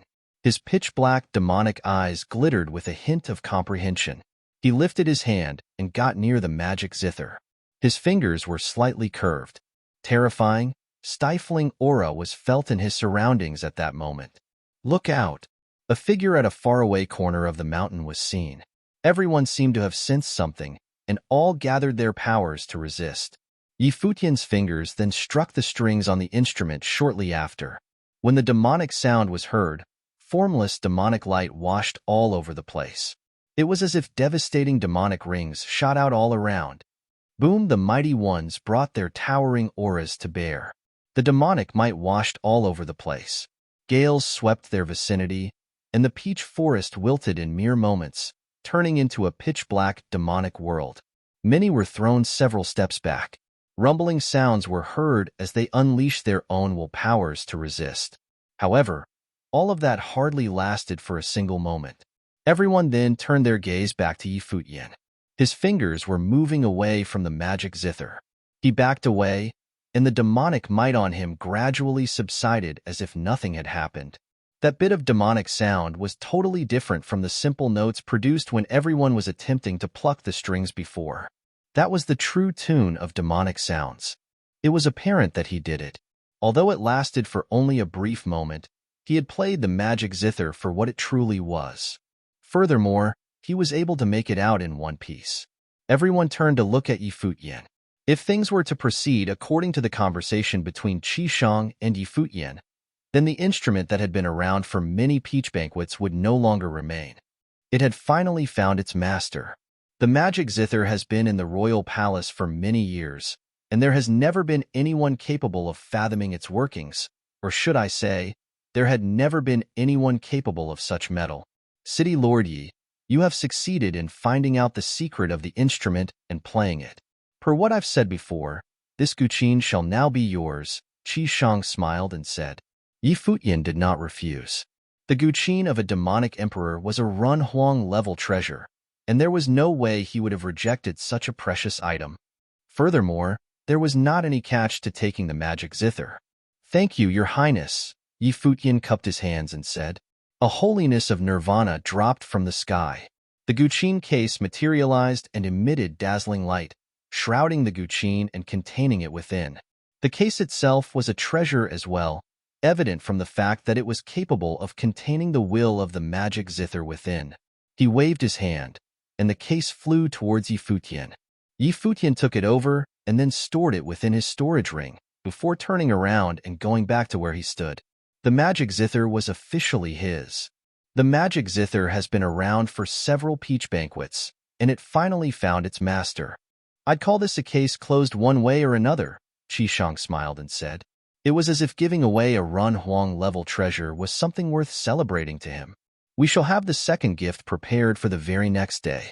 The 1,000-word tablet, Qishang said. He then looked far away, ordering, please. Rumbles were heard in the sky as soon as he finished. An item flew from the mountain, zipping past the heads of the crowd and coming to the center of the banquet. Boom! A booming rumble was heard, and everyone saw a huge tablet appear before them. The tablet looked like a chessboard, and ancient symbols coursed on it. The piece looked mystical, and it seemed to harbor immense power. The 1,000-word tablet, per its namesake, has thousands of maxims carved on it. It is meant for supplementing one's training, and one is able to store powers of the great path within. A Run Huang created it. Qishang's voice was heard again as he addressed the crowd. If there is anyone in the crowd capable of comprehending the maxims within and melding what is learned into your own methods, we shall have sparring sessions within 2 hours for anyone who is capable of developing what they have learned. The one who is capable of developing the deepest comprehension will be welcomed to take the tablet away. Things were different than with the magic zither previously. The guqin had never found its master in the past several banquets, and it was finally taken away by Futian. The tablet itself was not a precious, but the inscriptions on it were of extreme value, as they were creations of a Run Huang. Furthermore, someone would definitely be able to take it. However, taking such a piece away would not be an easy feat. All who had attended the peach banquet that day were all renowned, formidable figures. All of them were top-notch geniuses in Crimson Dragon Realm. Anyone intending to take it away would be required to overwhelm others through their power of comprehension. Such formless competition was what the peach banquet was truly meant for. It served more than a gift to a worthy person, as it was also a piece enabling all present to see just how extraordinary the top-notch geniuses of the realm were. Furthermore, all top-notch figures present were people who willingly attended the banquet. In all the past banquets held, only a handful of the invitees chose not to attend the event instead. The banquet was of such prominence that those who did not receive an invitation intended to fight their way up, just like how Xiangzhe did. "Please help yourselves," Qishang said with a smile. The tablet stood before them, and one figure after another shot into the air, heading towards the huge tablet. Yi Futian did the same. He came before the tablet, and everyone behind him followed suit. That was an opportunity to further their training. After all, of course, it would have been delightful for Yi Futian if he were to be able to bag the tablet, as it would have enabled him to study the inscriptions in detail. But 2 hours was what he had for now. Yi Futian gazed at the huge tablet before him. Ancient symbols spun around the tablet as if they were about to shoot out of it. Dazzling light shot from his eyes as he activated the freedom meditation, seeping his spiritual will into the tablet. He seemed to have immersed himself within the world of the tablet within an instant. He stood inside, and countless symbols danced in the air. Every single symbol seemed to have been imbued with might of the Great Path, yet none had the will of the Great Path in them. It was as if the will was meant to be something to be immersed in them by the ones studying them. The symbols were meant to be infused through his perception. "Sword," Yi Futian willed, and he looked at the Maxim inscriptions as if they were swords. In an instant, those inscriptions seemed to have ceased being just inscriptions, and they looked like sword-shaped ancient symbols instead. Over 1,000 sword-shaped ancient symbols circled in the air and looked extremely sharp, pulsing with terrifying sword will. They felt as if they were a towering, frightening sword matrix, while at the same time, feeling like a waterfall of swords, gushing at his will. Damn it!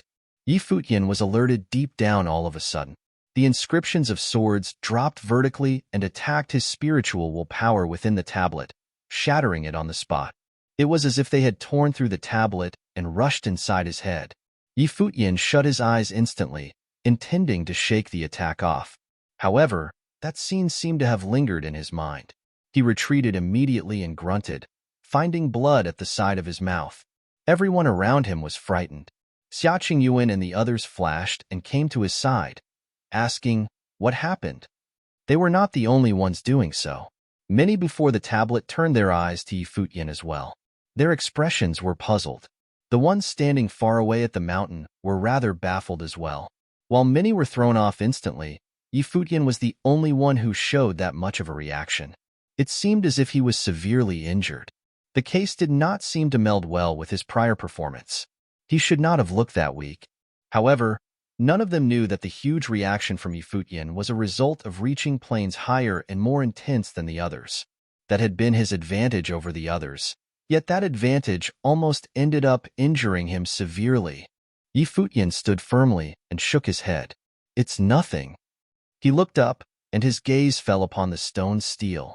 Once he received the will of this 1,000-proverb steel, he would be able to form proverbs of pure will and integrate them into his sword. When he did that, it would be much stronger than if he was relying on his own spiritual willpower. If he could fully understand it, then he could store his own will inside the 1,000 proverbs. Once he released it, would it burst forth with a power far beyond his own spiritual willpower.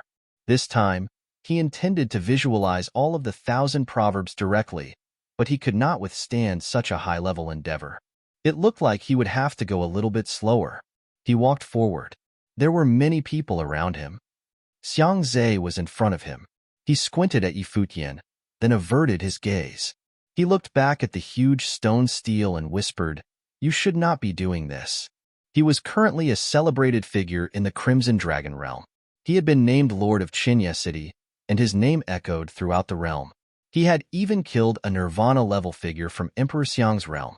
He had made Xiang and have to leave the Crimson Dragon realm and return to Emperor Xiang's realm to ask for help, and made him cross over a vast distance to see what was going on.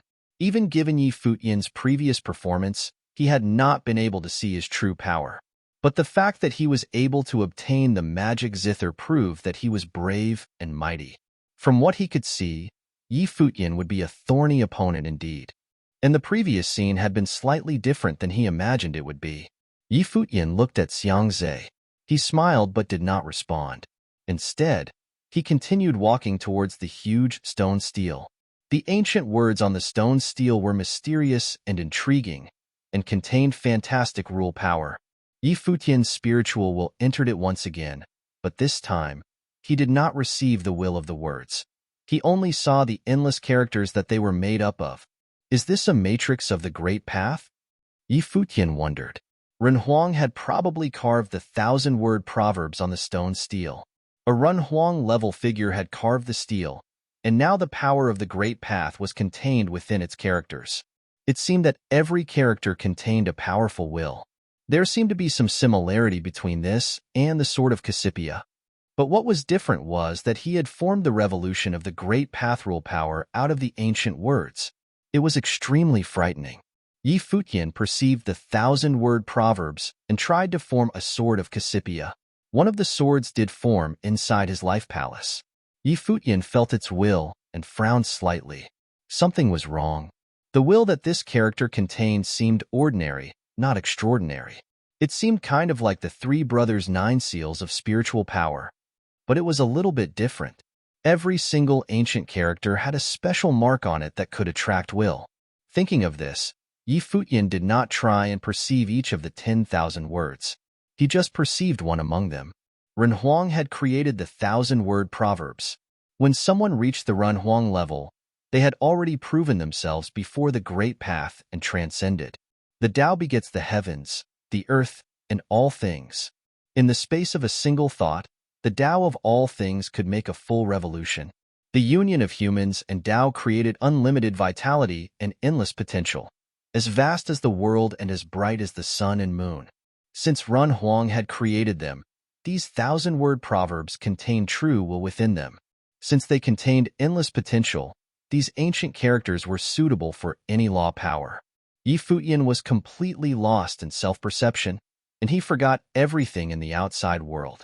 He was immersed in the 1,000-character proverb stele. Many powerful figures were standing in front of the stele as well, cultivating and perceiving it. All of them had different understandings of it. Below the place where the peach banquet was taking place, everyone was gazing up at them, and many eyes were watching from Divine Mountain as well. Half a day was too short a time, especially when trying to perceive a 1,000-character proverb. It was impossible to get all the details of it. Everything that had been created by Renhuang had been done so through the Great Path. Even the things that he had created so easily would be difficult for even a Nirvana-level cultivator to create. However, the people at the peach banquet were all top figures. Even if they could not understand all the will within it, they could still comprehend a lot of it. But they did not know who among them could understand the most. Those who had received a peach invitation naturally attracted a lot of attention. Luo Yang, Zhang Tai-yi, and Yu Shifei are the most outstanding talents of Crimson Dragon City. I wonder what kind of performance they will give at the peach banquet, said an old man on Divine Mountain. He looked out at the stone stele. He saw that a fiery mark appeared before Luo Yang, that radiating brilliant light. On the other side of the banquet, there was an incredibly powerful swordsman's aura. It was Peimin. Ancient characters in the form of swords formed around him. They looked like they were sword marks. An ear-splitting noise came out of the air as terrifying sword will roared. Peimin was even able to control the sword marks flowing around him. It seemed like he was trying to simulate the great path rule power of the 1,000-word proverbs. A terrible halo appeared in front of Xing Kai. The will of Great Path was within it, and it was extremely overbearing. The halo seemed to be filled with destructive power. Everyone was trying to work as hard as they could to perceive the steel and use it in their cultivation. They knew that they could not completely perceive the 1,000-word proverbs in such a short amount of time, but as long as they could perceive more than anyone else, they could take it with them and work on slowly understanding it. That would be equivalent to Renhuang-level combat magic. Moreover, it could make any of their law powers much stronger. Qishang was sitting there satisfied. He was the only one drinking. All the figures in front of the steel were standing or sitting on mats on the ground. The will that was forming around them was growing stronger. As time went on, the will of the great path flowed between heaven and earth, whistling without end. He took a sip of wine and looked at Futian, the one who had gotten the magic zither. He saw that he was the one who was moving the least. In fact, he was not moving at all. This made him a little suspicious. Was this guy even still perceiving? Could it be that he was not interested in the 1,000-character proverbs at all? Beside Futian, many different wills had formed around Xiaqing Yuan, Wuchen, and the others. They were obviously all still perceiving. He shifted his gaze and looked back at Yu Shifei. A look of warmth came into his eyes. Without anyone realizing it, half a day passed. Qishang smiled and said, "Time is up, everyone." Everyone still seemed to be immersed in the stone steel, but when they heard Qishang's voice, they gradually came out of their cultivation postures. Whoosh! There was a loud noise as the 1,000-word proverb steel flew away. Everyone returned unhappily to their original places. It seemed like everything had returned to how it was at the start. Anyone interested in the 1,000-word proverb steel may exchange views. However, we are only looking at how much of the 1,000-word proverb you have perceived. So this is just a simple exchange, not a true battle. You may only make simple attacks through the power of the 1,000-word proverb steel. Moreover, if a saint of true self faces a doctrine saint, you must control your strength and keep it to the level of a doctrine saint, said Qishang. Only this way can we truly test how well you have understood the 1,000-word proverb. Everyone was silent as they looked at each other. Qishang watched this scene with a smile. Everyone here can participate. He was naturally referring to those that the guests had brought with them, the ones who had not received peach invitations. But the ones who had received peach invitations were the most outstanding figures. It would be impossible for someone to be more outstanding than them. The one who finally won the 1,000-word prover steel would be one of the ones who had received a peach invitation. Him letting the others participate was just for his amusement. After all, the peach banquet was just a banquet, so there were no rigid rules. Here you could see some of the most powerful figures in the Crimson Dragon realm of this generation. At that moment, a figure strode forward from behind Xing Kai. This person was officially the Saint King of Gai's younger brother Hua Yi. Even though he had not received a peach invitation, he was still one of the top talents of the Crimson Dragon realm. It was just that compared to the heroes who had gathered here, like Xing Kai, that he came up a bit short. Who would be the worst among these people like Hua Yi and Xiaqing Yuan? Hua Yi looked over at Futian. He had come from the ancient imperial city. He wanted to see just how powerful Futian truly was. His teacher was the Saint King of Gai, one of the top figures of the Crimson Dragon realm. He was naturally incredibly proud. The only one that he was willing to follow was Xing Kai. I hope to find out just how much Lord Yi has understood, said Hua Yi. He had been perceiving the steel for half a day, so he could use it in his attacks. He wanted to know whether Futian would be able to withstand his attacks. Everyone from Qinya City looked at him. Futian was just about to go over there when another figure stepped forward. He was dressed all in white. His hair was tied back, and he wore a feathered crown on his head. He strode forward, looked at Hua Yi and said, "You did not receive a peach invitation, you just came here with Xing Kai, and yet you directly challenged someone who did receive a peach invitation. First, you must prove that you are worthy." Hua Yi swept his gaze over the man. He did not recognize him. Other than Futian and Yushang, who were both very famous, Princess Xiaqing Yuan of Emperor Xia's realm was the only other person from Qinya City who was well known. "Who are you?" asked Hua Yi. He looked a little bit indifferent. His teacher was the Saint King of Gai, and he was famous throughout the ancient imperial city. He was an outstanding talent. How could someone who had come along from Qinya City compare with him? "I am Gu Donglu of Qinya City." The white-robed figure continued forward. The two of them came to the empty space in the middle of the banquet hall, but they did not stop. They continued forward. Hua Yi stepped forward with a cold expression. He had been perceiving for half a day and had formed some 1,000-word proverb law power for his attacks. He only had enough for one, and he had hoped to use it on Futian. He wanted to see how strong the Lord of Qinya City was. But some unknown person from Qinya City had challenged him. This was most displeasing. However, if Gu Donglu wanted to take this attack in Futian's place, he would have to give it to him. "I hope you can bear it," said Hua Yi. As he went forward, a powerful spatial storm swept up from his body. Brilliant spatial law seals floated around him. He lifted his arms slightly as if he could launch his attack at any moment. Gu Donglu did not stop either, but continued forward. Ancient characters formed all around him suddenly. They were ancient characters of the Great Path, and they resonated with heaven and earth. There was a hint of the will of the thousand-word proverb within them. This made many people look on with surprise. Divine light was shining from Gu Donglu as well, making the will of the Great Path flow wildly through the ancient characters. His aura was getting stronger and stronger. As the two of them drew nearer to each other, a wild windstorm whipped against them. A group of seals appeared beside Huayi, and each one seemed to contain an incredibly powerful spatial storm within it. They were filled with space-tearing will. The seals all flowed along his body, all the way down to his arms. Suddenly, the incredibly brilliant light of the Great Path bloomed on his arms.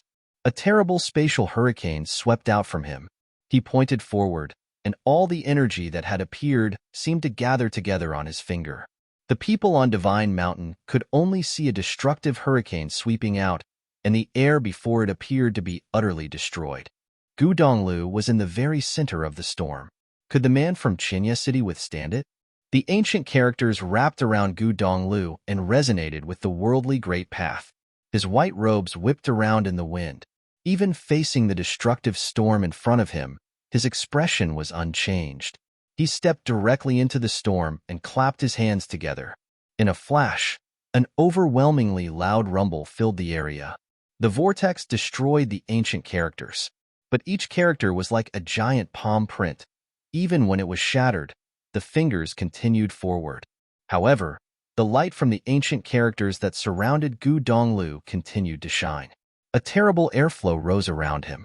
The Great Path howled as it flowed through heaven and earth. The ancient characters turned into seals, and they grew stronger and stronger. Boom, boom, boom. Huayi felt a series of blows that felt as powerful as storms. He ripped through space itself with his finger, causing vortexes to appear in the air as he pushed it forward, destroying the palm prints of the Great Path. But his opponent's palm prints were growing stronger and stronger. Finally, a row of ancient characters lined up and slashed down at the same time. His fingers slammed into them, and he felt like he had hit a might divine wall, so firm it could not be destroyed. Huayi saw that this was the final barrier. The ancient characters that were around Gu Donglu had merged into one in preparation for this single attack. If he could break through them, he would be able to destroy Gu Donglu himself. Huayi pulled back his arms, which were trembling slightly, and then thrust them forward again. An ear-splitting screech came from the ancient characters. Gu Donglu moved forward at the same time, in harmony with the world. He slammed his hand forward, and it resonated with the heavens and the earth in all directions. The noise made Huayi's eardrums tremble and his blood boil. Bang! There was a loud noise as the ancient characters shot down, slamming into Huayi's arm. There was a crisp snapping sound. He was sent flying backward, eventually landing on the ground. He spat up a mouthful of blood. A look of surprise came over everyone on Divine Mountain's face, except for one old man of the Nirvana level who had a delighted look. Gai Huang's disciple had actually been defeated. Even though this was not a full-fledged battle, it was not possible for the two opponents to purely use the power that they had just perceived. Some of the power they had used had been their own, such as the strength of their will. They had put this power into their attacks. The point was, Gu Donglu of Qinya City had not been recognized before and was not famous at all. At that moment, everyone at the banquet saw that he was shining with the brilliant light of the Great Path, and the will around him seemed to be affected by his aura, producing a certain resonance. This was obviously no ordinary man. Qinya City seemed interesting. Gu Donglu walked back. The two of them had merely been exchanging views. They had not truly been competing for the thousand-word proverb steal, and so they would naturally not stay in the center of the banquet hall. Huayi stood up. He said nothing as he walked back, but he seemed a little bit desolate. He would never have thought that as someone who had studied under Gai Huang and who had a little bit of fame, he would be defeated in his first battle by some no-name cultivator from Qinya City. This battle had been a bit of a loss of face for his master. Qi Shang had been watching the battle with some interest. Even the very first battle had been full of surprises. so the next ones would be exceedingly brilliant. At that moment, a figure strode forward to the center of the banquet hall. A look of surprise came upon many people's faces. They had clearly not thought that she would come out so soon. This person was one of the 3 women who had received a peach invitation. It was the proud daughter of Heaven Shu Zi, who cultivated in the regional palace. She was often compared to Yin Tianjiao. One of them was a princess of Emperor Wu's realm. The other was Emperor Shu's daughter. Both of them had overwhelming attack power. They were in no way weak women. The princess of Emperor Shu's realm was really going to start fighting so soon? But who would she fight? She pulled out a card with a golden peach on it. It was a peach invitation. She had been directly invited here.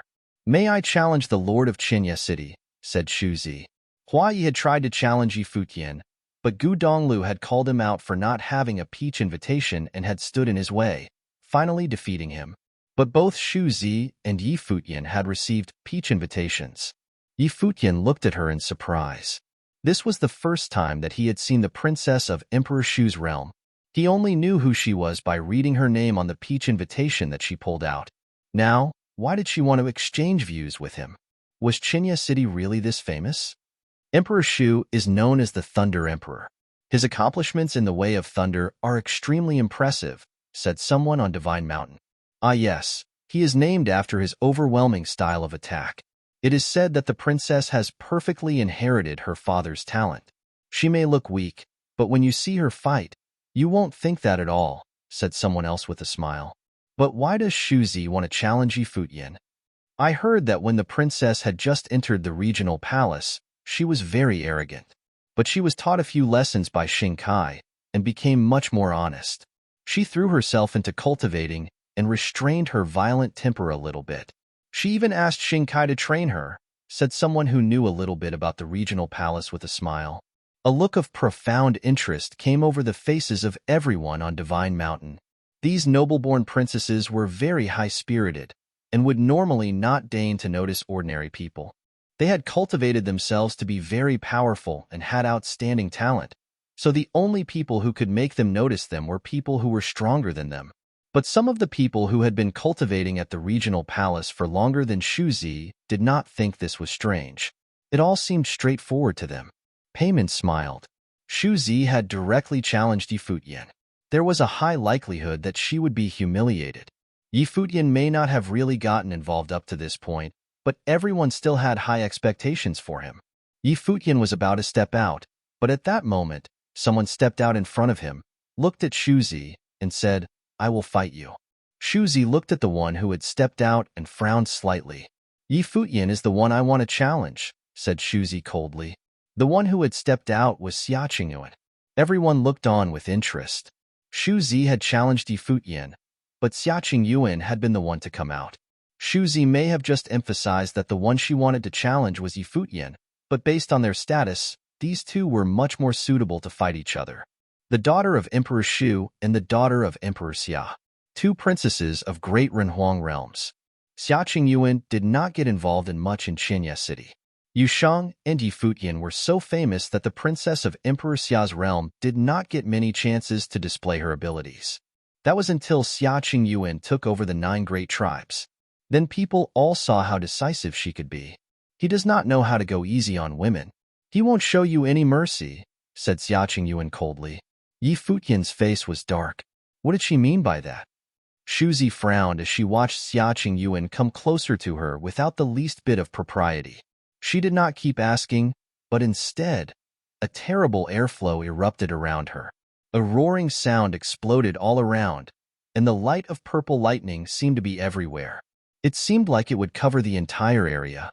Lightning bolt seals appeared all around Shu Zi, each one containing frightening amounts of destructive power. Endless lightning appeared between heaven and earth and shot directly into the seals. These seals were formed from her understanding of the 1,000-word proverb, but she was putting her own will into them as well. Everything in the center of the banquet hall changed. It seemed that terrible lightning covered everything, filled with destructive power. A terrible storm whipped up around Xia Qingyuan at the same time. A storm of catastrophe swordsmanship. Catastrophe sword seals appeared all around her body. Each catastrophe sword seal seemed to be made up of a single character, the character for catastrophe. These catastrophe sword seals seemed to all be one as they flowed continuously around Xiaqing. Crack! There was a flash of purple light as the sound of thunder rolled throughout the hall. Lightning bolts suddenly appeared and cut through the sky. A lightning seal exploded and shot towards Xiaqing. A thick, destructive bolt of lightning tried to destroy Xiaqing. It was extremely overpowering. But Xiaqing did not flee. She stepped forward amid all that destructive lighting, and her catastrophe swords shot out with a roar. Endless light of catastrophe appeared as the terrible catastrophe sword descended. The destructive lightning smashed into the catastrophe swords. The two powerful attacks intertwined, and the very air seemed like it was about to shatter. The power of the lightning seals and the catastrophe sword seals were equally matched in strength. Shu Zi's dress fluttered in the wind, and her dark hair flowed wildly. She stepped into the air, and another lightning seal shot out, fast as a bolt of lightning, pulling endless bolts of lightning towards where Xiaqing was standing. Xiaqing pointed forward, and a catastrophe sword seal shot out, blocking the attack of the lightning seal. Afterward, everyone heard the seals that had formed around Xiaqing and Shu Zi roaring continuously as they shot towards each other. For a moment, it seemed like the destructive energy would completely shatter the banquet hall. The earth itself opened up, and the sky looked like the end of days was coming. Everyone at the peach banquet threw up their defenses to block the terrible storm. Even just the aftermath was enough to let them feel the terrible destructive atmosphere. Shu Zi stepped forward through the lightning like a thunder goddess. She looked overbearing to the extreme. Her eyes were filled with purple lightning, and her fragile-seeming body was bathed in the lightning's light. She stretched out her fingers, and the purple lighting wrapped around them as well. An even more terrible destructive power surged. At that moment, the oncoming lightning seals seemed to resonate with her will, and she now controlled all the lighting power in the area. The area where Xiaqing was standing seemed to be locked down by the endless lighting. "Destroy her," spat Shu Zi. As she said this, thousands of lightning bolts descended, turning into destructive light as they fell. That is, everyone trembled as they looked at Xiaqing. Beneath thousands of bolts of purple lightning, the place where she was standing seemed to have turned into a matrix of purple stars. The might of the thunder in the sky gathered together in this matrix, seeming to form a huge cylinder. It descended from the sky, containing immense destructive power. Even those who were standing far away could feel the shocking destructive energy. It ripped through the very air, destroying everything. All of the lightning seals were agitated to the very limit, and it could even be said that they were no longer just lightning seals. Shu Zi was truly fierce, and she was holding nothing back. This noble princess was truly decisive once she decided to act. She left nothing in reserve. A look of surprise came over the faces of many of the people on Divine Mountain. Shu Zi was no doubt powerful, but she had gone against the rules for fighting that Qi Shang had set. However, everyone also understood that it would be hard to avoid doing so in this kind of battle. If you only used the power that you had gained from understanding the steel to fight, you would be extremely limited. If you used your true power to fight, it would be much easier. And in some sense, Shu Zi's attacks were still based on her perception of the thousand-word proverb. Amid the brilliant column of purple lightning, all of the lightning seals exploded with power at the same time. It seemed that she was using her magical powers to strengthen her attacks. Would Xiaqing be able to withstand attacks like this? Countless eyes fell upon Xiaqing. The destructive light seemed like it would swallow her up in an instant. Her fragile figure seemed like it would be destroyed in that purple light. However, the top figures watching from Divine Mountain were not worried in the least. Xiaqing was a princess of Emperor Xia's realm. Emperor Xia had allowed her to come here to train, and she had followed Futian and the others here. How could she be weak? You must have extremely powerful tricks up her sleeve. Even if she could not withstand this destructive attack, she would have no trouble protecting herself. All the great figures on Divine Mountain had great faith in the princess of Emperor Xia's realm. As for who would win and who would lose, if she could block this blow and retreat, that would be another story. At that moment, brilliant divine light bloomed on Xiaqing. It looked like Renhuang light. Lotuses that were full of brilliant holiness appeared in the air beneath her feet and wrapped her whole body within them. At that moment, Xia Qingyuan was dazzling. She looked like a goddess. Everyone felt dazed watching the blinding light. Time seemed to stop as they watched the two of them fighting. Xu Zi seemed like a goddess of destruction. She was noble and overwhelming and held lightning in her hands. Xia Qingyuan was more like a goddess who had left the sins of the world behind. In fact, she seemed not even to have come from the human world, but was instead a celestial being. The brilliant lotus will bloom, and suddenly, the catastrophe swords that had formed around Xia Qingyuan began to increase in number. The Tao begets one, begets two, and begets all things. Xu Zi was drawing upon her power, and so was Xia Qingyuan.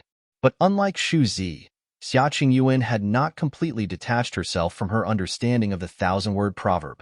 She was still using the forming catastrophe swords as the base of her power and was making more and more of them. The many catastrophe sword seals seemed to form a lotus pattern that bloomed in the air above her head. The will of the great path flowed towards the pillar of destructive lightning that was descending. The blooming lotuses covered the sky, blocking anything from striking her from above. It was stunning and left people dazzled and stunned. No matter who in this battle was stronger or weaker, at the very least, it was beautiful to watch. Boom! The terrible pillar of lightning descended, and at that moment, it seemed strong enough to destroy the world. The heavens and the earth went dark as endless lightning fell from the sky. It covered all of Divine Mountain. The purple lightning was everywhere as it struck downward, and everyone on Divine Mountain called forth their power to block it. The people watching below the mountain could all clearly feel how terrible that destructive power was. A nirvana-level figure stretched out his hand, and suddenly a light curtain appeared all around Divine Mountain, cutting off the attacks except for where the battlefield was. The dazzling light fell, and everyone had to squint to watch the battle. What kind of destruction would such a devastating attack bring? The divine, brilliant lotuses were still blooming where Xia Qingyuan was, forming out of the catastrophe swords. Even though numerous cracks had appeared in them, they were still not broken. What was more frightening was that at that moment, more catastrophe swords were still forming. Destructive will was flowing up into the sky. Xia Qingyuan's clothes danced in the wind, and her long hair flew behind her. She looked heroic and overpowering. She looked up into the sky. The lotus light curtain was still dazzling. She raised her hand and pointed into the air. Go! As she said this, the lotuses bloomed, and catastrophe sword seals continued to form. It seemed that they would form a thousand-word proverb that shot towards Xu Zi. Xu Zi's expression changed a little bit when she saw this. This kind of attack had not been enough to defeat her. Her destructive lightning seals had already been used up. Boom! The thick column of purple lightning descended, slamming into the catastrophe swords and destroying them, but she was also shaken and forced to retreat. Xia Qingyuan stepped forward. She wanted to fight more, but she saw Qi Shang smile and say, "That's enough, princesses." When she heard him say this, she stopped. Destructive catastrophe swords around her were gradually extinguished. There was still a roaring sound as the purple lightning around Xu Zi still flashed, full of destructive power. She looked at Xia Qingyuan, and her lightning also gradually dissipated. The lightning in the sky lessened until it completely disappeared. Everything became calm. Everything stopped. The winner and the loser have already been decided. There is no need for the princesses to keep fighting. If they have a chance, they can exchange views later, said Qi Shang with a smile. The two of them had been about to destroy each other for real. Xia Qingyuan and Xu Zi were still looking at each other. Which one of them had won, and which one had lost had already been decided. The people on Divine Mountain were watching both the brilliant figures. Xu Zi's attack had been destruction. It had destroyed everything in its path. But Xia Qingyuan's attack had been life. Destruction was, after all, limited. Life was not. Xu Zi had not been able to defeat Xia Qingyuan, and so she had already lost. The daughter of Emperor Xu had received a peach invitation and come to the banquet. She had tried to challenge the lord of Qinya City, Futian, but before she had been able to, she had been defeated by Xia Qingyuan. In that case, there was naturally no need for her to fight with Futian. Shu Zi had already been eliminated from the struggle for the thousand-word proverbs. From now on, there would be 4 great women in the Crimson Dragon realm. Xia Qingyun may not have been fighting Shu Zi, but she had proved that she had the strength to do so and that she was not any weaker than her. 3 powerful women of the Crimson Dragon realm had received invitations to come to the banquet. Yu Shifei, the saint of the Yu clan, Yin Tianjiao, the princess of Emperor Wu's realm, and Shu Zi, the princess of Emperor Shu's realm. Now, Xia Qingyuan, the princess of Emperor Xia's realm, could be counted among them. The 2 of them returned to their original places. Qinya City had emerged the victor in the previous 2 battles. Many people sighed at this. In the future, Qinya City would probably challenge the ancient imperial city's position as the most significant city besides Crimson Dragon City. Xingqiu had already been crushed by Yusheng twice, which had caused great enmity, and Gu Donglu had just defeated Gai Huang's disciple. And Qinya City also had people like Yi Futian and Xia Qingyuan. If Xingkai could crush Yi Futian, that would be good for him. If he could not, then he would be dominated by Qinya City. In that case, once Yi Futian and Yusheng reached full maturity, they would directly threaten the ancient imperial city's position. As everyone was thinking of this, a figure walked forward from within the ranks of the people from Qinya City, making a look of surprise come over everyone's face. Qinya City would participate in 3 successive battles, but this time, it was someone from Qinya City who was actively coming forward, rather than one of them receiving a challenge. That is the youth who broke through to the Saint Plain at the Battle of the Crimson River. Everyone looked at the man and saw that it was Yi Wuchen. The great figures on Divine Mountain all looked at him. They did not recognize him at all.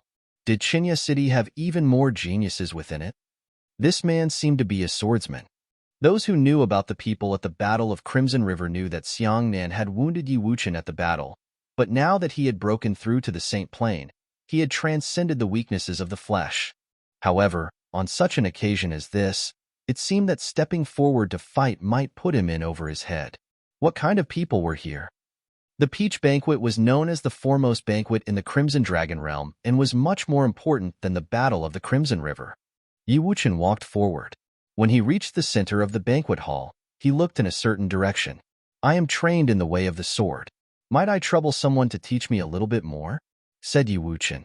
The person he was looking at was someone on the regional king ranking, Pei Min. Pei Min was from Sword Emperor Palace. If Yi Wuchen was asking him to fight, he was certainly not seeking victory. He just wanted to learn more about Pei Min's swordsmanship. How stupid would he be if he was seeking victory in a fight with Pei Min? Not only was Pei Min very famous, but he had also cultivated to the level of a saint of true self. Even if he suppressed his power, he would still be far superior to Yi Wuchen in terms of his understanding of swordsmanship alone. Pei Min naturally knew precisely what Yi Wuchen wanted. For him to challenge him in a situation like this, seeking the way of the sword, meant that he was a good swordsman indeed. If they did not do this today, Yi Wuchen would spend his days blocking his way and asking him to fight. If Yi Wuchen would not be polite, then neither would he. Fine. Pei Min nodded slightly and walked forward. He stopped not far from Yi Wuchen and stood there calmly. Yi Wuchen looked at Pei Min. At that moment, he seemed to see Pei Min standing there like an insurmountable sword mountain. This was a marvelous feeling. It was like Pei Min himself was a Lingtian sword. Those who cultivated on the divine path had already transcended the mortal world, and their temperaments had changed. They were in harmony with the way of cultivation. Once they intentionally revealed their temperament, it would immediately be felt by others. Pei Min was like this without a doubt. He seemed to already be in harmony with the way of swordsmanship and had found his true self. He had a deep understanding of his swordsmanship. As he stood there, he was like a sword that could be pulled from its scabbard at any moment. Although there was only one step of difference between a doctrine saint and a saint of true self, there was still a huge gap between them. In fact, the distance between any 2 levels on the Saint Plane was like a gaping chasm. As Yi Wuchen stood there not moving, he could feel Pei Min's marvelous aura. He had sought out Pei Min to fight for this battle. He was not thinking about victory or defeat. He just wanted to test the divine path swordsmanship of one of the lower-ranked members of the regional king ranking, thus improving his swordsmanship. He may have reached the Saint Plane, but that did not mean that he had reached the end of his path. There was no end to becoming a better swordsman. Now, as he stood before the famous swordsman of the regional king ranking, he would naturally not miss the chance to learn from him. Please teach me. Yi Wuchen saluted with his sword. Very well, replied Pei Min. In the instant that he said this, Yi Wuchen had the impression that the entire area was filled with swords. The aura that flowed through the area seemed to have transformed into Pei Min's swords. Anywhere his will moved would turn into a sword. And he seemed like a mountain of swords, the source of all these thousands of swords. Yi Wuchen's sword will roared as sword seals appeared in front of him. Each sword seal seemed to have been formed out of his will. An incredibly powerful stream of sword will flowed out of him. The endless sword will stretched out through the vast area. It flowed around Yi Wuchen, putting him at the center of it. Another flow of sword will appeared upon his body. The sword seals continued to increase in number, which made the sword will all around Yi Wuchen even more terrifying. He seemed to have the power to smash through the great path itself. Even as he watched Yi Wuchen's forming sword seals, Pei Min still seemed unperturbed. With a single thought, countless sword seals appeared around him as well. However, they seemed to be the most simple of sword seals. They had only been formed out of sword will. They were nowhere near as powerful as the ones that Yi Wuchen was forming. Otherwise, he would not have been able to form so many in such a short time. I have two different perceptions of the 1,000-word proverb. One is the same as what all of you had, the other is what you see now. I have combined it with my own cultivation, said Pei Min as he looked at Yi Wuchen. If your sword can break mine, I will count that as a victory for you. Yi Wuchen did not say anything. He suddenly stepped forward, and in a flash, the figure of a sword formed. He pointed forward, and all the sword seals melded into his finger. Suddenly, the sword will began to roar as it rushed forward. Heaven and earth seemed like they would be torn apart by the sword will. His terrifying sword slashed out as Yi Wuchen shot straight towards Pei Min's sword will flowed wildly through the air, all of it melding with his body and turning into a shattering sword. The creation of this sword would break the great path itself. Everyone upon Divine Mountain was watching this scene with rapt attention. It seemed like Yi Wuchen would win the whole battle with a single stroke. One sword stroke would separate victory and defeat. He wanted to see Pei Min's sword. Pei Min was still standing there, his long robe flapping in the wind.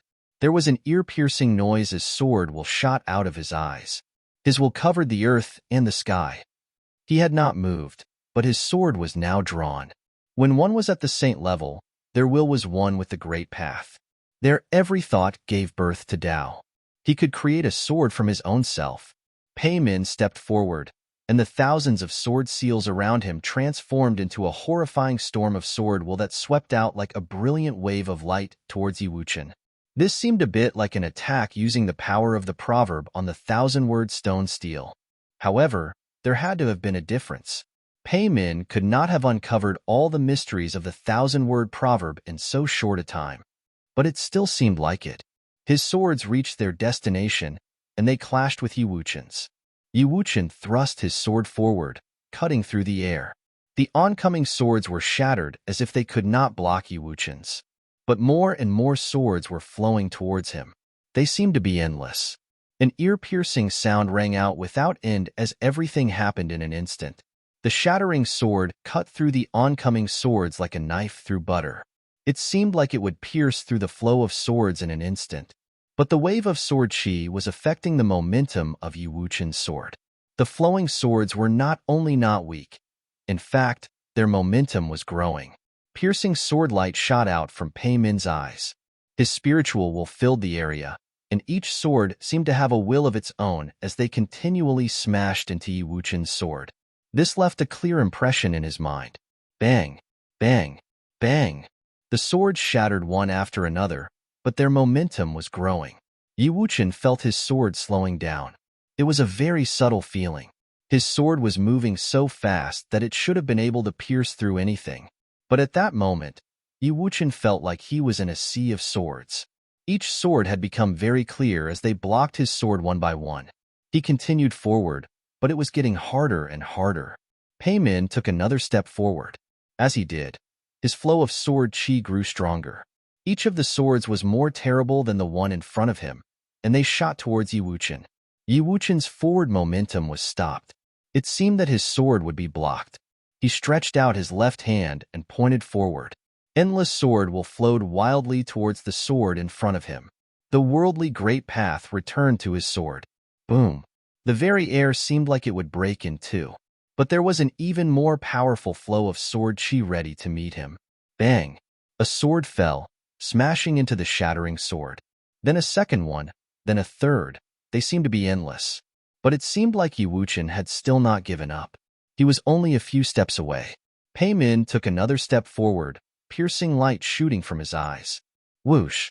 A sword swept down from above his head towards Yi Wuchen. Crack! There was an ear-splitting sound. Yi Wuchen had finally made it to one step away from Pei Min, but the air in front of Pei Min was filled with swords. The shattering sword was finally itself shattered, and all the sword seals that Yi Wuchen had formed dissipated. Read the next chapter on our VIP novel. Calm whoosh. Pei Min stepped right in front of Yi Wuchen, and a wild flow of sword will blew into Yi Wuchen. He groaned, but he bore it and did not retreat. He looked up at the swords and the figure that seemed to be insurmountable in front of him. He knew that he had completely lost this battle. Pei Min had not even really used his powerful will. He had only used his most simple swords to fight with him. However, this in and of itself was his way. There's no artistry to his swordsmanship, whispered Yi Wuchen as he looked at Pei Min. There is no artistry. The strongest swordsmanship of Sword Palace is one sword overpowering another until you have destroyed your opponent, or they had destroyed you, Pei Min said to Yi Wuchen. How can one sword overpowering another be considered swordsmanship? Yi Wuchen did not understand. Because of your will, your conviction. Every time you draw your sword, your will and conviction are stronger than the last time you did so. Thus, your sword will naturally be stronger as well, said Pei Min. Yi Wuchen thought of the last sword that had burst forth from Pei Min. It had indeed been one sword overpowering another. That was why his sword will grew stronger and stronger. Thank you for the lesson, said Yi Wuchen with a bow, showing his respect. The battle had been simple. Both of them had only made a single full attack, but he had learned a lot from it. The two of them walked away from each other. Many people on Divine Mountain watched Pei Min. He was indeed worthy of being on the regional king ranking. Both his power and his bearing were extraordinary. He may have known that Yi Wuchen was no match for him, but he still took him seriously and had even taught him about swordsmanship. He had done this to fulfill Yi Wuchen's request to learn more about swordsmanship. The people of Qianye City had fought many times in succession, and they had finally lost. However, this was all very normal. If Yi Wuchen had been able to defeat Pei Min, then the regional king ranking would have to be dissolved. After all, Yi Wuchen had not been the top figure at the Battle of the Crimson River. No matter what leaps of logic you did, he could never be stronger than a figure like Pei Min. Yi Wuchen knew this, and thus he had no feelings of disappointment at his defeat. He walked back to his original place. He was not thinking about his defeat. He was thinking about Pei Min's swordsmanship. Unfortunately, he was not powerful enough to make Pei Min display his full power. If they had fought an actual battle, he would have been able to learn a little more. At that moment, there was the sound of footsteps. As soon as Yi Wuchen and Pei Min had walked away, someone else stepped down and walked to the center of the banquet hall. The ground there was broken, and the traces of battle were everywhere. The man turned around and looked in a certain direction. Once again, it was someone looking in the direction of the people from Qianye City. But everyone was already numb to this. They were no longer surprised. Moreover, this person had a grudge against Qianye City. He had been at the Battle of the Crimson River and had probably come here specifically to oppose Qianye City. He was Xiang Zhe, the prince of Emperor Xiang Zhe. Before he had come, it was Xiang Nan who had been stationed here, with a Nirvana-level cultivator by his side. The Nirvana-level cultivator had died in the battle at Qianye City. Yi Futian had killed him. Xiang Zhe had not been in the Crimson Dragon Realm and thus had not received a peach invitation, but he had fought his way up here. Several people have already sought to test Lord Ye's power, and they have all been refused. Will you come out now? Asked Xiang Zhe. Yu Shang, Xiaqing Yuan, and everyone else was all staring at him. This time, Yi Futian did not have them fight for him. He stepped out himself. The handsome white-haired figure walked to the center of the banquet hall. A fierce look of expectation came over everyone's face. Would they finally be able to witness the true power of this man who was famous throughout the Crimson Dragon realm?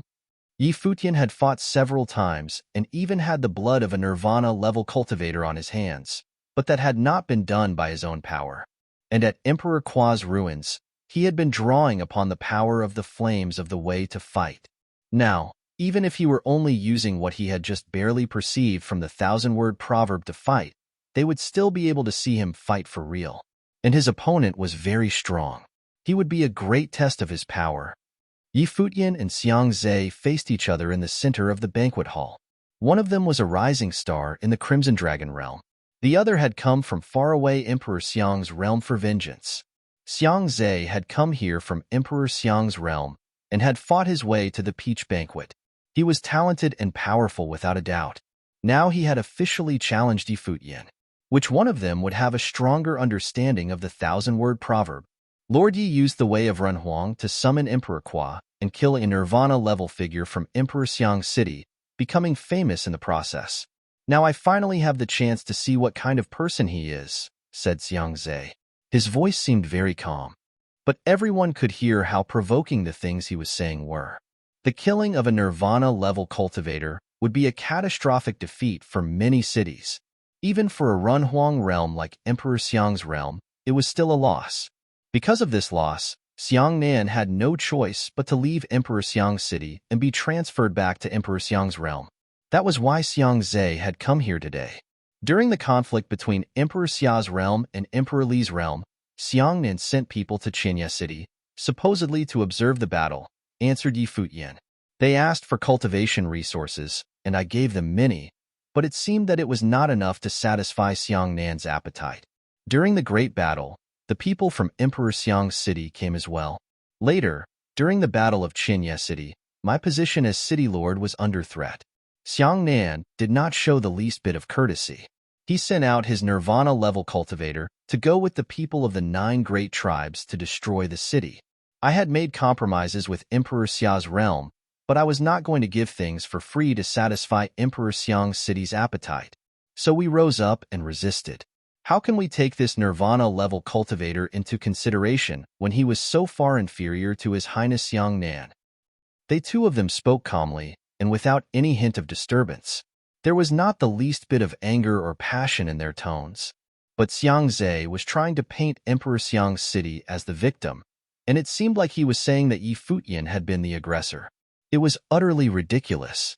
Futian's simple words made both sides' grievances clear. Everyone was suddenly looking at the people from Emperor Xiang's realm with a bit of ridicule, especially Xiang Nan. He had once been one of the top talents at the Battle of the Crimson River, but now he just seemed like a clown. Saying that the death of the Nirvana-level figure from Emperor Xiang's realm was Futian's fault was simply ridiculous. An ugly look came over Xiang Zhe's face. What Xiang Nan had told was different from what Futian had just said. He did not have a way out of this. Anyone would only speak from their own perspective, of course. But at that moment, he spoke without thinking, saying, I challenge you to a fight, Lord Yi. Very well, said Futian. Many people smiled at this. A fight was a fight. Why did they have to waste so much time talking? Xiang Zhe had brought this misfortune on himself.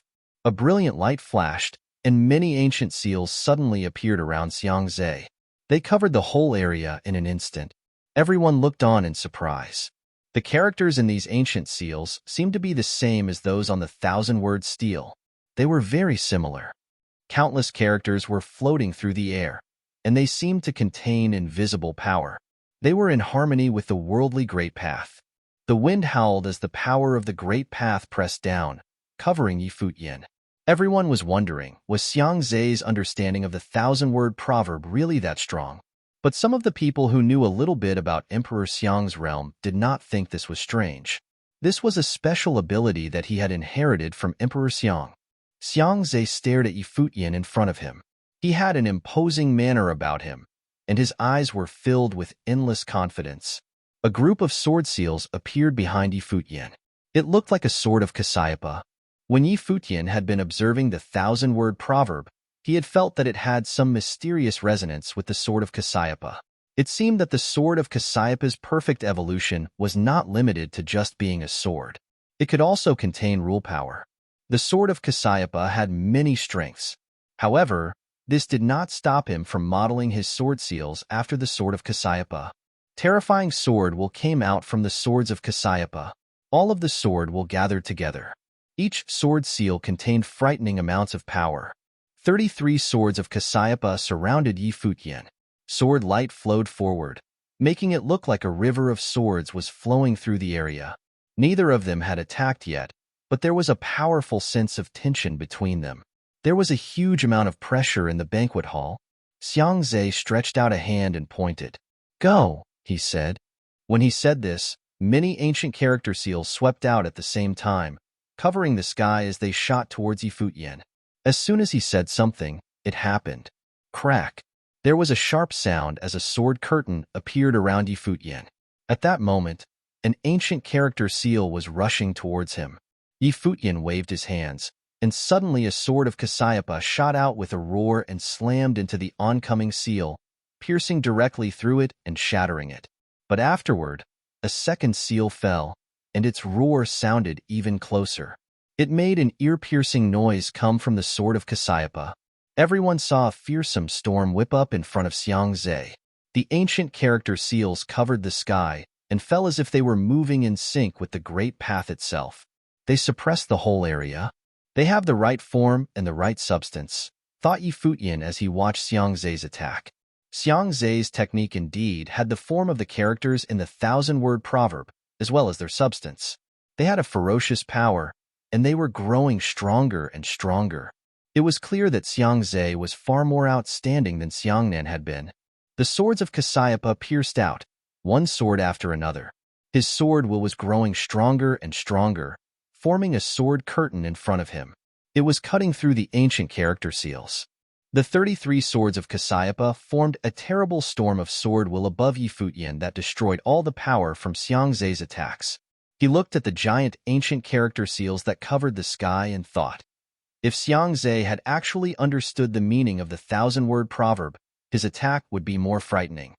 It would cover the whole area, and he would be absolutely unable to block it. But even so, he was still very strong. He stretched out his hand, and his will moved a little bit.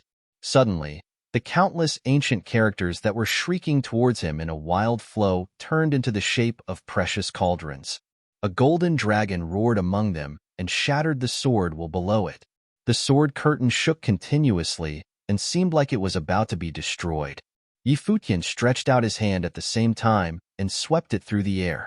Suddenly, his sword will grew fiercer, and invisible swords seemed to form, blocking the oncoming power. Xiangzhe snorted and took another step forward. Incredibly strong willpower descended. A huge figure seemed to be forming behind the ancient characters, like an image of Renhuang. This Renhuang-like figure slammed its hand downward, and there was a terrible crushing will in it. It seemed to have been born from the forming characters. As the characters lit up, it looked like a giant matrix pattern that was rushing towards the sword seals. In a flash, the 33 sword seals were shattered. Xiangzhe is strong indeed. A look of surprise came over everyone's faces. Xiangzhe had not only created an ancient character attack that was taken directly from the thousand-word proverb steel, but it had also evolved into various forms. At that moment, it seemed even more like a figure of Renhuang was descending, slamming down its fist. Moreover, all of this seemed to have been formed out of ancient characters. Even if he was using his own willpower, he had still not abandoned his perception of the thousand-word proverb. The huge palm print covered the sky. Even people far away could feel its immense power. Moreover, if Yi Futian had only formed 33 sword seals, they had all been destroyed, and he would have lost. Xiangzhe regarded him coolly. He wanted to see if Yi Futian could make a comeback. Heaven and earth roared as the palm print pressed down. But at that moment, many ancient characters appeared around Yi Futian. This time they were not sword seals but palm prints. A burst of terrifying fist will was formed, making the palm prints turn into huge fists. Yi Futian raised his arm and struck out into the sky. Boom! A loud noise rang out as one of the palm prints smashed into the oncoming fist, but it could not shake it. Yi Futian shot up into the air, his body straight as a bolt of lightning. All of the palm prints gathered into his arm as he pierced through the sky, heading upwards. Boom, boom, boom. The palm prints continued to strike out, one after another, their momentum growing stronger and stronger. A huge palm print appeared under the oncoming fist. It seemed like the palm prints were overlapping, creating a giant palm print. There was a loud noise as 10 or so fists shot out, stopping the giant fist. The giant palm print was growing bigger and bigger. The mighty fist will seemed like it would destroy everything. And it did not stop. More palm prints rushed forward, integrating themselves into the giant palm print. Just as Futian descended and he thrust out his arm, all of the palm prints seemed to have been thoroughly integrated into the giant palm print. The figure of a giant fist appeared, punching a hole through Xiang Zai's giant fist, then continuing forward and piercing through the Renhuang figure. The single fist destroyed it utterly. Xiang Zai looked shocked. He looked up at Futian, who was up in the sky looking down at him. A burst of terrible fist will covered the sky. There were still endless fist wills on his fist, which seemed to have been formed from many palm prints. They had still not completely dissipated. "You are flashy, but have no substance," Futian said to Xiang Zai. He reached out, and the fist will rushed forward, blowing against Xiang Zai and making his long robe flap in the wind. "Do you want to try me?" said Futian as he pointed at Xiang Zai. His tone and his eyes were full of indomitable spirit as he looked down on him. Everything quieted in an instant. All the eyes on Divine Mountain were fixed on this calm scene. They could all see a fierce sense of humiliation on Xiang Zai's face. He was flashy without substance. He had lost the battle of understanding the 1,000-character steel very badly. Xiang Zai had crossed an unfathomable distance from Emperor Xiang's realm to come to the Crimson Dragon realm and seek out Futian for a fight. But he had already been defeated, and his part in this competition had come to an end. That peerless figure from the Crimson Dragon realm had not let anybody down. Just when everyone had thought he would lose, he had turned the tables and gained the upper hand. And it was obvious that Futian had not been using his full power when they were facing each other. It was only when Xiang Zai had threatened him that he had finally taken action. His hearty victory had proven that even without the help of some object, he was still the top figure in Crimson Dragon realm. This was just what everyone expected of him. Otherwise, they would have been a bit disappointed in this person who had made such large waves in the Crimson Dragon realm. But Xiang Zai was a bit unhappy with this result. Had he had come from Emperor Xiang's realm to seek out Futian to lose, a powerful will surged from him, and the crushing power of the divine path filled the air. It seemed that he wanted to use his actual strength to fight Futian. Futian felt the power of the divine path surging from Xiang Zai. The mighty power covered his body. It seemed to be everywhere and had a mighty aura. Divine might appeared all around him as well. If Xiang Zai wanted to fight, he would naturally not back down. The victor and the loser have already been decided, but they are not letting the matter drop there. Could it be that they fear they will never have the chance to test each other's strength again? Said Qishang with a smile. Xiang Zai was still staring at Futian, but he knew where he was. The imperial palace of the Crimson Dragon realm was not the place for him to give vent to his rage. Even if his father, Emperor Xiang, personally came here, he would not dare to be like this. This was not the place to act rashly. Moreover, Qishang was right. If he really wanted to fight, there would be chances to do so later. As he realized this, he pulled back his aura, then turned and walked away. His mood could not be affected too much by a single battle, but he was still a bit unhappy with the result, and there was a cold expression on his face. Xiang Nan watched his brother leaving, but said nothing. He was also feeling rather gloomy. He had lost to Futian. Xiang Zai returned to his place, and Futian naturally pulled back his aura. He walked back to his place. The last few contests had been between Shu Zi and Xiaqing Yuan, Pei Min and Yi Wuchen, and Futian and Xiang Zai. All of them had had people who had received peach invitations taking part. The next battle would naturally not mean too much, and would not be part of the true struggle for the 1,000-word proverb steel. Anyone else taking part in the battle would not mean much. We should not keep bothering Lord Yi. The contestants have only had a short time to perceive the 1,000-word proverb, and each battle drains a lot of their energy. Thus, let us have each combatant split up their fights as much as possible. Let us not have one person fight multiple times in succession, said Qishang. The atmosphere at the peach banquet was relatively relaxed. There were not any set rules. But everyone there was a powerful figure and greatly desired victory. Thus, even though the atmosphere was relaxed, everyone was taking this very seriously. They all wanted to defeat their opponents. However, since they were top figures, they would not deliberately take advantage of each other. When Qishang said this, everyone understood and agreed. Qishang looked at Yu Shifei. Shifei, why don't you fight next? He had asked his beloved to be the first to fight, setting an example. Yu Shifei nodded slightly. She looked at Yin Tianjiao and grinned. Princess Yin, would you like to fight? Yin Tianjiao was the daughter of Emperor Wu, and was thus worthy of being called princess. Shuzi had already fought with Xiaqing Yuan, so they were the only two women left, so it was expected that they would fight. It was not like Yu Shifei was deliberately targeting Yin Tianjiao. A look of interest came over the faces of everyone on Divine Mountain. I wonder if the future queen of the Crimson Dragon Realm can defeat this princess of Emperor Wu's realm, whispered someone with a smile. Everyone knew of what was going on between Qishang and Yu Shifei and was delighted by it. They all blessed them in their hearts. The happy event of their marriage was inevitable. Yu Shifei, the daughter of the Yu clan, naturally embodied the Tao. She had been fated to be extraordinary from birth and would one day inherit the Yu clan. Some of the elders in the palace liked this intelligent and talented woman very much. It was said that even the Crimson Dragon Emperor had no objections. Emperor Wu is skilled in warfare, and the princess of his realm is naturally the same. Her combat ability is outstanding. I wonder if she will make some trouble for our future queen, answered someone with a smile. He thought that Yu Shifei would win this battle, even though her opponent was a princess of Emperor Wu's realm and someone who had cultivated at the regional palace. Yin Tianjiao and Yu Shifei walked to the center of the battlefield. Both of them were gorgeous women, so it was quite a pleasing sight.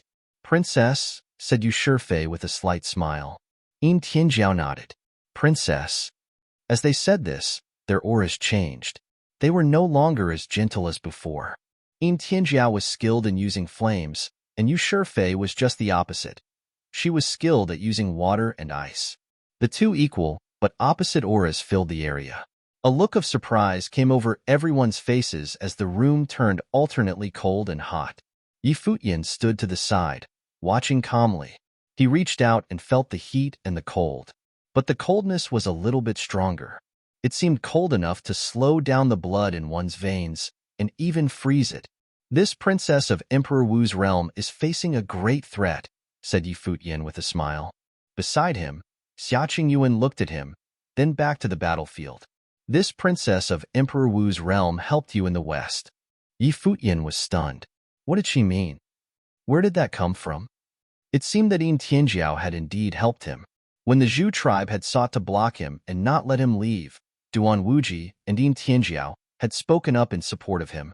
If you had not said something, I would have forgotten princess. In that case, I hope she wins, said Futian with a smile. Xiaqing Yuan ignored him, continuing to watch the battlefield. Just as Futian had guessed, Yin Tianjiao suffered a certain degree of domination. Yu Shifei was on the regional king's ranking, and her strength was beyond all doubt. She defeated Yin Tianjiao, the princess of Emperor Wu's realm. Everyone wished that the battle could keep going. It was a very graceful battle, and many people were watching it with great enjoyment. But Yin Tianjiao had no desire to do so. She walked away, discouraged. Once she returned to her original place, she looked over at Futian. She seemed to be staring at him. Futian was confused. I hope you win, whispered Yin Tianjiao. She had obviously heard what Futian had said before. Before the battle had even begun, she had guessed that she would lose. She was a little annoyed. She had lost to Futian at Emperor Qua's ruins, and now she had lost to Yu Shifei. She had come from Emperor Wu's realm and entered the regional palace to cultivate, but she had lost several times in succession. Thus, it was only natural that she was gloomy. Futian smiled and shook his head ruefully. She must be cursing him. He had just wished Yin Tianjiao victory, and yet she had lost. Xia Qingyuan looked over at Yin Tianjiao, but said nothing. Once Yu Shifei and Yin Tianjiao had stepped down, Duan Wuji stepped up. He looked at Yi Futian and said, I had originally wanted to challenge you, but since you just fought, I must challenge somebody else. On saying this, he looked in another direction. The figure there was Luo Yang of the Luo clan. At that moment, of all the people there, Luo Yang was the one who was most skilled in using flames. Of the three significant figures of the Crimson Dragon Emperor city, Luo Yang was skilled with flames, Yu Shifei was skilled with water, and Zhang Taiyi was skilled with the way of space. Of course, they were all good at other things as well. But besides Yi Futian, Luo Yang was the person whom Duan Wuji most wanted to challenge. Although he had cultivated far away in the Eastern Palace in the eastern region of the Crimson Dragon Realm, he still knew of Luo Yang of the regional king ranking. Luo Yang, who was considered the most outstanding member of the Luo clan, had already been confirmed as the future inheritor of the Luo clan.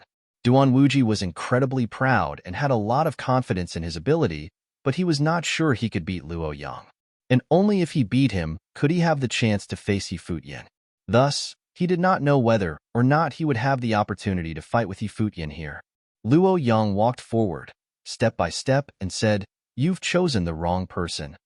His voice was indifferent, as if the outcome of this battle was not in any doubt, even though his opponent was a prince of the Eastern Palace. But he was Luo Yang. He is still so proud, whispered the people on Divine Mountain. Luo Yang has been named as the future inheritor of the Divine Fire by the Luo clan. When he was young, he was trained as the heir. He will be responsible for the revival of the Luo clan. He is also incredibly talented and has had a hard time finding worthy opponents. He refused an invitation to the regional palace and yet still entered the regional king ranking. Luo Yang, Xing Kai, Pei Min, and Zhang Taiyi are all worthy of being called the heroes of their generation. They are the future of the Crimson Dragon Realm, and now there are also Yi Futian and Yu Sheng of Qianye City. This is truly an age of heroes. I wonder which of them will be able to stand out from the crowd. It will be His Majesty, said someone with a smile. A smile came over many people's faces. Qi Shang, the prince of the Crimson Dragon Realm, was also a heroic figure, was he not? However, he did not need to fight the others. He just had to be himself. Luo Yang is right. Duan Wuji did indeed choose the wrong person. Luo Yang is a saint of true self, and his power of understanding is formidable. Duan Wuji is quite young and has suffered humiliation at many levels. It will be nearly impossible for him to defeat Luo Yang. As they were speaking, the battle had already begun. The battle had started very explosively. Yi Futian had seen Duan Wuji's god-eating fire. It was extremely strong. At that moment, it had solidified into flame seals, and flames of the way filled the sky. However, he could also see that Luo Yang's flames of the way were even more terrible. He activated the power within him, and he seemed to turn into a sun god. A brilliant sun rose from his body. The fire was divine, and it ignored all attacks and defense. Yi Futian's eyes hurt as he watched Luo Yang. It felt like they had been burned. That terrible divine fire was much stronger than that which he had experienced among the 9 great tribes. As everyone had expected, in the end, Duan Wuji lost this battle quite badly. He had received a peach invitation and thus was obviously an outstanding figure. But it was just like Luo Yang had said. He had chosen the wrong person. He had been completely dominated when he faced Luo Yang.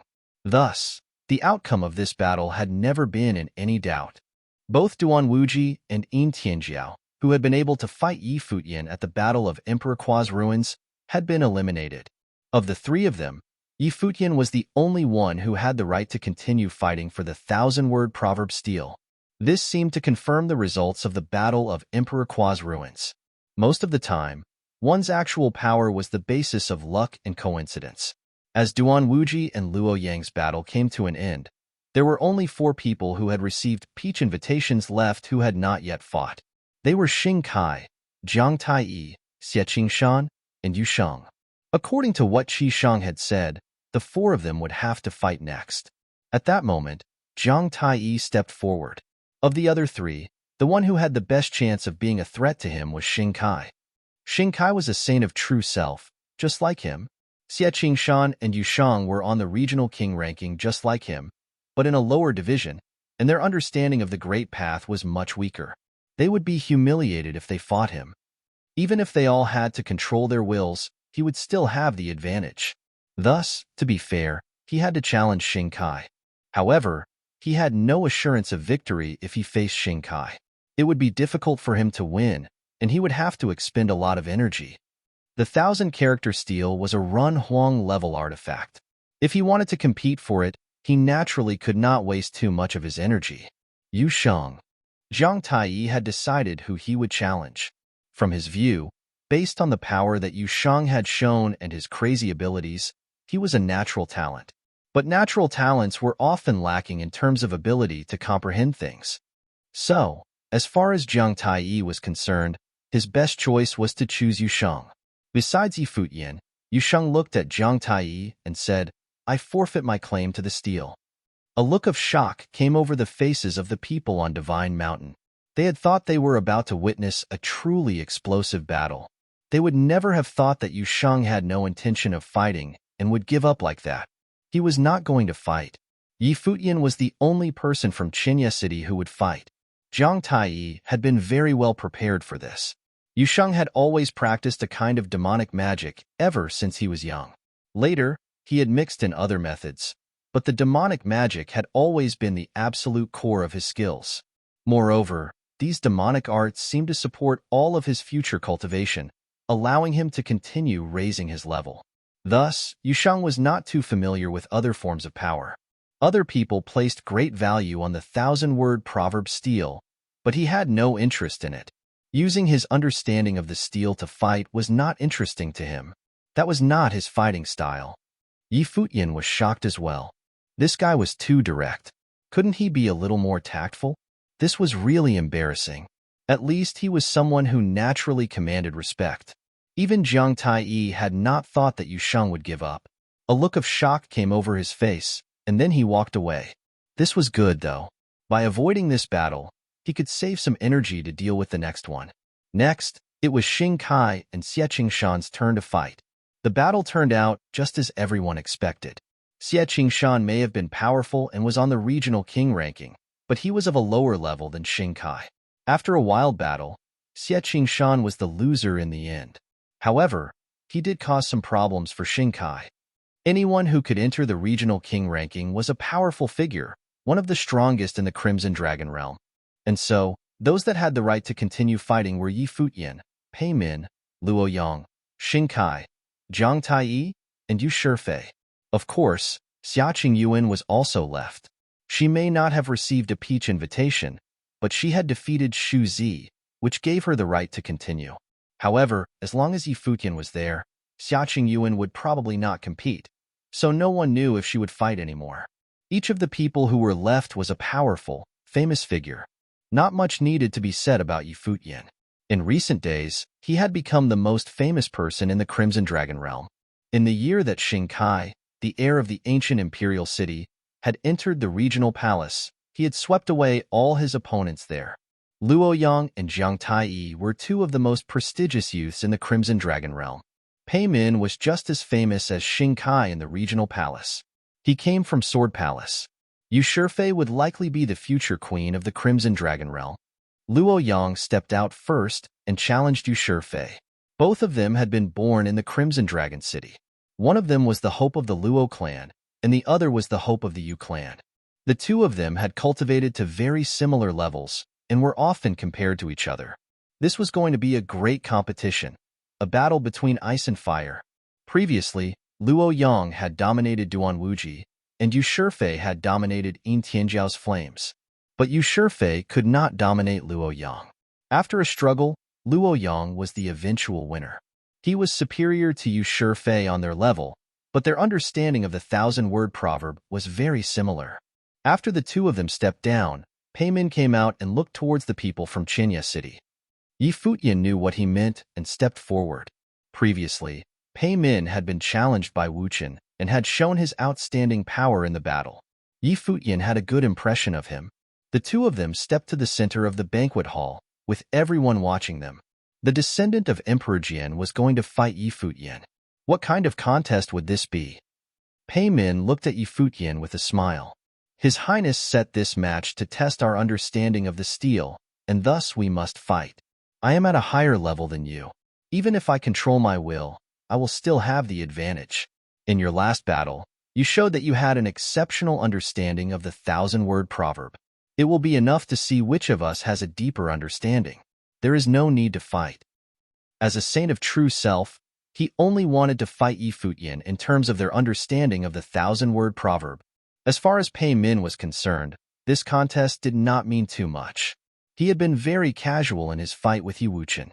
Now, facing Yi Futian, he was only curious about how much Yi Futian had been able to comprehend. He was not interested in fighting Yi Futian just because he was famous in the Crimson Dragon realm. If Yi Futian had been a saint of true self, he would not have limited himself. If that were the case, he would have been more interested in the fight. But not now. Everyone at the banquet was speechless. They had expected a fierce fight. However, Pei Min had suggested that they not fight. It seemed like he was not interested in doing so, but they knew where he was coming from. As far as Pei Min was concerned, there was no point in fighting Yi Futian in a situation like this. Yi Futian smiled and nodded. Fine. Not having to fight was naturally the best option for him. You saw the previous battle. My understanding of the 1,000-word proverb has been integrated into my attacks. I also watched your battle where you created many powerful attack seals which you integrated into your divine attacks. However, is that really all of your understanding? Asked Pei Min. I felt everything that you did, said Yi Futian. As he said this, a halo of brilliant ancient characters appeared around him. There seemed to be 3,000 of them, flowing continuously between heaven and earth and containing the terrifying power of the Great Path. In a flash, the ancient characters turned into sword seals, each one filled with terrible sword chi and as sharp as could be. They swirled around Yi Futian. A look of surprise came over Pei Min's face as he stood there calmly, feeling everything. I am far from truly comprehending the essence of the 1,000-word proverb. This is just a shadow of it, continued Yi Futian. The flowing sword seals went towards Pei Min, turning into a river of swords that flashed through the air. Pei Min felt like what was coming for him was not many individual swords, but a single one. The flowing sword seals stopped coming closer to Pei Min. They flew around him in circles, giving off an ear-splitting noise. It looks like you weren't using your full power in the last battle, said Pei Min. This made Xiang Zhe look even more gloomy. His defeat had already been humiliating enough, and now Pei Min had just said that Yi Futian had not been using his full power. That Yi Futian did not confirm or deny what Pei Min had said. Pei Min smiled and said, Your understanding of the 1,000-character proverb is greater than mine. In that case, there is no reason to keep fighting. I forfeit my right to the 1,000-word proverb. He nodded to Yi Futian as he said this, then turned and left casually. It was just like he had said. They had not fought. But in reality, Pei Min had admitted that his understanding of the 1,000-word proverb was less than Yi Futian's. However, no one thought that Pei Min's loss was shameful at all. On the contrary, it made them think that the descendant of Emperor Jin was a very noble and extraordinary man. The two men peacefully ended their contest, and they both returned to their original places. There were only two people left. There was a decisive battle between Xing Kai and Jiang Taiyi. It was a true contest of strongmen. The power of their attacks was terrifying. Their understanding of the 1,000-word proverb steel was incredibly deep. They were locked in a mighty struggle. In the end, though, it was Xing Kai who had the ultimate victory. Xing Kai had defeated Jiang Taiyi in battle. It may not have been a real battle, but Xing Kai was able to extend his undefeated streak. Moreover, the enmity between the ancient imperial city and Qinya city was extremely deep. But up until this point, other than the affair with Huayi, Xing Kai had never directly targeted Yi Futian. But now, besides Xia Yuan, who had not fought, there were only three people left. Yi Futian, Xing Kai, and Luo Yang. It seemed like there was no way that Yi Futian could avoid fighting Xing Kai, unless he was eliminated by Luo Yang, or if Xing Kai was eliminated by Luo Yang. But it was much more likely they would be the final two contestants. Qi Shang looked at the last few people, smiled and said, It seems that the 1,000-word proverb steel will soon have an owner. The last few people who want to fight can do it together. Luo Yang was the first to step forward. Then Xing Kai stepped out of the crowd. Yi Futian looked at the two of them, then stepped forward as well towards the center of the banquet hall. Xia Qingyuan looked at him, then whispered, "Let's do it together." Upon saying this, she stepped forward as well, walking side by side with Yi Futian. Xia Qingyuan was going to fight. 4 people would fight in the final battle for the 1,000-word proverb steel. 2 of them were saints of true self, and 2 of them were doctrine saints. Xing Kai and Luo Yang obviously had the advantage. 4 people walked to the center of the crowd of onlookers at the peach banquet on Divine Mountain. Everyone's gaze was fixed upon them. Xing Kai and Luo Yang had been famous throughout the Crimson Dragon realm for a long time and were among the most powerful and famous members of their generation. Yi Futian and Xia Qingyuan had newly risen to this height due to the power of Qinya City, which they were masters of. Watching the two of them walk side by side, everyone thought they looked well suited to each other. They gave off the impression of being a pair of gods. However, given Yi Futian's previous performance, it seemed that there was another woman that he loved. Had Xia Qingyuan chosen to fight because she feared that Yi Futian would be humiliated. But if she fought, there would be 2 people from Qinya City. If Xing Kai and Luo Yang ganged up and targeted them, it would be extremely disadvantageous. It would be 2 saints of true self versus 2 doctrine saints. Of course, in a battle like this, the saints of true self had to limit their will, and thus the gap between them would not be that great. They would just have a slight advantage. But they were all among the top cultivators of their generation. They could possibly decide the outcome of this battle quite easily. The battle for the 1,000-word proverb steel would be ended with this fight. Xing Kai swept his gaze over them. He still looked indifferent. Even though there was enmity between the ancient imperial city and Qinya City, there was no emotion in his eyes as he looked at Yi Futian. He seemed to be a stranger to him. "Let us eliminate them first. Choose one of them," said Xing Kai to Luo Yang. This shocked everyone. Xing Kai was not showing the least bit of propriety. Since Yi Futian and Xia Qingyuan had come out together, he and Luo Yang would each choose one of them to fight in order to eliminate them first. In the end, it would just be him and Luo Yang competing for the 1,000-word proverb steel. "As you wish," said Luo Yang indifferently. The two of them turned and faced Yi Futian and Xia Qingyuan. 2 powerful auras instantly bloomed, and powerful will swept out, covering Yi Futian and Xia Qingyuan. Suddenly, Yi Futian and Xia Qingyuan's wills bloomed, as well as they faced Xing Kai and Luo Yang. Boom! Xing Kai stepped forward, and his powerful fighting will swept out. Yi Futian and Xia Qingyuan felt a fierce sense of threat from this invisible fighting will. The fighting will seemed to be wrapped around his body. Ancient seals appeared all around him. His understanding of the 1,000-word proverb steel had allowed him to form war seals. The ancient words of the 1,000-word proverb had seemed to him just like his war seals. If he could cultivate the 1,000-word proverb and understand the power that it could lend to his attacks, it would be enough to raise his attacks to the next level. Even someone like Xing Kai would not refuse the chance to get Run Huang-level attack arts. Thus, of course, he would fight for the 1,000-word proverb steel. As for the enmity between him and Yi Futian, that was secondary. It was not something that could be solved at the peach banquet. As far as he was concerned right now, Yi Futian was nothing more than an opponent that he would defeat.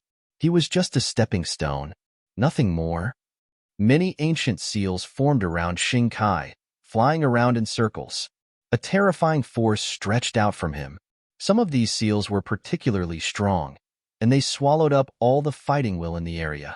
They resonated with the worldly great path, and the fighting will surged within them. These ancient seals had been formed from his understanding of the 1,000-word proverb steel. He was able to do the same thing that Yi Futian had been able to do before. On the other side of the hall, brilliant light bloomed from Luo Yang. He seemed to be bathing in the divine fire of the sun. He looked like a sun god. The terrible light of the sun shot out from him, hurting everyone's eyes and burning their very souls. It shot directly towards Yi Futian and Xia Qingyuan, attacking them without pity. Xing Kai and Luo Yang were not like Pei Men. They did not care who had understood how much. All they cared about was victory. However, they still limited the amount of power that they were wielding. There was a terrible amount of pressure on Futian and Xiaqingyuan. The light of brilliant ancient seals bloomed from them as well. Ancient characters swirled in front of Futian, directly opposing Xing Kai's. Xiaqingyuan was wrapped in a bright curtain of sacred lotuses. Endless catastrophe sword seals formed, covering the sky. A gigantic lotus bloomed. It seemed to have an enchantment woven within it that Luo Yang's brilliant flames had no way to burn. They were stopped outside the lotus. Xing Kai continued forward, and suddenly, the ancient seals shot directly ahead, as if they were war seals. They rushed towards Futian. Terrifying fist will was flowing through the ancient seals in front of Futian. He stepped forward as well, and suddenly the ancient characters went flying, turning into overwhelming fists that slammed into the war seals. Boom! An ear-splitting sound rang out as the seals slammed together in the air. But this was just the beginning. The seals around Xing Kai went flying and swept downward towards Futian. Futian's silver hair was flying in the wind. The ancient characters turned into fists that lashed out. There was an explosive noise in the air that pierced everyone's ears. The fist wills slashed through the golden light. The two powers slammed together in mid-air, creating a continuous roar. In a flash, a destructive air flow appeared in that space. Xing Kai and Futian clashed together powerfully, directly slamming the ancient character seals they had created into each other. Their understanding of the thousand-word proverb seemed to be equal. Seeing that all of his attacks had been blocked, Xing Kai waved his hand, and suddenly a huge seal that was filled with terrible fighting will appeared amidst all the other seals. At the same time, he brought many of the other seals forward. They flowed around him, putting pressure on Futian and cutting through his fist wills. They continued forward, destroying everything. Futian looked up and saw a huge war seal forming. He could feel Xing Kai's will within it. He could feel the incomparably strong desire to fight. It was said that the people of the ancient imperial city were of the bloodline of the vanished Emperor Zhan's realm. Xing Kai and Xing Chou were descendants of Emperor Zhan. This rumor was more than half true. This kind of fighting will was incredibly strong and could destroy just about anything, even the very air itself. It rushed towards Futian. With a thought, 33 fist seals appeared among all the fist wills. They all looked like his actual fists. They lashed out, piercing through the air as they rushed towards the giant war seal. The air trembled and groaned, and a clear, snapping noise rang out.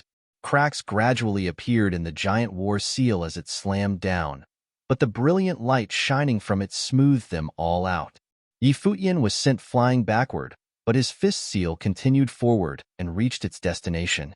In the end, the war seal was destroyed. The attack had been stopped. Futian seems like he will cause Xing Kai some trouble. The seals that Xing Kai is forming out of his will are stronger than Futian's, though, so he will probably lose eventually, someone whispered as he watched the scene unfold. If Futian was a saint of true self, maybe we would get to see an even more exciting battle, answered the person beside him. They thought that Futian would be crushed. The winners of the 2-on-2 fight would be Xing Kai and Luo Yang. In the other fight, divine fire seals appeared around Luo Yang, swallowing up the flames of the way in the area. Scalding hot lot bloomed from within them and shot towards Xiaqingyuan. Whoosh! The terrifying light of divine fire entered the flames and shot towards the lotus curtain. It gradually pierced through the curtain, burning it up bit by bit as it worked its way in. And there was more than one beam of light. The divine fire light that had formed around Luo Yang bloomed, and in a flash, a huge hole appeared in the lotus curtain. Luo Yang's flames of the way have such great destructive power. He is truly worthy of being called a man of fire, said an elder on Divine Mountain. Xiaqingyuan would probably be humiliated at Luo Yang's hands. Luo Yang had inherited his ancestors' talent and was naturally skilled at using the flames of the way. The Luo clan had placed all their hopes on him. His flames of the way seemed to form a sword of fire that could not be blocked, and that could destroy anything. Xiaqingyuan frowned as she saw her lotus curtain being pierced. The divine fire shot towards her. Catastrophe swords appeared around her, and they shot out where she pointed. They went out one after another in a straight line, piercing through the oncoming divine fire. The devastating catastrophe swords seemed to be trying to pierce through the divine flames and destroy them. But the swords all seemed to melt under the flames. They became scalding hot in an instant. Xia Yuan's expression changed a little. More catastrophe sword seals appeared and went flying, one after another. They grew stronger and stronger as they shot towards the divine flames. Finally, the divine flames were split, but Xia Yuan discovered that once they were split, they became two divine flames that continued shooting forward. They were just like light. They could not be destroyed. Thousands of catastrophe swords swirled around her, forming a storm of swords. The swirling swords looked like a giant lotus with countless petals opening up to block the oncoming flames. She stepped forward, looking divine and mighty. The powerful swords covered her, and it seemed that she could launch a devastating attack at any point. The divine flames seemed to be repelled as Xia Yuan moved forward. She floated in the air like a goddess, continuing forward until she reached the air above Luoyang. Endless catastrophe swords stretched out through the sky.